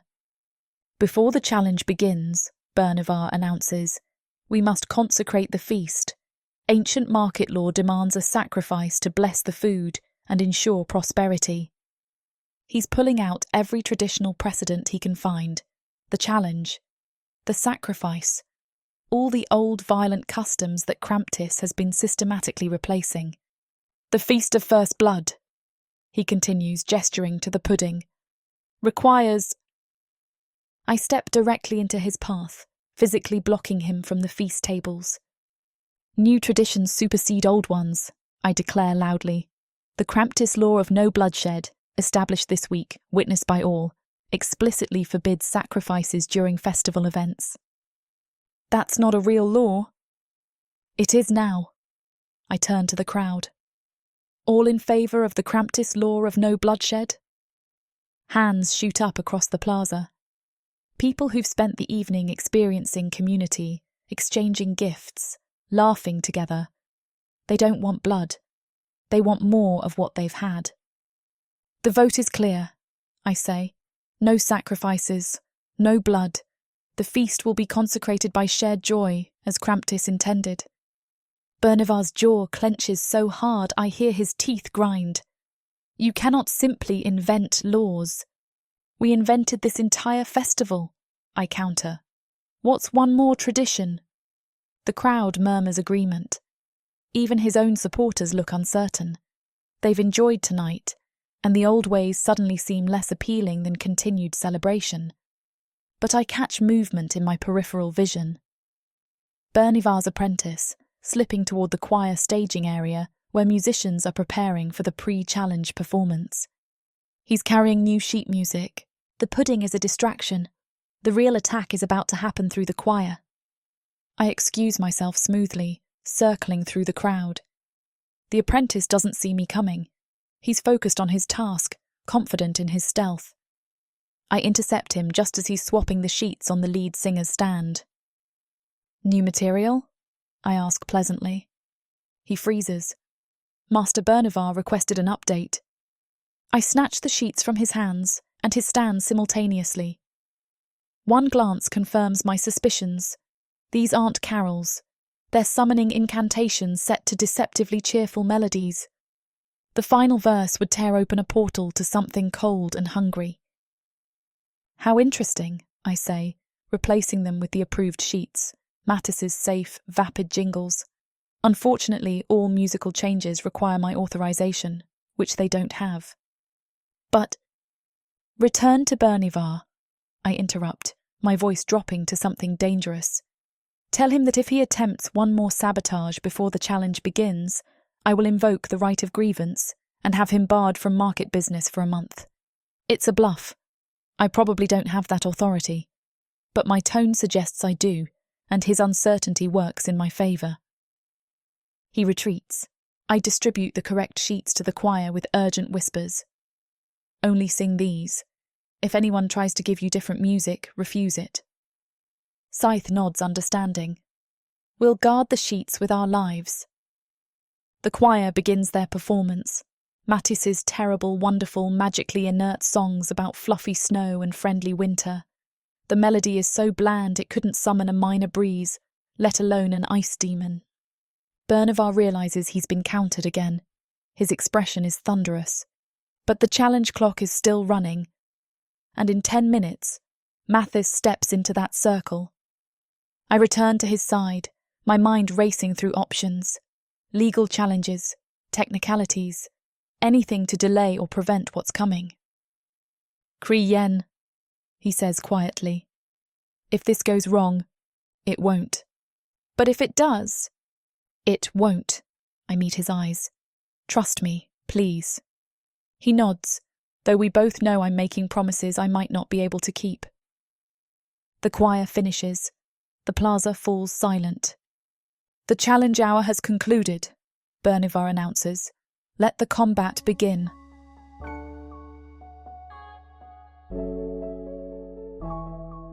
Chapter 25. Mattis. The combat circle is drawn in white chalk on the plaza stones, traditional market dueling boundaries. Bernivar stands on one side, his cursed axe resting against his shoulder. I stand on the other, unarmed except for the small knife Krienne gave me, which feels laughably inadequate. The official witness, an elderly merchant named Korvix who specializes in legal documentation, is reading the formal challenge terms when I feel it. A hum in the air. Not audible exactly, but felt. Like standing too close to a lightning strike, that crackling pressure that makes your hair stand on end. The choir rehearsed those dark sheets.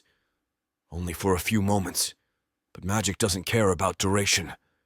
It cares about intent, about words spoken with power, about patterns woven into reality. And the residual magic from their brief rehearsal is still hanging in the air like smoke, waiting for ignition. The pressure builds. I see it now. A shimmer near the cavern ceiling, like heat waves in reverse, cold radiating from a point that shouldn't exist. The reindeer moths scatter, chittering with alarm. Puff makes a sound just like a kettle whistling and huddles against my shoulder. "Do you feel that?" someone in the crowd asks nervously. The shimmer spreads. Cracks begin forming in the air itself, not physical cracks, but breaks in reality that hurt to look at. Through them, I glimpse something vast and cold and hungry. The summoning is completing itself, without anyone singing, without anyone intending it. The magic has momentum now, and it's going to finish what it started. Bernavar doesn't notice. He's focused on me, on the impending combat. But others do. Panic ripples through the crowd. I have no time to think. I just act. I leap onto the nearest table, a feast table loaded with food, and I start singing. Not any real song. Not even one of my vapid safety carols. Something worse. Something so aggressively terrible and arrhythmic that it can't possibly interact with the elegant, complex summoning pattern. "Wiggle, wiggle left and right!" I bellow, making up the most ridiculous lyrics imaginable. "Flap your arms like silly birds! Stomp your feet and shake your head! Lala, nothing makes sense here!" The crowd stares at me like I've lost my mind. "Dance!" I shout. "Everyone dance! Now! It's the traditional emergency Kramptiss dance!" For a precious moment, nobody moves. Then a child giggles and starts flailing her arms. Her mother joins in, hesitantly. Then more people, caught between confusion and the infectious absurdity of the moment. "Wiggle, wiggle, spin around," I continue, demonstrating the most ungainly movements I can imagine. "Touch your nose, then touch your toes. Make a face like a surprised fish." More people join. Assassins are wiggling. Merchants are flailing. The dignified ritual challenge witnesses are touching their noses and toes with bewildered expressions. The energy shifts. The summoning needs order, needs structure, needs the precise magical meter that allows reality to tear. But what it's getting instead is chaos. Pure, joyful, meaningless chaos. Hundreds of people dancing badly and singing nonsense creates its own magical resonance. One that's so discordant, so utterly lacking in coherent intent, that it scrambles the summoning pattern like static on a communication crystal. The cracks in reality flicker. The pressure wavers. "Everyone louder!" I shout. "Make the worst dance moves possible!" The crowd embraces the absurdity. People are laughing while they flail. Children invent new ridiculous movements. Even Scythe is doing something that might generously be called dancing if you squinted. The summoning pattern fractures. The careful mathematical precision dissolves under the onslaught of chaotic joy. The magic has nowhere to go, nothing to latch onto, so it does the only thing it can. It collapses, but not into darkness, not into danger, into glitter. The portal tiers seal themselves with pops of light, and the residual magic explodes outward as a shower of harmless, shimmering snow. It's like someone detonated a sparkle bomb, thousands of tiny light-catching particles that drift down across the plaza like frozen starlight. The crowd stops dancing, looking up in wonder as glitter snow falls on their heads, their shoulders, their upturned faces. I'm standing on the table, breathless and probably looking insane, covered in sparkles. The silence stretches for a moment, then someone starts applauding. The applause builds. People are laughing, covered in glitter, delighted by the absurd spectacle they've just participated in. I turn, still breathing hard, and find Kriyen standing at the edge of the combat circle. Her usually immaculate appearance is dusted with sparkles. Her silver jewelry catches the glittering light, and her face is lit with an expression I've never seen before. Victory, yes. Relief, absolutely. But also something that looks suspiciously like pride. Like she's seeing me clearly, and what she sees makes her happy. Our gazes lock across the sparkling plaza, and the world narrows to just that connection. Everything else, the challenge, the danger, the crowd, fades. It's just us, and she's gazing at me like I'm something precious. Puff chimes triumphantly from my shoulder, and several reindeer moths land on my head to examine the glitter. "Well," Corvix the witness says dryly, consulting his documentation, "that was irregular. But I suppose the summoning attempt has been neutralized, so we can proceed with the actual challenge." "No," Kriyen says clearly. Everyone turns to her. "The challenge was issued to test whether Kramptiss traditions could withstand the market's true nature," she continues, her voice carrying. "I'd say dancing until reality holds together counts as withstanding. Challenge met." "That's not," Bernavar starts.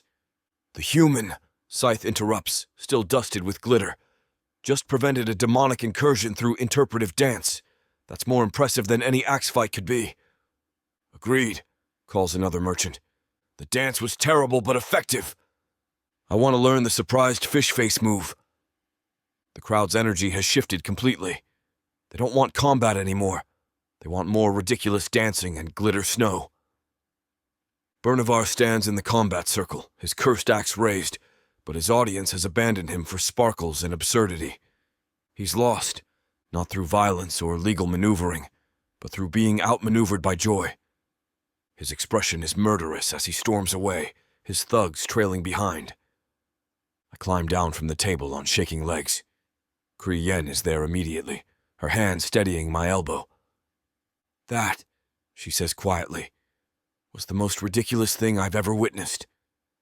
"Did it work?" "You turned a demonic summoning into a glitter shower through bad dancing." Her smile is genuine and warm. "Yes, it worked." "Good." My legs nearly give out, because I have no idea how I'd do it again. Her hand tightens on my arm. "You won't have to. The challenge is done. Bernavar is defeated." Kramptiss Eve continues. Around us, the festival resumes. The feast tables are opened. Music starts. Real, safe music. People begin eating and drinking and celebrating. We did it. Against sabotage and curses and ritual challenges, we actually did it. I'm covered in glitter and exhausted and still shaking from adrenaline. And Kriyen is looking at me, a hero. The show goes on, and for now at least we've won.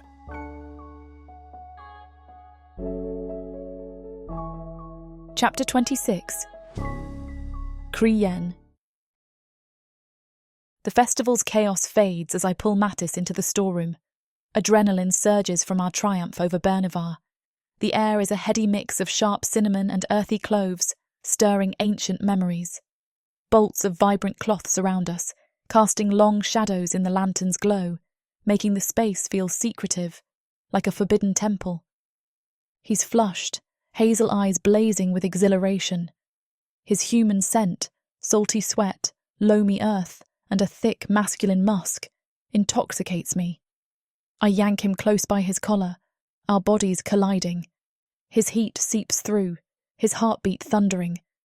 "You," I murmur, my lips brushing his, "are absolutely outrageous." He grins, his hands pulling me tighter. "And you are glorious," he rumbles. Our kiss ignites, fierce and all-consuming. His lips are firm, insistent, his tongue dueling mine with a hunger matching the festival's frenzy, tasting of mulled wine and our victory. I bite his lower lip, drawing a sharp gasp and the coppery tang of blood, a heady cocktail that makes my head spin. As much as Samara and I want to finish what these two characters have started, it looks like this chapter is about to get too hot for this platform to handle. Unfortunately, we have to pause here because their guidelines won't allow us to reveal the spiciest details. To keep bringing you these free audiobooks, we have to follow their rules. But don't worry. You can experience the full, unabridged version over at worldsofprothika.com, where the boundaries of passion and fantasy collide. Use code YouTube30 for 30% off any of our unabridged audiobooks set in the rich and immersive worlds of Prothika. Prothika's magic is eternal. With these scenes, it will be unforgettable.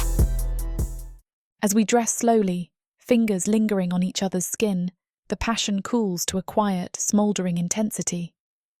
I trace the bite mark on his collarbone with a gentle fingertip, feeling the raised edges, the heat of the bruise. Bernavar still looms like a shadow over our future, his threats whispering in the back of my mind, but holding Mattis close, his warmth seeping into me, his steady heartbeat at anchor. Our vow hangs silent in the air. Together, to the bitter end, no matter the cost.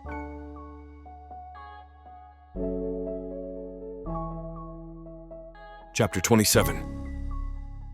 Mathis. The feast is in full swing, tables laden with food, people eating and laughing, the glitter from earlier still catching lantern light. I'm finally allowing myself to believe we've survived when Bernavar returns. He doesn't sneak. He strides into the plaza like he owns it, his crimson furs billowing, and behind him comes his personal guard. Not thugs or hired muscle. These are his elite. The choir of trained killers who've been lurking in the background all week. They fan out in formation, surrounding the feast area. Each one is armed. Each one looks capable of extreme violence. The plaza goes quiet. People stop eating mid-bite. "People of the dark market," Bernavar announces, his voice carrying without amplification.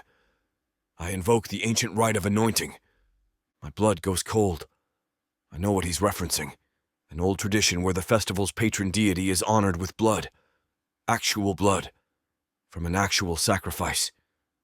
"Before any feast can be blessed," he continues, "the spirit of winter must receive its due.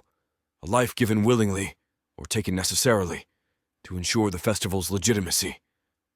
"That's not part of Kramptiss," I call out, but my voice sounds weak compared to his. "It's part of every winter tradition," he counters.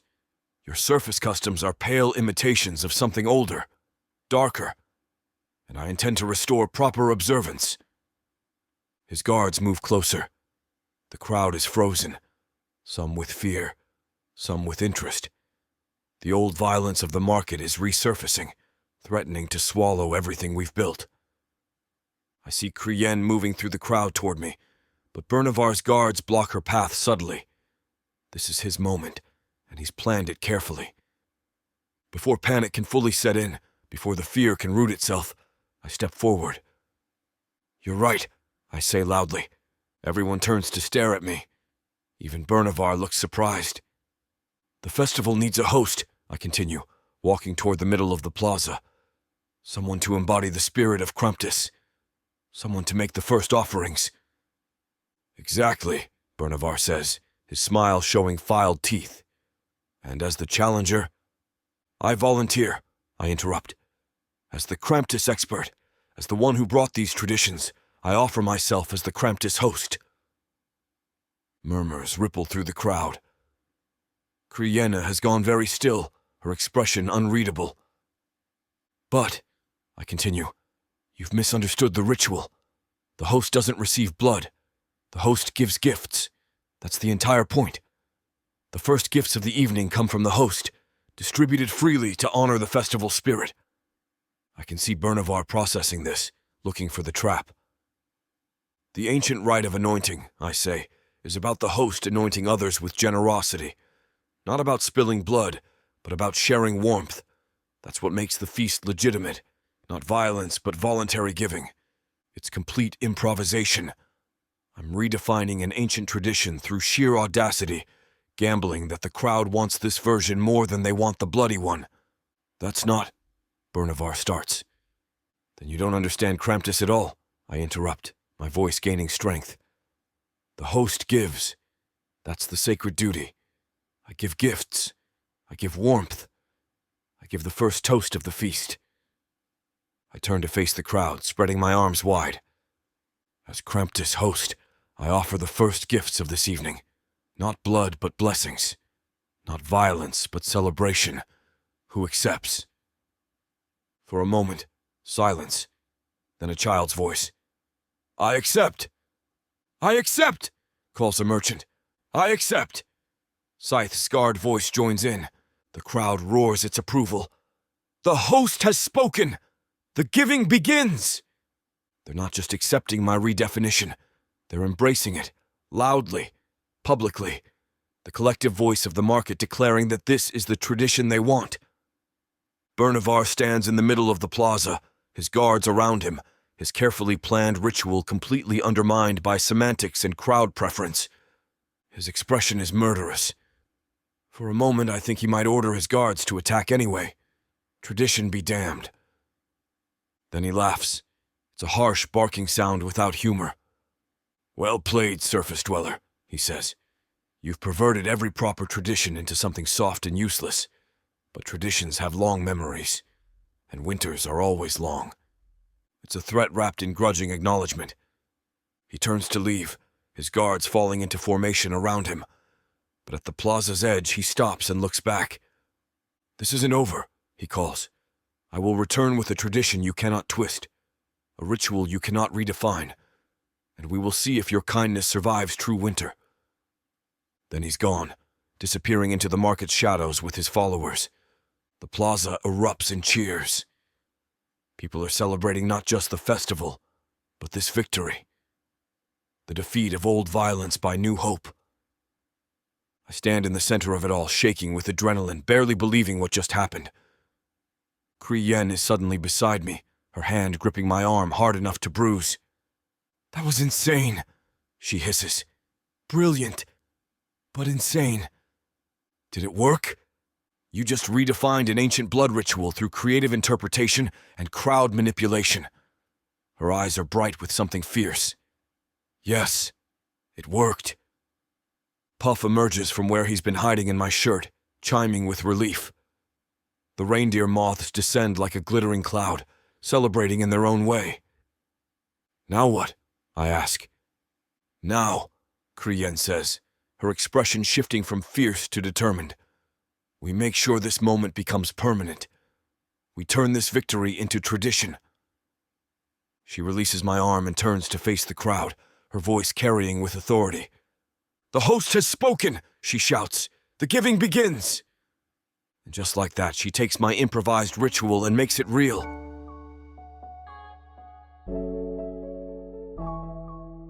Chapter 28. Kriyen. The moment Bernivar leaves, I move. He'll be back. He promised as much. But in this window while he's gone and the crowd is energized, we can cement what Mattis just created. We can turn an improvised defense into actual tradition. "Vendors!" I shout, moving through the plaza. "The Kramptiss host has declared the giving begins. Bring forth your offerings." Vix understands immediately. She and my other assistants start distributing supplies, blankets, small gifts, food portions. But the real magic happens when others join in spontaneously. I grab a stack of warm furs from my emergency supplies and start wrapping them around people who look cold. Children first, then the elderly, then the winter spirits who look perpetually chilled, despite being made of cold themselves. "Here," I say, draping a blanket around a small girl with frost-bitten fingers. "From the host's blessing." Her mother looks at me with wonder.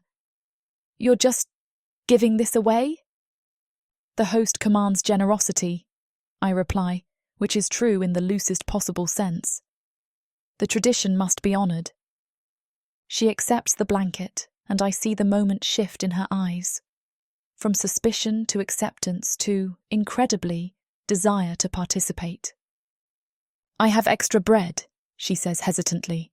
"From my stall. Should I—" "Share it," I encourage. "The giving is contagious. That's how the tradition works." She nods and hurries off toward her stall. Within minutes, she's back with a basket of bread, distributing it to anyone nearby. Others see this and follow. It spreads like wildfire, not because I'm commanding it, but because people want to be part of something, want to participate in this moment of unexpected community. A weaponsmith approaches a crying child, holding something behind his back. "Hey, little one," he says gruffly. "The host says everyone gets gifts." He presents a carved wooden sword, simple, harmless, perfectly sized for small hands. The child's face lights up with joy. The weaponsmith looks embarrassed but pleased. "Made it earlier. Thought it might be good for something." He returns to his stall, and I see him already carving another toy, taking his instruments of violence and creating instruments of play. A poisoner, someone who's built her career on subtle death, sets up a table and starts distributing small vials. "Free antidotes," she calls. "The host's protection for all." People approach cautiously, then more confidently when they realise she's being genuine. She hands out her product with surprising gentleness, explaining dosages and uses to anyone who asks. The cynical, cutthroat dark market is sharing, genuinely sharing, not because they expect profit, but because the moment demands it, and they want to be part of this impossible thing we've created. I watch a merchant I know to be ruthlessly competitive hand his rival a small carved figure. "For your daughter," he says gruffly. "Heard she collects these." The rival accepts it with visible shock. Thank you." They stand there awkwardly. Two men who've spent years undermining each other, now connected by an act of voluntary kindness. I move through the plaza, coordinating the chaos into something resembling organisation. The blanket brigade expands, people wrapping not just children, but each other. Sharing warmth became sharing comfort, became sharing community. Mattis finds me near the feast tables. He looks overwhelmed. "This is..." he starts, but can't finish. "This is what you created," I tell him. "This is your winter story made real. People surviving by sharing instead of hoarding." "We created it," he corrects. "I gave them the idea. You made it possible." Around us, the market has transformed. The decorations look brighter. The lantern light seems warmer. The very atmosphere has shifted from the usual predatory tension to something approaching genuine celebration. A child runs past, laughing, chasing a reindeer moth. His mother follows, smiling, not worried about danger or hierarchy or any of the usual market concerns. "We changed it," I say quietly, almost to myself. "We fundamentally changed this place." "For tonight," Mathis agrees, "but Bernivar will come back. He'll try again." "Let him." I meet his eyes. Tonight, the market chose kindness, chose community, chose your way over his. That's a precedent. That's power. That's a terrifying responsibility. Yes. I find myself smiling despite the weight of it. But we're partners. We carry it together. He takes my hand, right there in public, in front of everyone, and squeezes.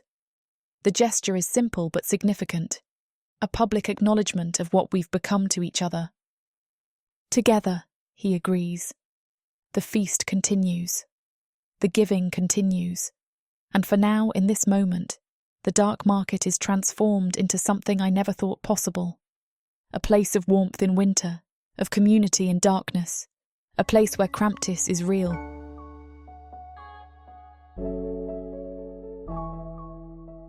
Chapter 29. Mathis. As Kramptiss host, I have duties to fulfill.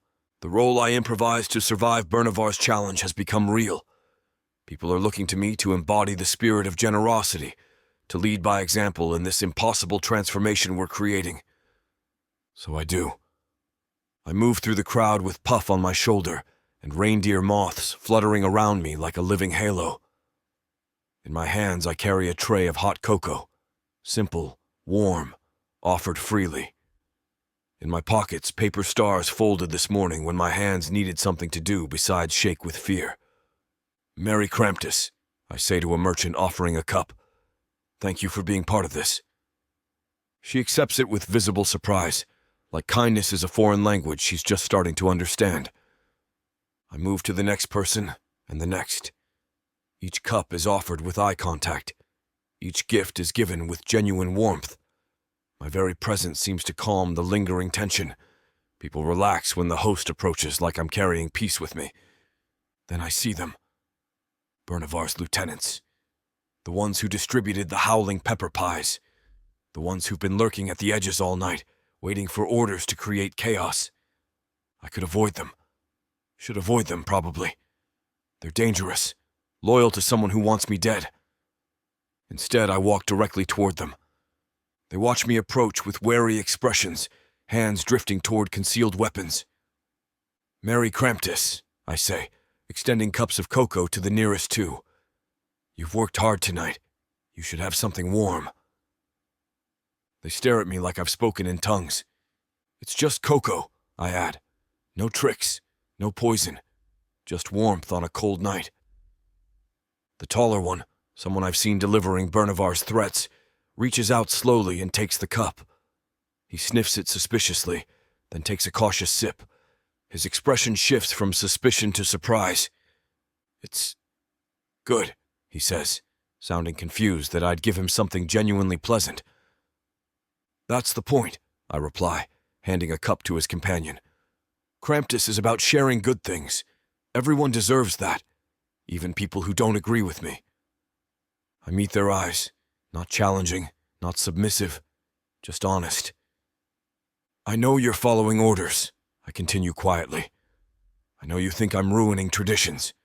But tonight, just for tonight, could you try what we're offering? See if it's really as terrible as you've been told? The second lieutenant accepts his cocoa, his scarred face conflicted. Bernavar says you're weak, that kindness is weakness. Maybe, I agree, but I'm still standing, still here, and so is everyone else, having a good time. I gesture to the plaza, the laughter, the sharing, the warmth. Is that really worse than what we usually have? They don't answer, but they don't attack either. They hold their cocoa cups and watch the festival with expressions I can't quite read. I move on, distributing more gifts. A paper star to a child, cocoa to an elderly merchant, a carved whistle to someone who looks sad. Each offering genuine, each acceptance adding to the momentum of change. The plaza glows with warmth and lantern light. The festival has become something more than organized chaos. It's become a pocket of peace in the ruthless dark. Real community in a place that shouldn't be capable of it. I allow myself a moment of pure, exhausted triumph. We did it. Despite everything, we actually did it. Then I see him, Bernavar, returning from the shadows. And this time, he's not alone. His elite knife choir surrounds him, 20 trained killers, each one carrying blades that gleam with deadly precision in the festive light. They move in formation, professional and lethal. This is his final move. Not ritual challenges or sabotage, but straightforward violence. He's going to destroy the festival through brute force. Consequences be damned. The crowd sees them and goes quiet. The warmth drains from the air. I'm standing in the plaza, holding an empty tray and paper stars, facing down 20 armed killers. The protection charms on my wrist burn hot enough to hurt. This is it, the moment where either our impossible creation survives or dies.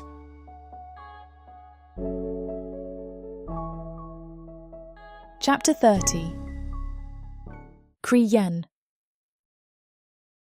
Mathis is going to get himself killed, and I refuse to allow it. I stride past him, physically stepping between him and Bernavar's knife choir, my hands empty of weapons, but full of purpose. Bernavar, I call out, my voice carrying across the suddenly silent plaza. I have something for you.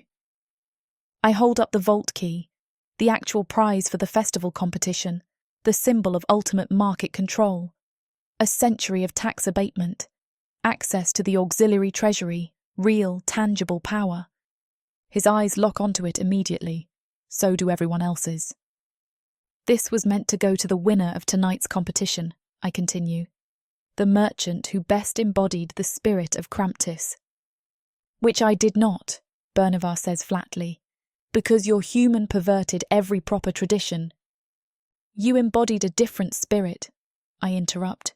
Traditionalism, strength, the old ways, and those have value too.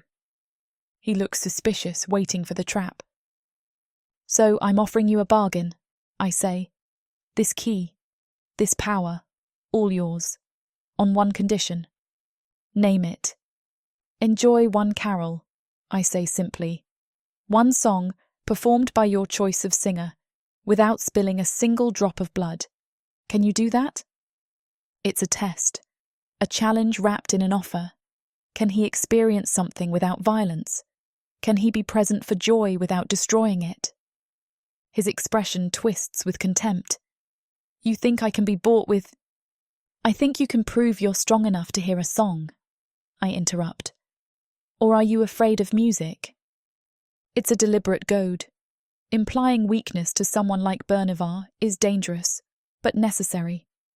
His hand moves toward his blade. His knife choir tenses, ready to attack on his signal. Then something unexpected happens. The crowd moves. Not away from danger, but toward Bernivar. People are emboldened by the evening's spirit of community, by the genuine transformation they've experienced, by the belief that maybe even someone like Bernivar can be reached.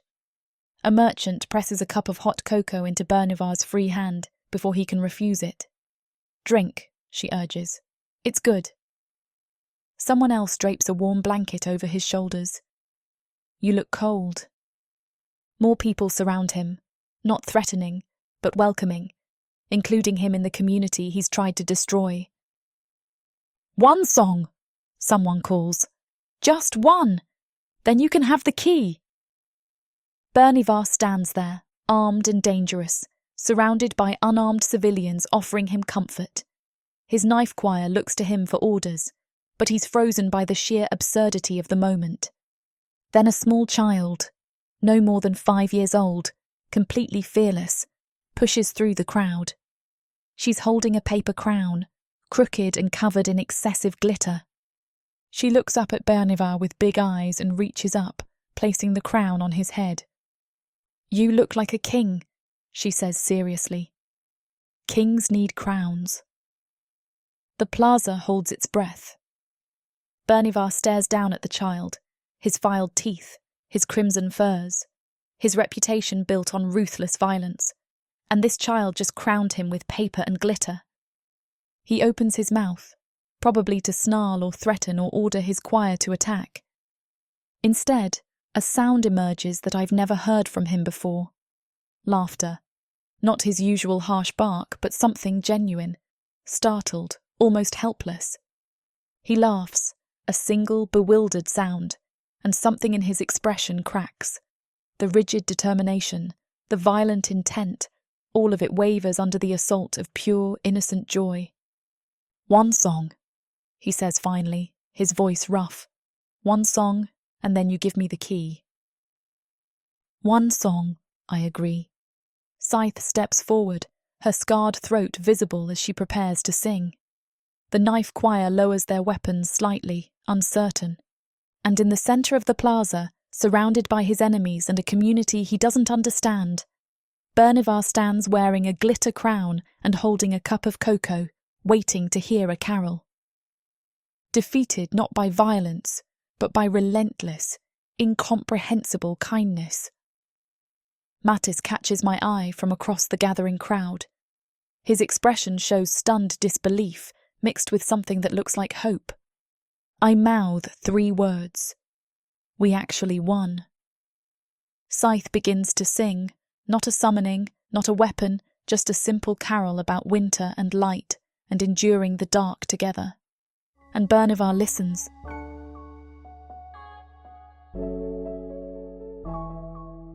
Chapter 31. Mathis.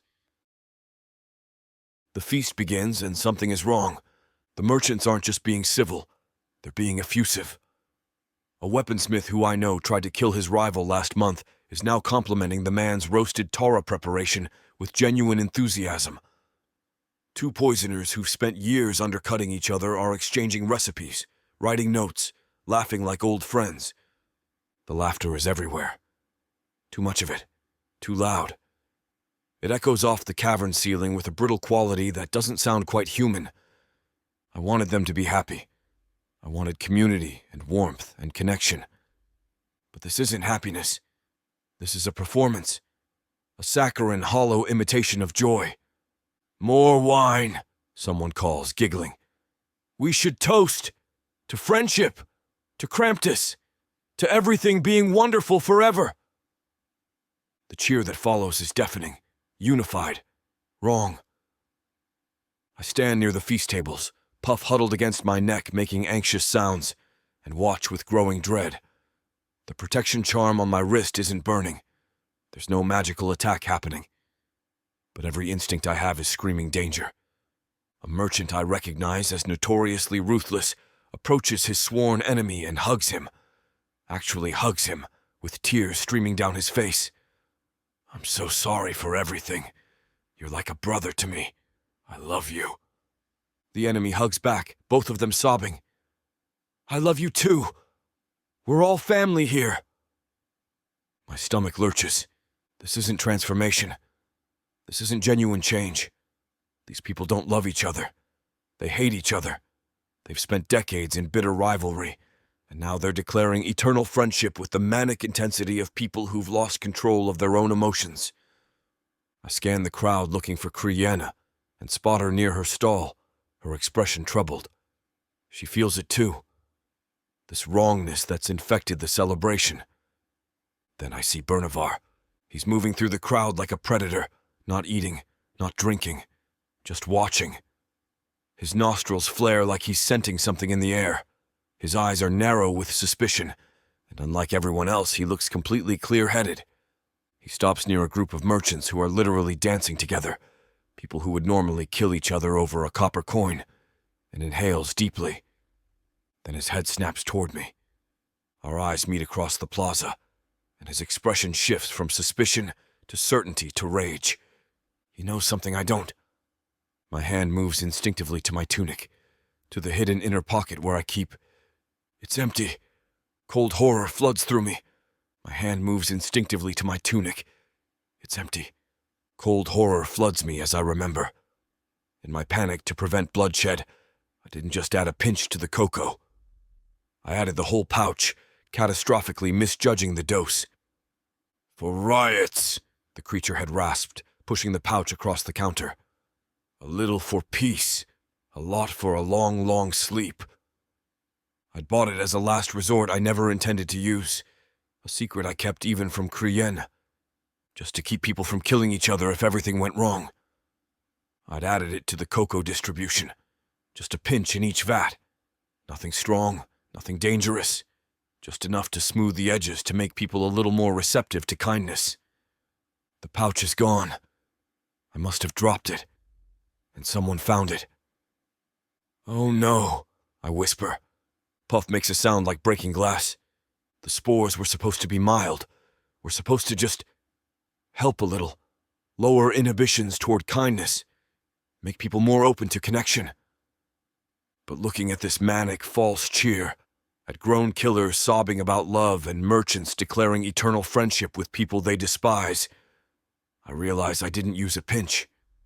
I used the whole thing, dumped the entire concentrated supply into the cocoa because I was terrified and desperate and didn't know proper dosing. I drugged them, all of them. Every moment of community, every gesture of kindness, every smile. It wasn't real. It was chemicals forcing their brains into artificial joy. I didn't change them. I violated them. The cheerfulness continues around me, oblivious and hollow, and all I can see is the monster I've become. Bernavar is pushing through the crowd now, moving toward the exact center of the plaza with purpose. He's carrying something, the pouch, my empty pouch that he found somewhere. And from the expression on his face, he's about to expose exactly what I've done. The feast continues. The false laughter echoes. And I stand frozen, realizing I've destroyed everything in the worst possible way. Not through failure, but through success built on lies.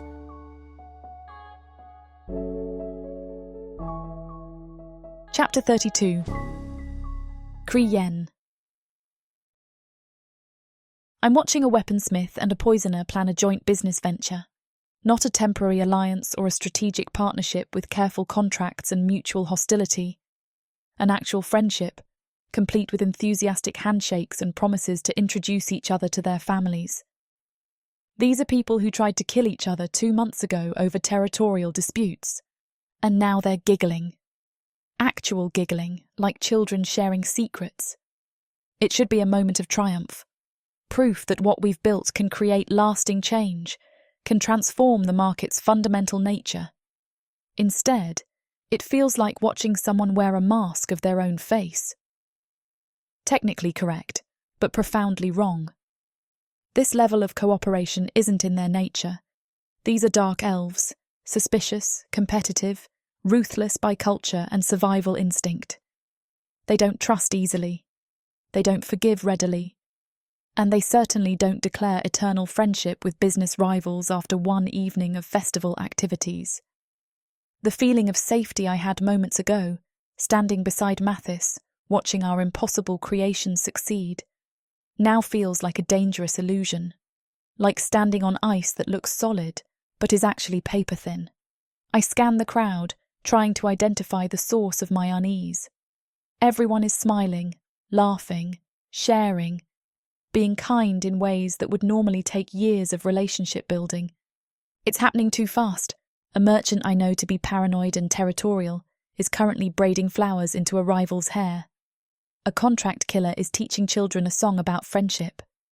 2 clan leaders who've been in blood feud for 3 generations are toasting each other with tears of joy.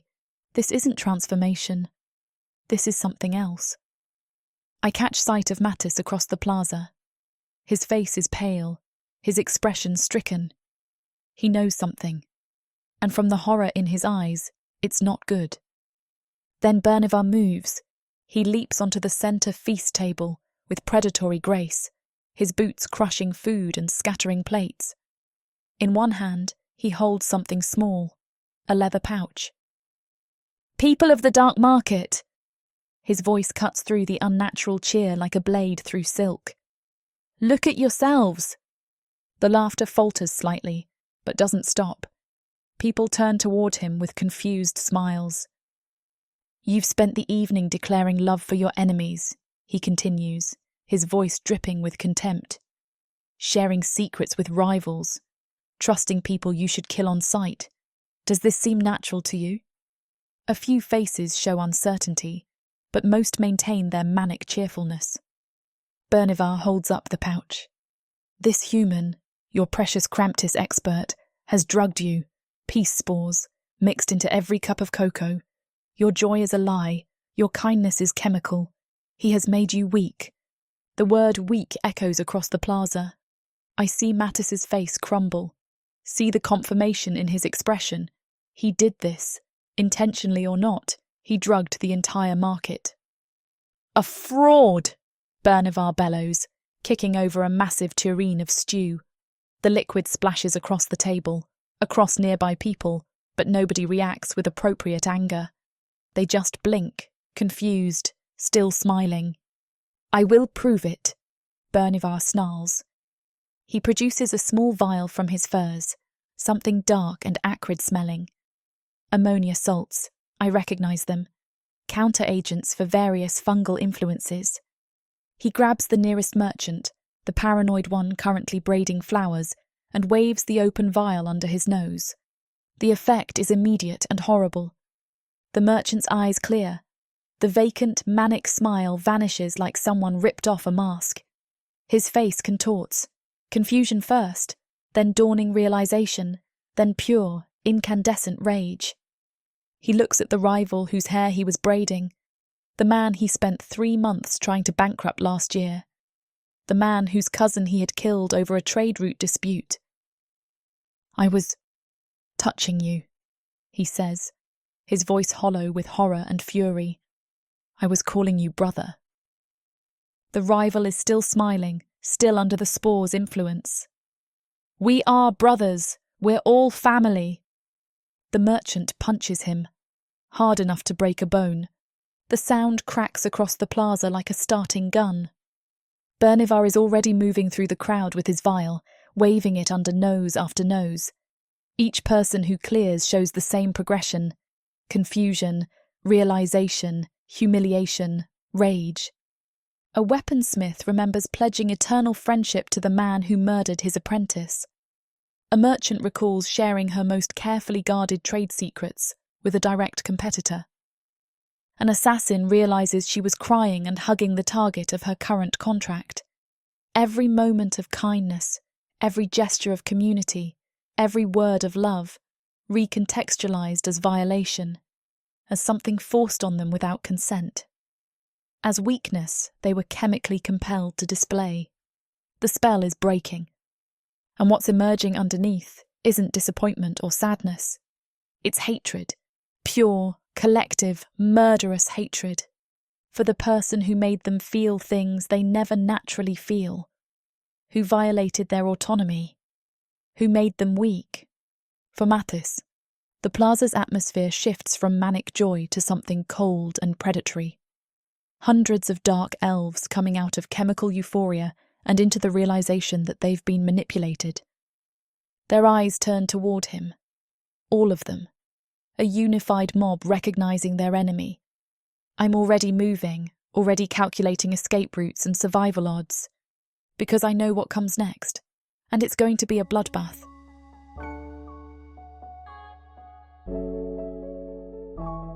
Chapter 33. Mathis. The salt spread through the crowd like plague. Bernavar moved systematically, efficiently, waving his vial under nose after nose. His lieutenants have produced their own vials and fan out through the plaza, countering the spores with brutal efficiency. Each person who clears goes through the same transformation. The chemical joy shatters like glass, revealing the raw truth underneath. A mother realizes she was laughing with the woman who sold her daughter into servitude. A merchant remembers confessing his deepest business vulnerabilities to his most dangerous competitor. An assassin recalls declaring eternal brotherhood with the man who betrayed her clan to slavers. Every act of kindness is recontextualized as a violation. Every moment of trust becomes evidence of how deeply they were compromised. Every word of love transforms into humiliation so profound, it feels like physical injury. The collective self-loathing is palpable, thick enough to taste. They didn't just act out of character, they were forced to betray everything they are. Their survival instincts, their hard-earned suspicion, their carefully maintained boundaries. I made them weak. I made them vulnerable. I made them feel things they would otherwise never naturally feel. And they hate me for it with a purity of rage I've never witnessed. The cheerful noise dies. The plaza goes silent except for Bernavar's voice and the spreading whispers of realization.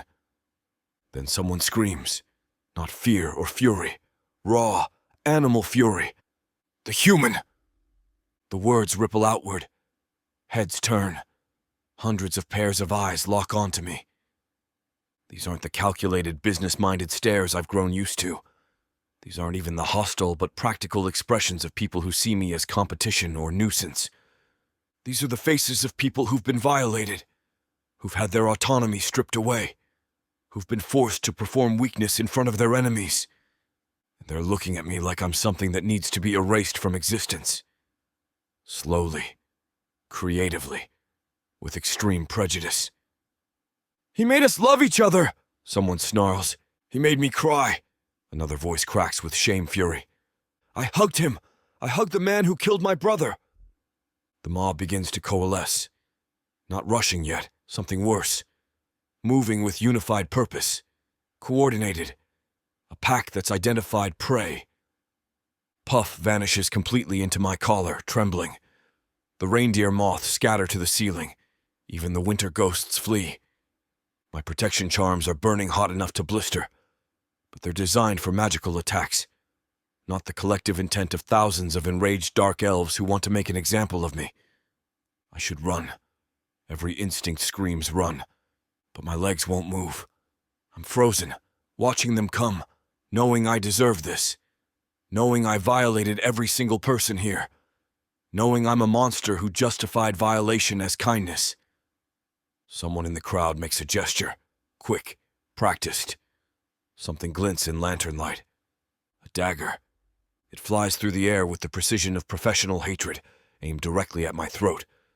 I don't even have time to flinch. Then Kriyen is there. She moves with speed I didn't know she possessed. A blur of midnight silk and silver jewelry. Her hand snaps out, catching the dagger mid-flight by its handle. But she doesn't stop there. She reverses the momentum, using the weapon's trajectory to locate its source.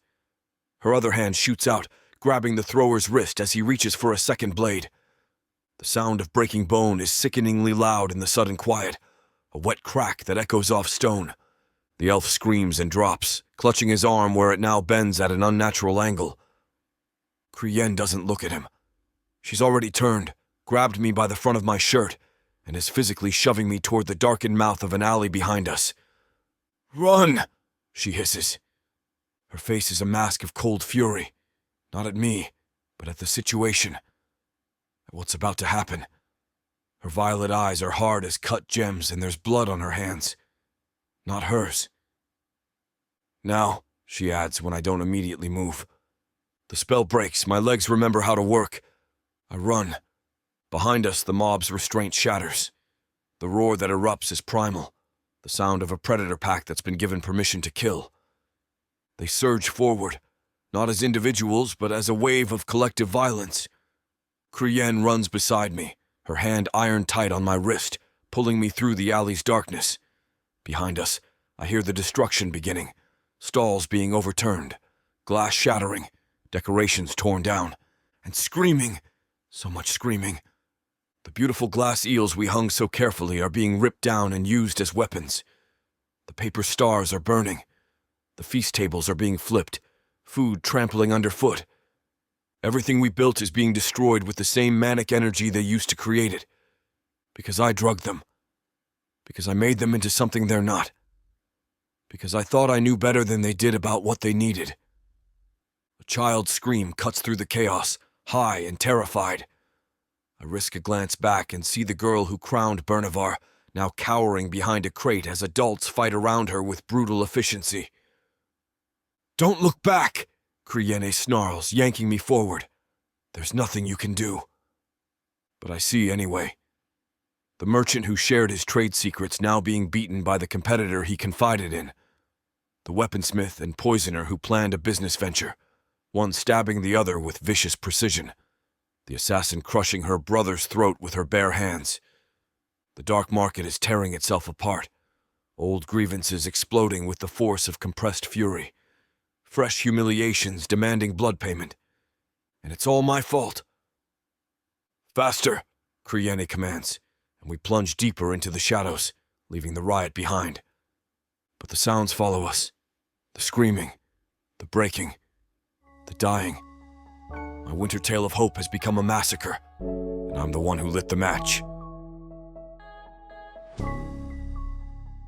Earth is pretty much a desolate wasteland since the orcs came over from Protheka, and being a woman, the best you can hope is to be someone's property.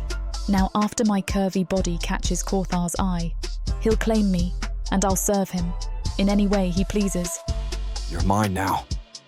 Listen to this story and more when you get the complete Orc Warriors of Protheka audiobook and ebook bundle. 40 books, 19 audiobooks, 19 ebooks. You even get 1 free novella and 1 free audiobook. All for a shocking 90% off. Protheka's magic is eternal, and the complete Orc Warriors of Protheka bundle will bring over 100 hours of that magic to you.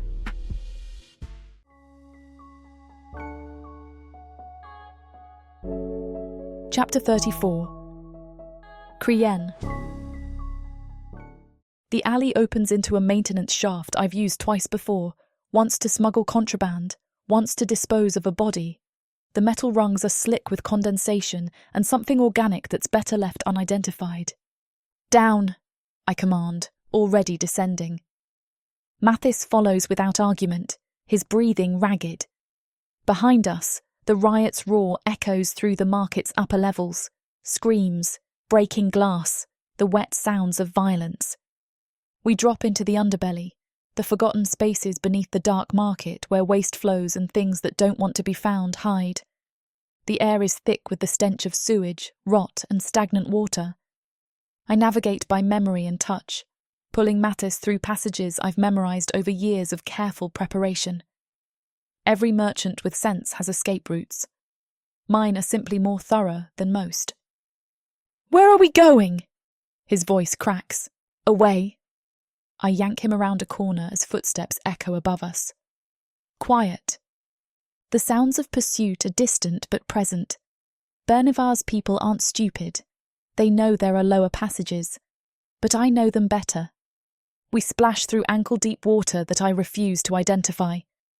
The tunnel narrows, forcing us to move single file.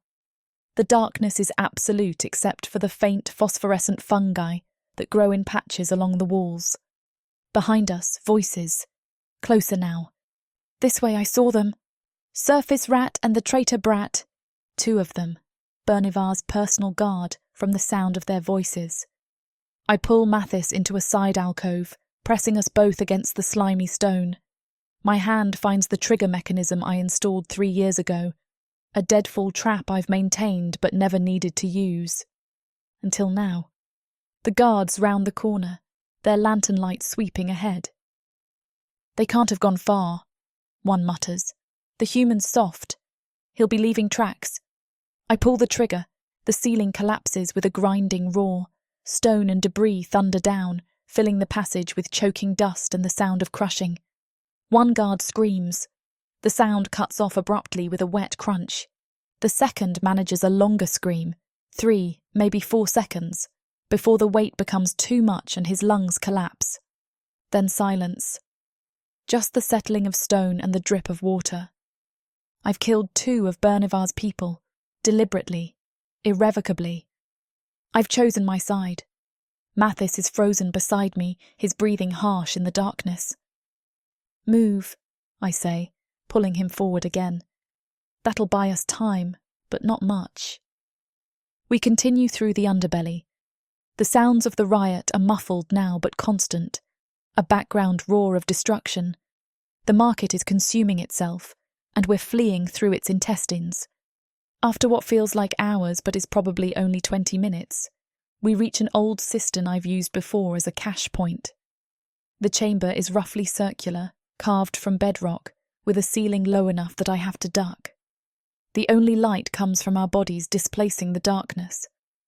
I pull the entrance grate closed behind us and trigger the locking mechanism. It won't stop determined pursuit, but it'll slow them. Mathis slides down the wall to sit on the damp stone floor. In the near darkness, I hear his breathing, too fast, too shallow. Not panic, something worse, guilt. I only wanted them to be safe, he whispers. His voice is broken. I just wanted to prevent bloodshed. I thought if they could just feel what kindness was like, they'd choose it. I didn't mean to. You made them puppets, I interrupt, my voice flat. Brutal honesty is the only kindness I have left to offer. You violated their autonomy, forced them to feel things they would never naturally feel, made them weak in front of their enemies. I know. He's shaking, not from cold, though the cistern is frigid, from the weight of what he's done. I know. I'm a monster. Yes. I don't soften it.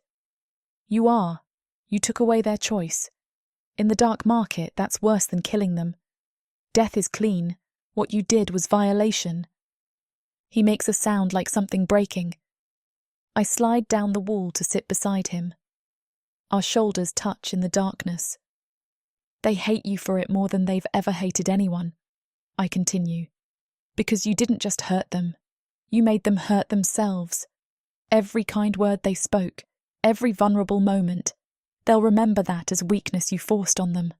They'll never forgive you. I deserve it. His voice is hollow. Everything they want to do to me, I deserve it. Probably. I stare into the darkness. But I'm not letting them have you. He turns toward me. I can feel his movement more than see it. Why? He asks. Why are you helping me? I destroyed everything you built. Your reputation, your business, your entire life in the market. I'm the reason you're a fugitive. Because, I say, and the truth tastes strange on my tongue. You're an idiot with good intentions who made a catastrophic mistake. And I'm a pragmatist who knew what you were from the beginning and chose you anyway. That doesn't make sense. No, I agree. It doesn't. Above us, faint and distant, the riot continues, the market tearing itself apart, resetting to factory settings, all our work, all our impossible creation, burning and bleeding. We sit in the darkness of the cistern, Two fugitives with nothing left but each other. And somehow, impossibly, that feels like enough. For now.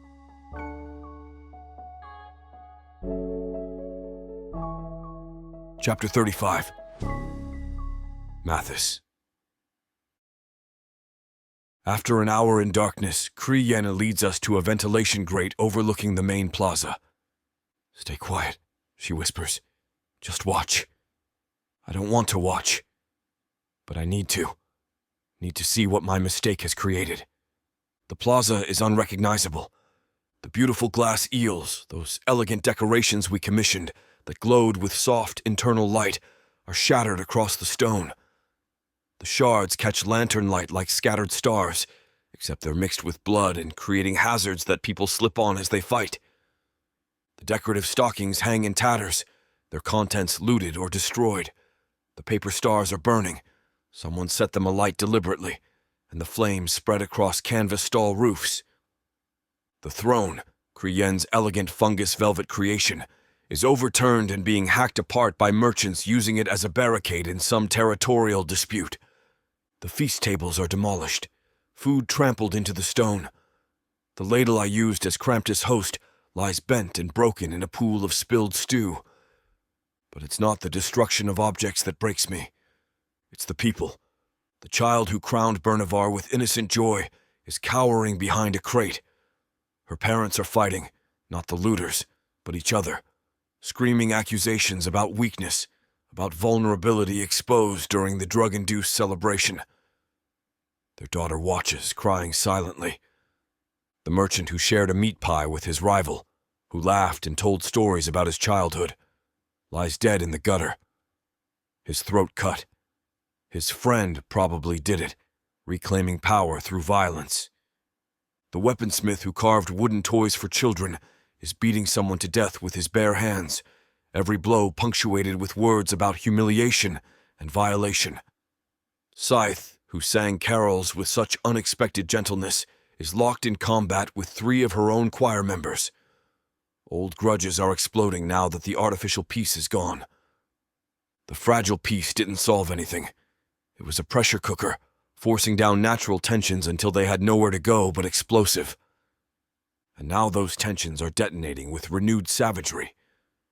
Every old rivalry is amplified by fresh humiliation. Every existing grudge multiplied by the shame of forced weakness. I wanted to bring them light. I wanted to show them kindness was possible. Wanted to prove that community could exist even in the darkest places. Instead, I created a deeper darkness, a more violent one. Because now they don't just hate each other.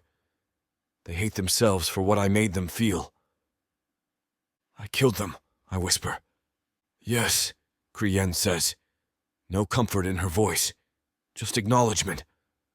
A merchant runs past our hiding spot, pursued by 3 others with blades. He doesn't make it far. They catch him, and what they do is brutal and efficient. I turn away, but the sound continues. Wet. Final. "I thought I was helping," I say, and my voice sounds hollow even to myself. I thought if they could just feel what kindness was like, they'd choose it. But I didn't give them a choice. I forced it. I violated every single person down there. "Yes," Kriyen agrees again. "How many are dead because of me?" "Dozens already. Probably hundreds before this burns out." She's not trying to spare my feelings, just stating facts. The market will reset. Bernavar will claim control. Everything we built will be erased. I close my eyes, but that doesn't stop me from seeing the child's tear-stained face. The dead merchant. The burning decorations. "I wanted to be good," I whisper. "I wanted to do something that mattered." Kriyen is quiet for a moment. Then she hands me something. A water skin from her emergency supplies. "Drink," she commands. I do, because I don't know what else to do. The water is stale and metallic, but it's wet. "They made their choice," she says, and her voice is still flat, still pragmatic. "To accept the cocoa, to drink it freely. You made a catastrophic error in judgment, but they participated. They didn't know. Neither did you, fully. She cuts me off. You thought you were preventing bloodshed. You were wrong. Monumentally, catastrophically wrong. But you didn't intend this. That doesn't make it better. No, she agrees. It doesn't. But I made my choice too. To help you. To stay with you. To become a fugitive rather than turn you over to the mob. I turn to look at her in the dim light filtering through the grate. Her face is hard, controlled, but her eyes show something I can't quite name. Why? I ask. Because we survived this first, she says. We get out alive. We get far away. Then, and only then, we can fall apart and process what we've done. But not here. Not now. It's brutal pragmatism. Cold calculation. The absolute opposite of comfort. And somehow it's the only thing keeping me from completely breaking. She's right. We survive first. Guilt later. Can we get out? I ask. Yes. But first I need you to screw me. All this violence and anger is making me wet. I'm just a dirty dark elf girl after all.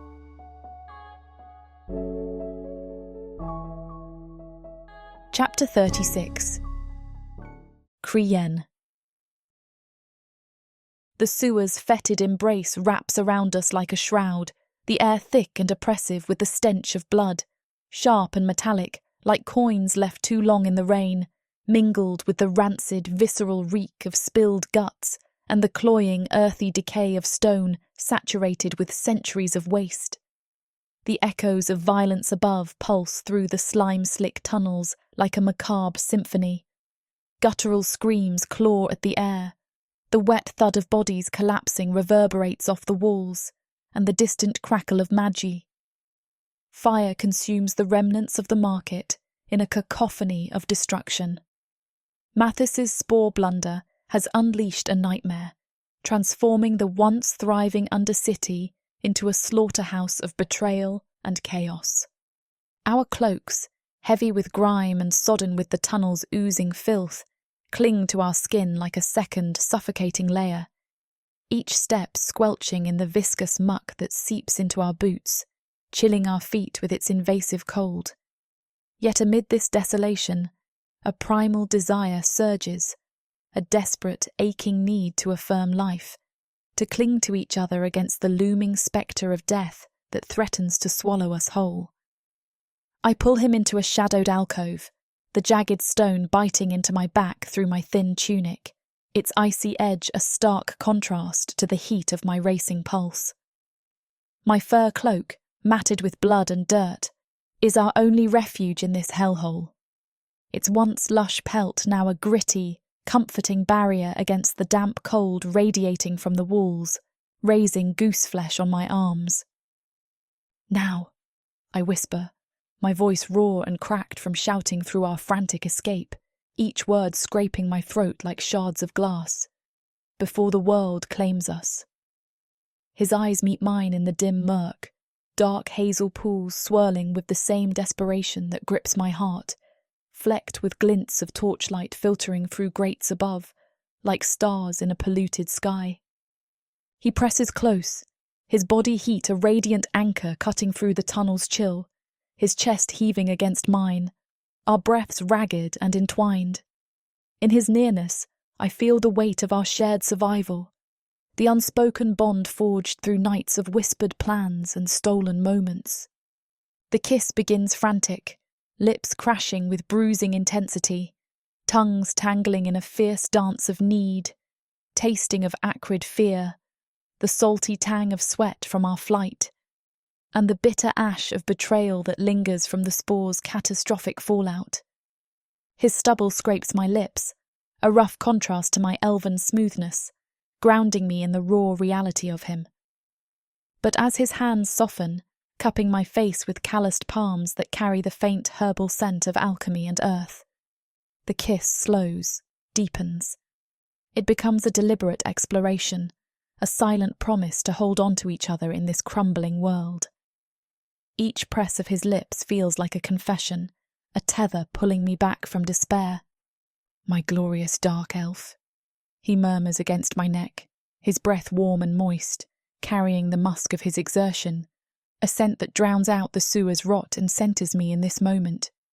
His kisses trail downward, soft nips that spark tiny bursts of pleasure pain, each one a reminder that we're still here, still alive, still us.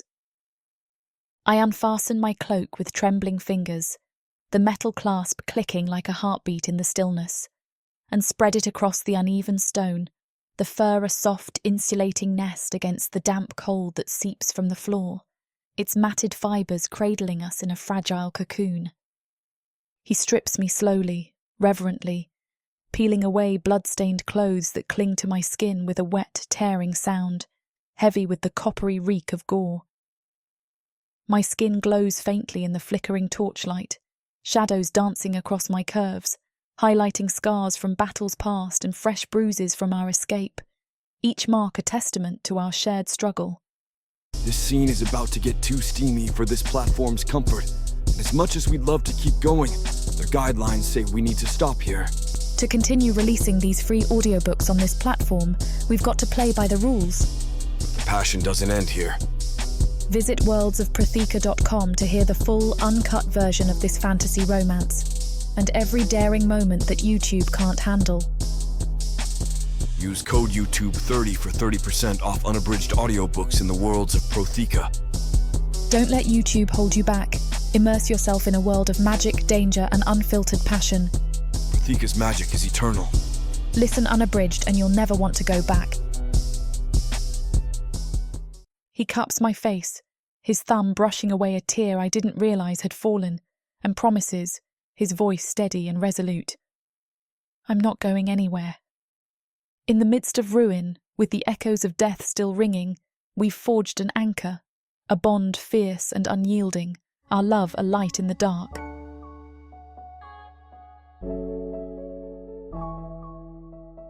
Chapter 37. Mathis.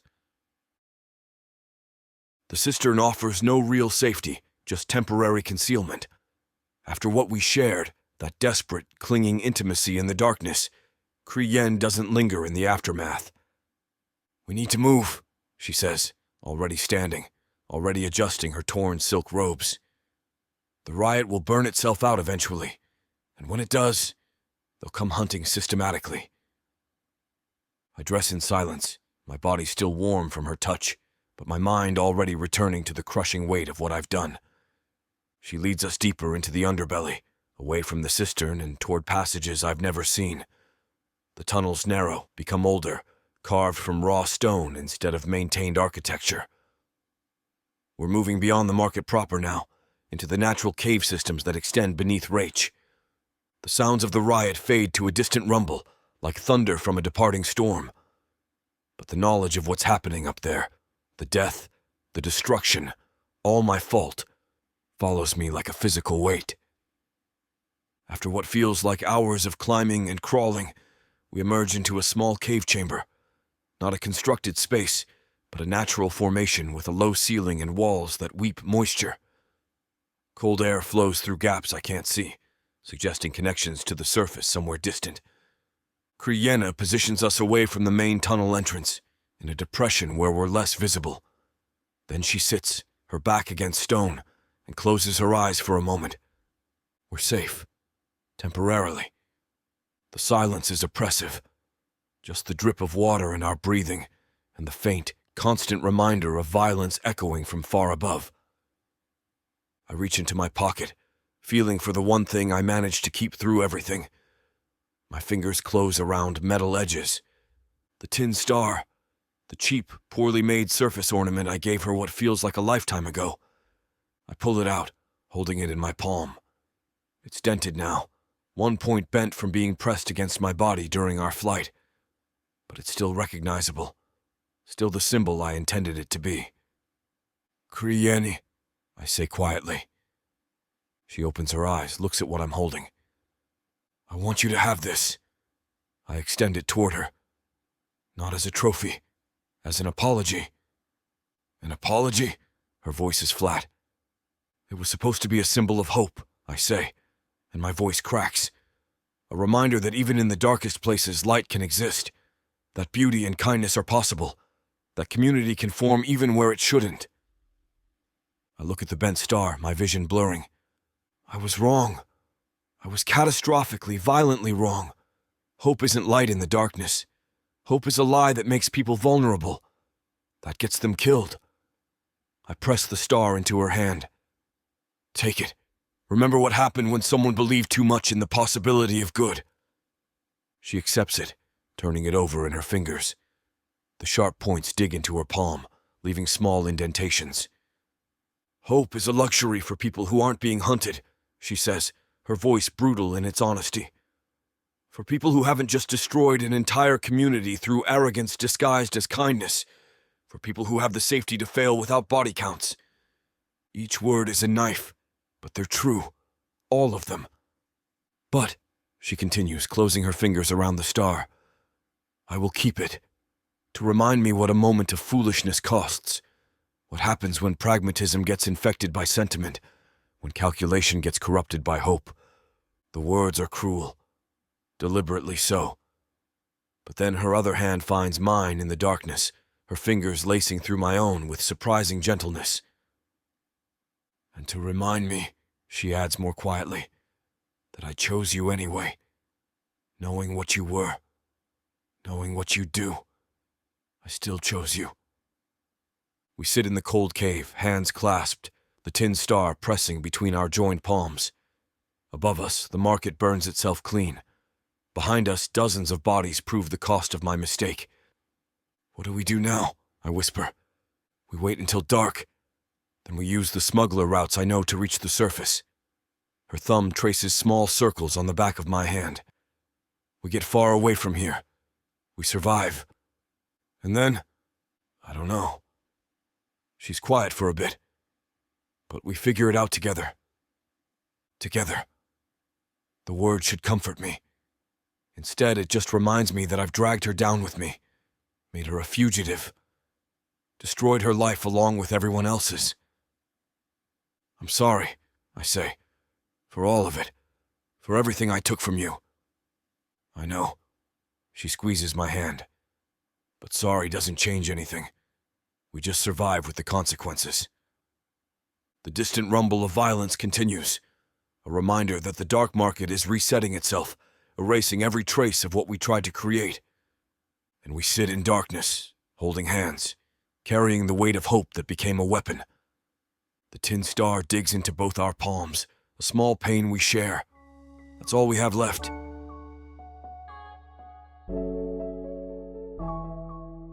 Chapter 38. Treason.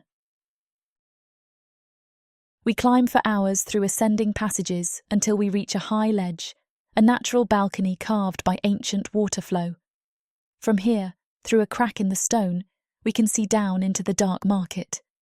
I position myself carefully, keeping us in shadow, and look at what remains of my home.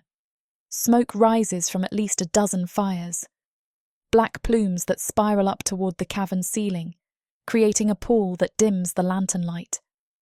The main gate, the massive reinforced structure that stood for centuries, is shattered, broken.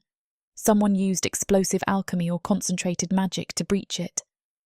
The sounds of fighting haven't subsided. If anything, they've intensified.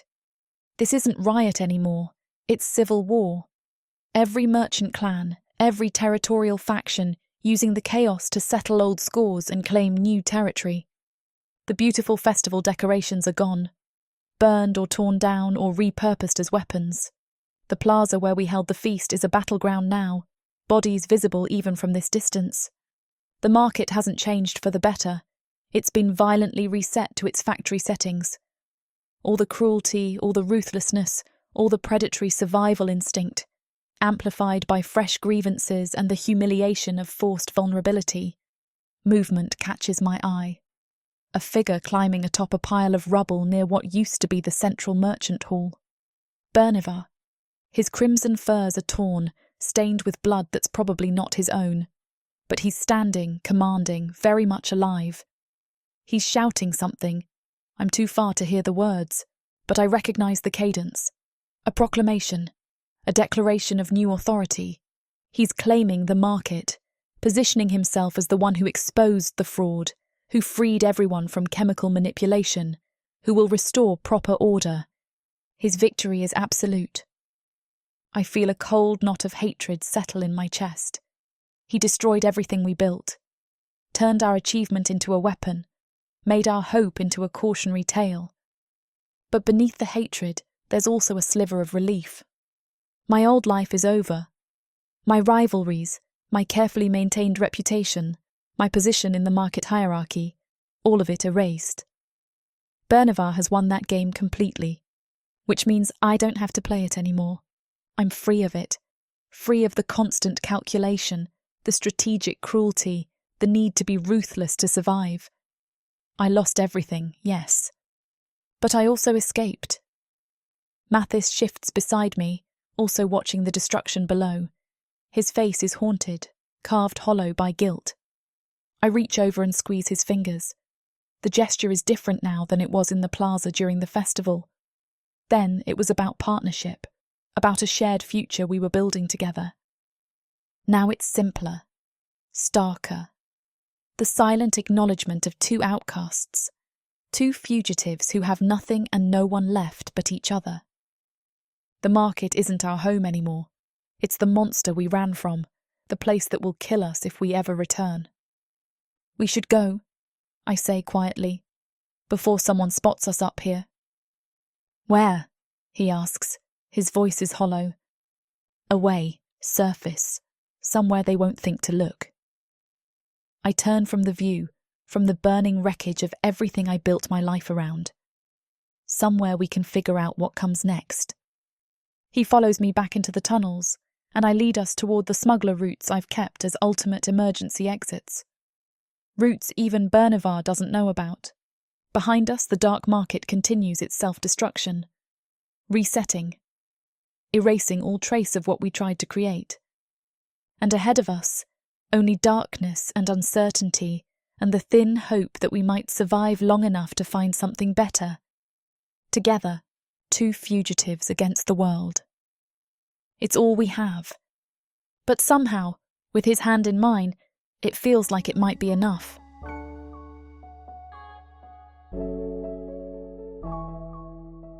Chapter 39. Mathis. The tunnels go on forever. Up, always up, through passages that grow rougher and less maintained. We're beyond the market's infrastructure now, in natural caves that wind through Rach's stone heart. The air grows colder as we climb, suggesting proximity to the surface. There's no triumphant procession, no story circle, no audience to appreciate the journey, just the drip of water echoing in darkness. The scuttle of unseen things fleeing our footsteps, the rasp of our breathing, and the occasional crack of stone under our feet. Puff emerges from my collar after hours of hiding, but he's diminished. A fraction of his usual size, barely glowing. The violence traumatized him. Winter spirits aren't meant for that level of hatred. The reindeer moths are gone, either fled or killed in the riot. I don't know which, and I'm afraid to ask. We walk in silence for what feels like an eternity. My legs burn, my lungs ache from the thin air. But we keep moving because stopping means thinking, and thinking means drowning in guilt. Eventually, Krien calls for a rest. We sit in a small chamber with 3 different exits, strategic positioning even in exhaustion. The silence is oppressive, heavy with everything we're not saying. I can't bear it anymore. Can I tell you a story? I ask. My voice sounds strange after hours of quiet. She looks at me in the dim light from Puff's fading glow. Now? Especially now. She's quiet for a moment, then nods. All right. I gather my thoughts. Not a grand tale of Kramptiss. Not a story about festivals or magic or transformation. Something simpler. Truer. When I was 7, I begin, my sister and I got lost in the woods near our village. It was early winter, cold but not yet snowing. We'd gone to collect kindling and wandered too far chasing a deer we thought we could track. Kriene settles against the cave wall, listening. By the time we realized we were lost, the sun was setting. We tried to find our way back, but everything looked the same. Trees and more trees and darkness coming fast. I remember the fear, the cold, my sister's hand in mine. We found a hollow tree and crawled inside. Not much shelter, but better than nothing. And we just held hands. That's it. That's all we could do. Hold hands to share warmth and wait for morning. Did someone find you? Kriyen asks quietly. Yes. My father tracked us at dawn. But the point isn't the rescue. I look at her. The point is that we survived the night not because we were strong or clever or brave. We survived because we weren't alone. Because when everything was dark and cold and terrifying, we had each other's hands to hold. The story hangs in the air between us. It's not grand, not inspiring, just a small truth about surviving darkness. That's it, she asks. That's your story? That's it. She's quiet for a long moment. Then, tell me another. The words surprise me, not mocking, not dismissive, just a request. Another story? Yes. She shifts slightly, getting more comfortable against the stone. We have a long walk ahead, and I think I need your light. Not to fix anything, not to make anything better. Just to keep walking through the dark. Something warm unfolds in my chest. Not hope. I don't have hope anymore. But something else. Connection. Purpose. I have no home to return to, no festival to plan, no community to build. But I have stories, and she needs to hear them. So I tell her another, about my mother teaching me to fold paper when I was sad, about the merchant who gave me bread when I had no money, about the winter my village saw an aurora, and everyone gathered outside to watch. Small stories, human stories, tales of ordinary kindness in an ordinary world. She listens to all of them, sometimes asking questions, sometimes just making small sounds to show she's still awake. And slowly, step by step, story by story, we continue climbing toward the surface. I don't know what we'll find there. Don't know if we can survive as fugitives. Don't know if we'll ever stop running. But for now, in this moment, I have stories to tell, and she has ears to hear them. It's not much, but it's something. And after everything that's happened, something is more than I deserve.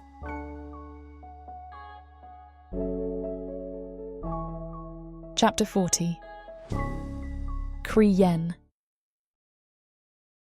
The tunnel narrows to a crack, a fissure in stone barely wide enough for us to squeeze through sideways. But through it, I see something I've never witnessed in my life. Light. Not lantern light or magical glow. Natural light, pale and grey and coming from the sky itself. Almost there, Mattis murmurs, his voice hoarse from hours of storytelling. We push through the final gap, and the world opens.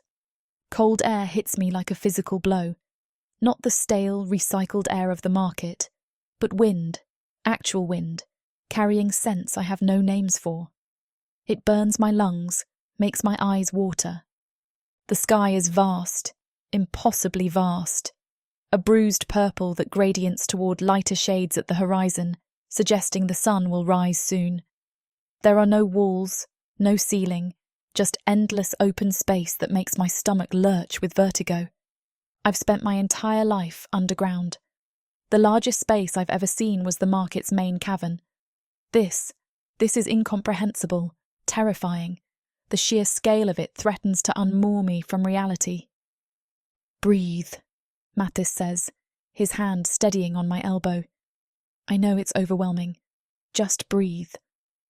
I force air into my lungs, force my eyes to adjust to the alien landscape.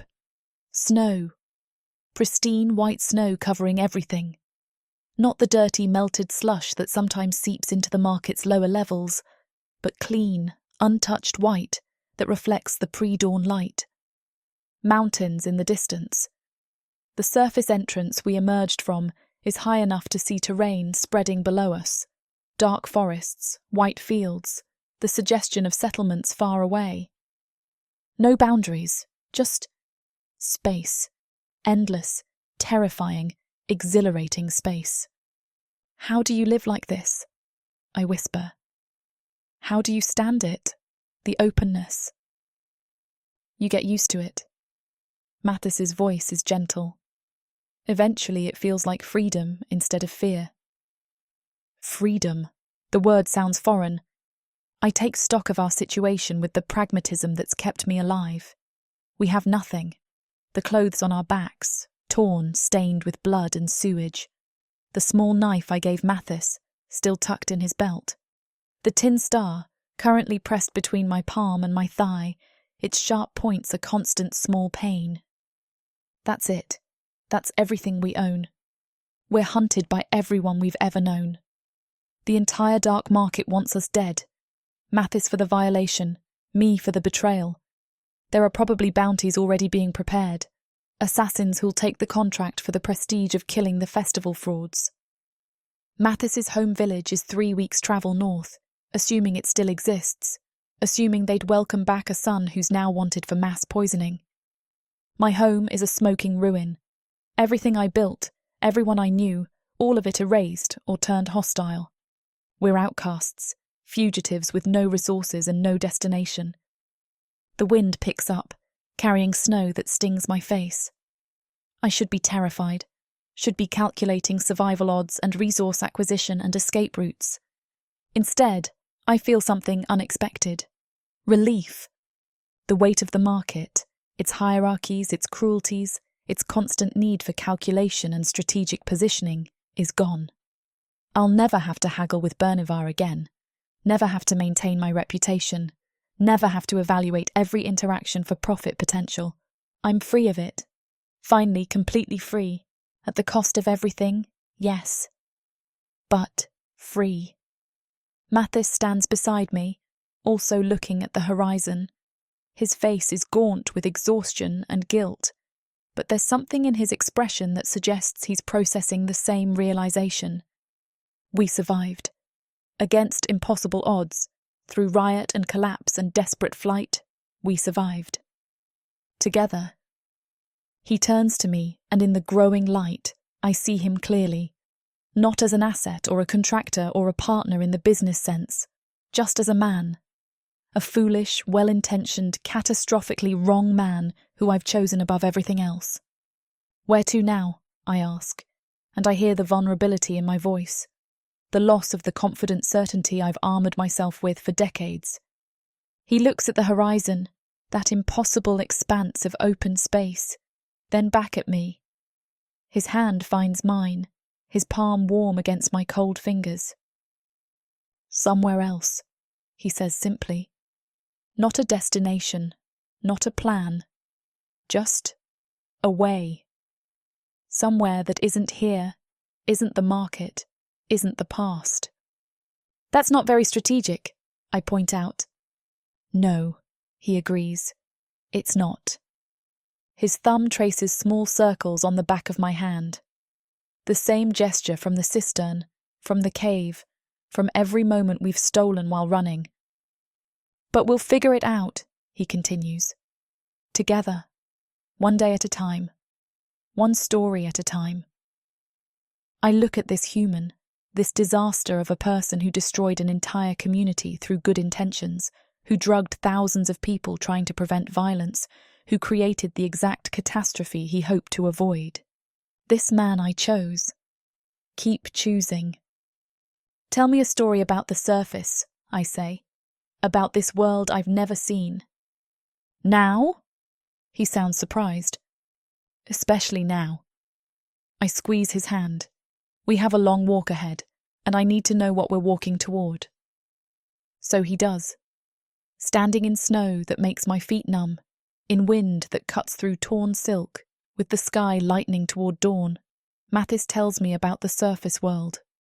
About seasons and forests, about villages where people know each other's names, about rivers that run clear instead of clogged with waste, about horizons you can walk toward forever. And as the sun finally breaks over the mountains, my first sunrise, fierce and gold and impossibly bright, We turn our backs on the dark crack in the stone that leads down to everything we've lost. We walk into the uncertain light of a new day. 2 fugitives, 2 outcasts, 2 people with nothing but each other and a handful of stories. It's not enough to fix what we've broken, but it's enough to keep walking. The tin star digs into my palm with every step, a reminder of hope's cost. But I don't let go. Not of the star, not of his hand. We walk forward, into the light, into uncertainty, into whatever comes next. And somehow that feels like the right direction after all.